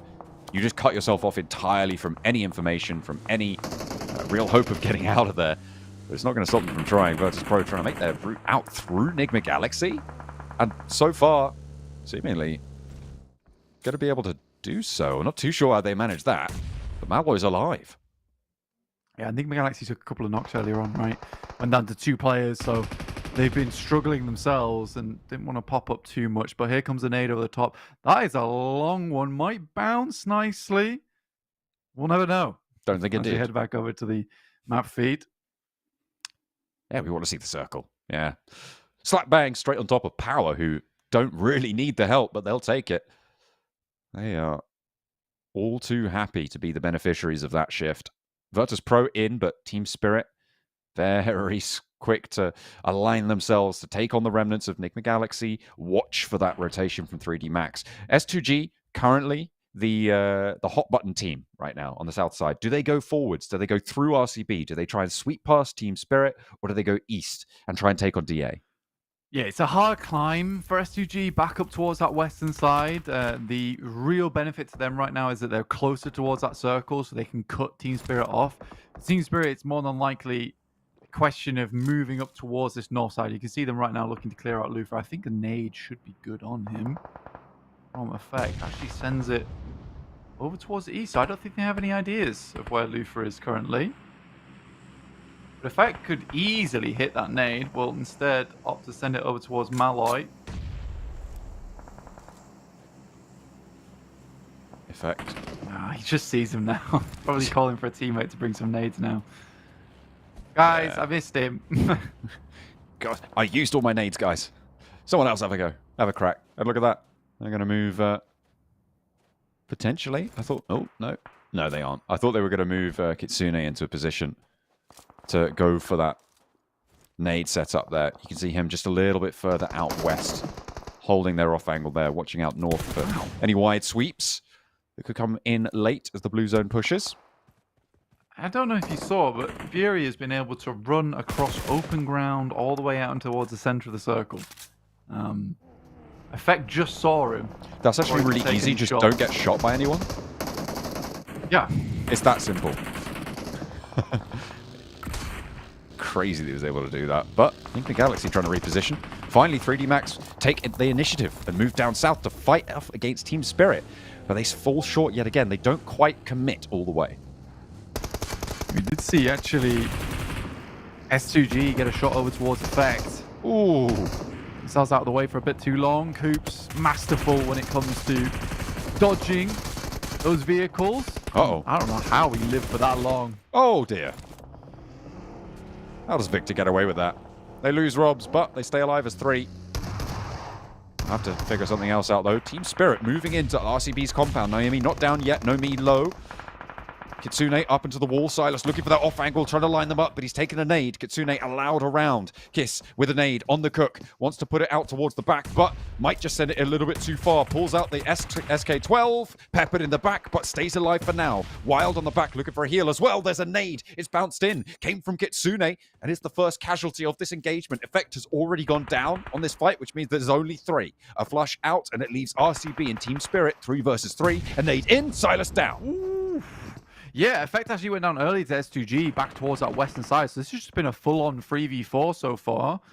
And Team Spirit's making it work. And I mean, you take the hard route, potentially an easy future, and Team Spirit takes control of the concretes. Love this. And I think that now they've taken 2 players out, they can be pretty comfortable just to hold in the concretes here. They know that S2G eventually will be coming, though. That is the trouble. But if you leave 2 players alive on RCB, potentially have a handshake moment, and S2G has a harder time to make it down towards the east. Malloy trying to slow the roll of 3D Max, and it's working out. Furia still out in the open, close to Stoics now from 3D Max as well. So if either of them are able to win out their trade, it looks like Malloy has an off angle. And Furia has the backup of his teammate, despite him being all the way out in the blue. And he's got his teammates back too. Now Valo goes down and Malloy now opened up. He can allow Furia to launch himself forwards, but it's not going to work out. Virtus Pro. Incredible that Malloy has been able to survive up in these hills, but his teammate is down on the front. Furia was able to hold face for long enough to allow Malloy now to get in, but a bobbly road ahead of him. Needs to be short. He doesn't flip the vehicle. They need a knock on the approach here, John, as they come forward. Naomi drops out. Kelsey almost goes down, and he looks to finish business here. Cannot locate him, but the nade will. CEO laters afterwards. This is a great hole from Team Spirit when it all looked pretty hopeless for them. They will continue to get these flushes as well. Razy and Hamzy now the last to stand. A nade in. And Nomi's down. That's a forward position. They can renade that. That should be easy. Picking them apart. Down to 2 versus 2 now. Naomi and Kitsune looking to try and take this one home. It was Naomi in effect before to get the duo win over an Erangel, and now on Miramar, it's Kitsune and Naomi's turn, but Wild could be the wild card here as Loxy has fallen for RCB. They might try and overinvest into going for this res. Hamzy, the last now to stand for S2G on this crash. Wild playing the counterpoint to it. A 2v1v1. Naomi will get a big old refresh. Some much needed weapons and armor. And it's all, this is what I always say, is it's much smarter to try and crash over towards the concretes on these buildings, especially if you know you're going to be assaulted soon, which Team Spirit certainly did over with S2G that we're going to come in shortly. Nade here, pulled out by Naomi. Insane with the nades. Almost hits it perfect there. Wild extracted himself from this fight. Another nade goes long. How does he do that? Unreal. Naomi launches one hell of a nade after one hell of a nade and takes down the backlines. He knew exactly where those repositions were going. He knows the angles perfectly. And Naomi brutally takes down the rest of S2G. Team Spirit should be happy with this hold. That was really, really strong stuff. In the meantime, you will have RCB still in this one, but Onyx Ravens attempted to take it over towards Power. And Virtus Pro have been through the ringer. Despite that, they're still in the game. DA with probably the best chance on this game here over towards that eastern side, John. But they haven't count Power out either. They've got some buildings to play around on that northern edge. It looks like Onyx Ravens are slowly starting to falter here. 7 elims for Furia already. My goodness. Putting in the work here. Team Spirit looking to finish off Wild. Yet to leave the compound alongside with them. They go either way, 5 eliminations. They want to get a little bit further into this game, but 12 eliminations for Virtus Pro. This has been wild for them. Great jump out from Coops. Weathered an absolute storm, but not quite long enough. No, not quite. Just out. Wild, very, very low. Kitsune. Actually, it's Naomi to take the shot through the window there. Does get the tickle. They're pretty healthy on the helmet armor there for Naomi. No nades, though. 2 smokes. Will be very valuable. DA with an off angle there. Will be wary. And you can see easy as well from Power. Doesn't have much ammo in the back pocket for that Mini 14. The DBS is the secondary. So as soon as those 22 rounds or so are unleashed, he's either going to need a resupply. Oh my god, this is horrid. So awful for Naomi. Has to re-divert the spray from DA. He gets to a tree for a little bit of cover, but he doesn't quite tuck in enough. And Naomi should get flushed away here. Kitsune, how much further can he go? Because there's a nade bobbling his way behind his vehicle. I think he's just in the zone here. Yeah, just about. We'll have to deal with Virtus Pro eventually. Looks down. Back over towards the vehicle. Looks over towards DA. A lot of teams refusing to get into fights here. Quite a few teams with high counts in terms of members. So we would like to get a few more players up here. Good shots. Nice pick, like you say, John. A really important pickup as well. Bringing Virtus Pro down to just 1 player changes the dynamic of that northern side quite immensely here. Power now wanting to roll on in. Easy. Fidan on the off angle with the blue zone cutting off their potential paths. It's only a matter of time, but Ali, nade at the back, brings Fidan to half HP now. The UMP gets a little bit more effective at that HP range. Needs to hold his angles. Has got Lath on a refrag as well. That smoke allows him to break out to the wall. Potentially unexpected. Covering across. Kante not quite finding an off angle that he wants. Easy. Waiting for the break of the wall. And there's the crossfire. Ali lights up Easy. Gets the knock. Gets the spray down. Gets that frag. Fidan wants the challenge, but he's just not going to be able to tag on the damage, unfortunately. Power going low. Onyx Ravens sweeping out this northern side. Fidan goes super, super low. Doesn't go down just yet. 9 rounds in the UMP left. Gets that reload off. And that should be Fidan all done and dusted. But Kante has something to say about it. 1 versus 1. Lath and Kante on the northern edge to try and clean things out. It's going to be nice. Lath to win it out with the DBS. I mean, for Ali, I would have been terribly disappointed if Lath wasn't able to clean that fight out. He'd done so much work for them. But it's Malloy that makes it into a top 3 position. Kitsune went down earlier to him. 10 points on the game for Team Spirit. And a good day. They've managed to find 70 points, I think that puts them on, or somewhere close to that, off that result. A really strong day one for them. I think it's a 72-pointer so far. But can't really not talk about the duo 13 elim game coming through right now. The Virtus Pro. Ooh, nearly ended just then. Yeah. Nowhere it really can go here. I think both Onyx Ravens and Virtus Pro know in the back of their minds that they are bowed out now as we head into Zone 9. Lath, the one to be able to take down the point as well. 13 elims in third place. That's very, very impressive stuff. Especially from Furia. I think he racked up 7 elims by the end of this. DA, they've got the middle of the circle. They don't need to be too bold with this. As soon as those walls get breached, you know, it's all in your favor. They've got that side angle established with Scarface. Is there any util left in the pockets of the Onyx Ravens here? They've managed to get 6 elims on the match. Scarface wants the challenge with the P90. Gets 1, but goes quite low. Has to be worried. I don't think they have time for the res even. All he needs to do is slow them down. And the blue zone will do their job for them. It's not even going to need to go that far. It will be DA keeping people at bay, playing at distance, ever controlling, ever choking on the rest of these lobby circles. A really strong presence, and finally getting past that finishing line, getting to that chicken dinner. That's what you want to see if you're a DA fan. Yeah, it's been a long time since we've seen a kind of win like this. Oh? So sad. Stop fooling around. Him. Stop fooling around. Put your bag on. We're going on. I mean, they'll be pack happy. your bags. You're leaving. Goodness me. Well, they were pretty brutally behaved in that last match, it has to be said. That seems to just continue to be DA's characteristic style, though. Staying at distance, not really getting too aggressive, but some of the most accurate at that middle distance engagement in this lobby. And it showed off quite well there as teams really struggled to move around unscathed by them. Ali with 570 damage done.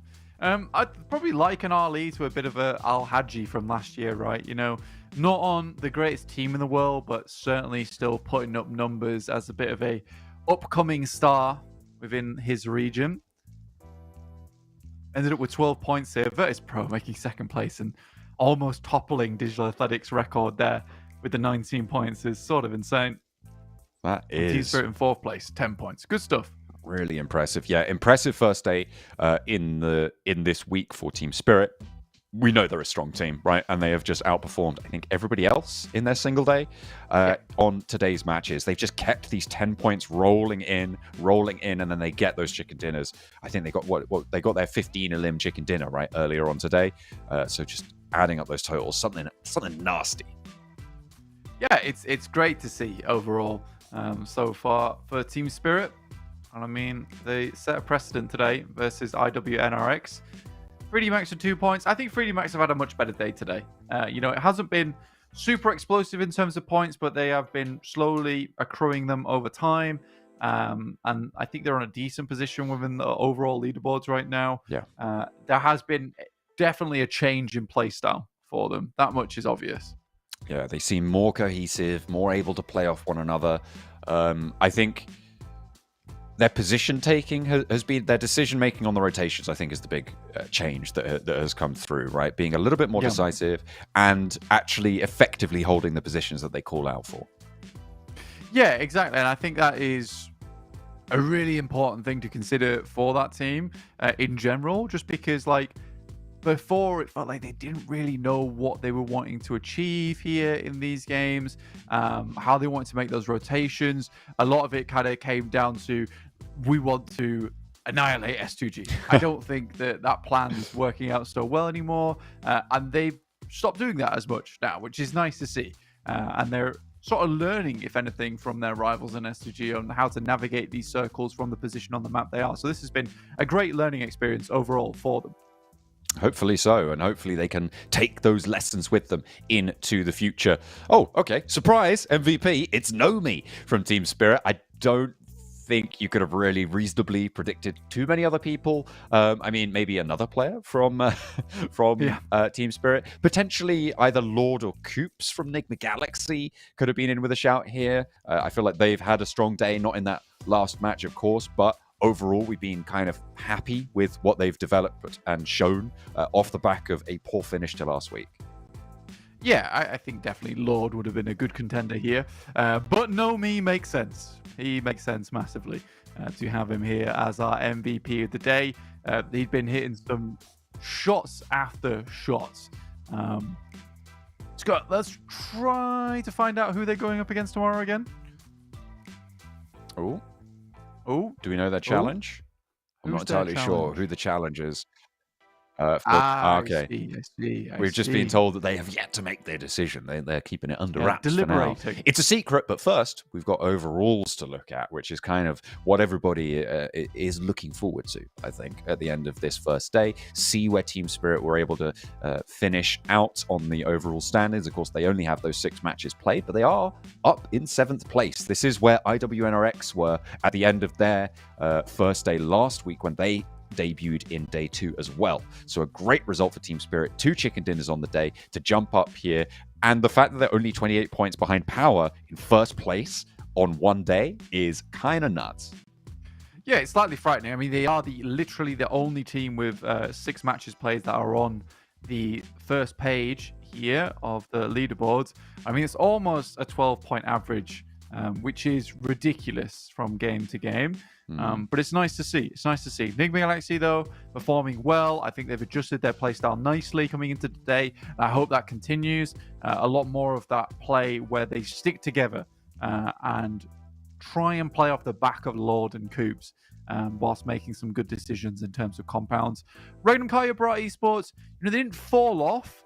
I think it was around about half the points they accrued yesterday they were able to do today, but that still puts them in a decent position.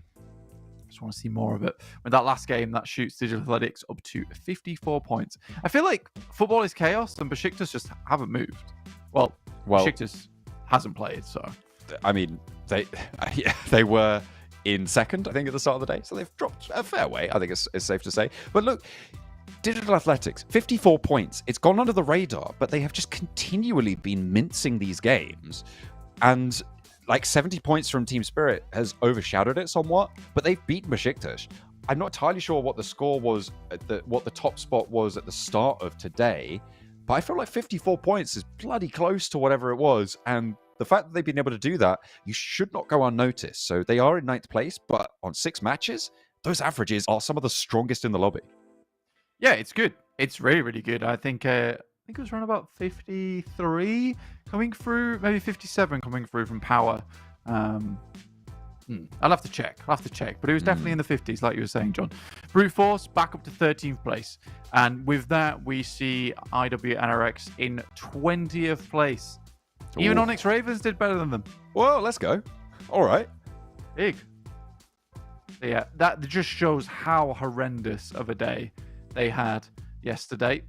Here's our daily winners of day 2. Sandhawk went over to Power with a little sandwich victory from NIGMA Galaxy between the 2 team spirits at the start of our angles and the finish of our angles. Overall, it's been a good day for games, I would say, and teams that kind of deserve to get those points after making adjustments. Yeah, absolutely. I think that every single win here, you're right, it felt deserved for the positions that they played. Even Brute Force, right? Like, they played their game very, very well on that Miramar that they were able to win. Digital Athletics, they just had so much control. Every single time you see Team Spirit win, it's almost certainly deserved. I think the highlight, of course, that Mansion victory. The pair play coming through from Effect and Nomi. Yeah, absolutely insane day. An insane game from Team Spirit. And you can only expect more of the same coming through to tomorrow. So definitely stick around, come back, even if you watch the first couple of games and then maybe you return for the last couple as well. That's absolutely fine. We appreciate you having you here. And if you haven't already filled out the survey, please do. Oh, It'd definitely. be really cool of you. Let us know what you Please. think. Who's your favorite player? Who's your favorite caster? And you It's can. not me, probably. No, it's definitely, of course, Jason Kaplan, who is Correct. I think he did a little bit of a watch party. I think the other day for the CSA region. Yeah, Lovely good. to Yes, see I him and mean, Max Man. There's lots of things popping off right now for us EU commentators. You can find us dotted all around the place at the moment. We're everywhere. We're cutting about, just like NIGMA Galaxy and Digital Athletics on their stats. Wow. Today. That elite stats. That is elite from Digital Athletics. This is what I was saying. It feels like they've just flown under the radar entirely today, but they've been putting up numbers.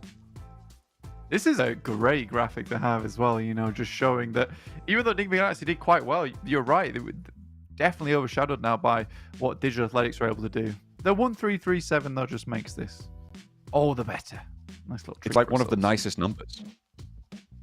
Very difficult to beat that one. We're still waiting on the TDM challenge announcement, by the way, from Nomi. I think this will be the second time that Nomi has won an MVP.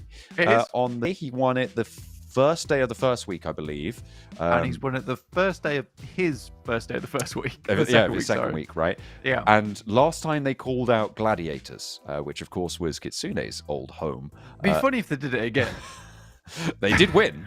Right? They did win it last time. So, I mean, maybe. But then again, maybe you just go for like IWNRX and really put like the hurt on them. Are they allowed to select them if they weren't playing today? I'm not entirely sure. Yeah, I'm pretty sure. I mean, they selected Twisted Minds for today. They weren't playing today. That's true. No, that's not true. But they were playing yesterday. So, like, I'm not entirely sure on the rulings on that, but we are still waiting on word for that one to go through. I think a big resurgence for today, or a big emergence rather, has been Power. Certainly, their first week was fine. Surge of power, you could say. Oh, I like it. But they finished in 13th place last week, right? Which is kind of not very notable. They got 126 points, but today and the rest of week 2, they've been able to get 90, close to 100 points, I think it was, towards the end. They were doing some really, 91 really powerful stuff. Yeah, they did a really great bid for the top of the tables, almost breaking into triple digits and nearly matching, or close to it, their first week score. Yeah, I think the first week score, when you say they came out in 13th place, it doesn't sound great, but the amount of teams that are around that area with 130, 140 points was drastic. Let's put it that way. Yeah. 8th place was 136, right? Which is only 10 points more than 13th. So yeah, so it's I think for Power they've done really well, and it's nice that the team has decided, look, Al-Hadji's putting in a lot of work. Maybe we should do the same, because I think he is the epitome of locked in during this tournament, right? His eyes are so focused on the games all the time, and I respect to him. I think he is really trying to make a name for himself out here in the PMSL EMEA. I'd even go as far to say that he already has made a name for himself. I mean, even during those trash talk sessions and the team ranking sessions, people call him out. Silas even called out Al-Hadji as being a really strong player. Yeah. If you want to keep up to date with all the strong players and upcoming players here in the PMSL, and even PMSLs around the world, you can check us out over on our socials down below there, over at pubgmobile.europe official, which is pretty much the same, just a little bit of variation between most of our socials. Make sure you're checking that out. We are still just about to get our official announcement of the TDM challenge. I was just looking up some of the stats actually on today's games, and surprisingly, actually to me, and I think potentially to you as well, for Power Esports, their best performing player was Fidan on the MVP statistics. 11 eliminations, 2,192 damage there as well, which is pretty effective. And guess who the second best performing player was? That's right, it's easy. He is on also 11 eliminations, 2,170 damage on the day. So very, very close stats. Fidan's stats were skewed. He was doing a lot of running over of people when it was quite easy to do so. True. Which does pump your damage up. Well, and you get your eliminations because he was coming back round again in the vehicle. So I think there was a lot of not a lot of, in fact, check how many knocks Al-Hadji has. Can you do that? Ooh, player stats. NIGMA Galaxy! Whoa, they've called them out. That's a big pick. Nice stuff there coming on through. That is a big pick. Challenging, are they, well, certainly close to the top of the tables. I think they might be in second place right now, third place potentially. Certainly right towards, second place, right towards the top. So they are definitely calling people out. Call out. They're the team with the highest averages in this week right now. So it's a really great to see that they are not just going to go for the easy money like 3D Max did. Though that's probably what I'd do too. I've been John Allen, with me has been Blank. This has been the PMSL EMEA for today, and we will be seeing you tomorrow for more action on the battlegrounds and beyond. We'll see you there.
Yeah.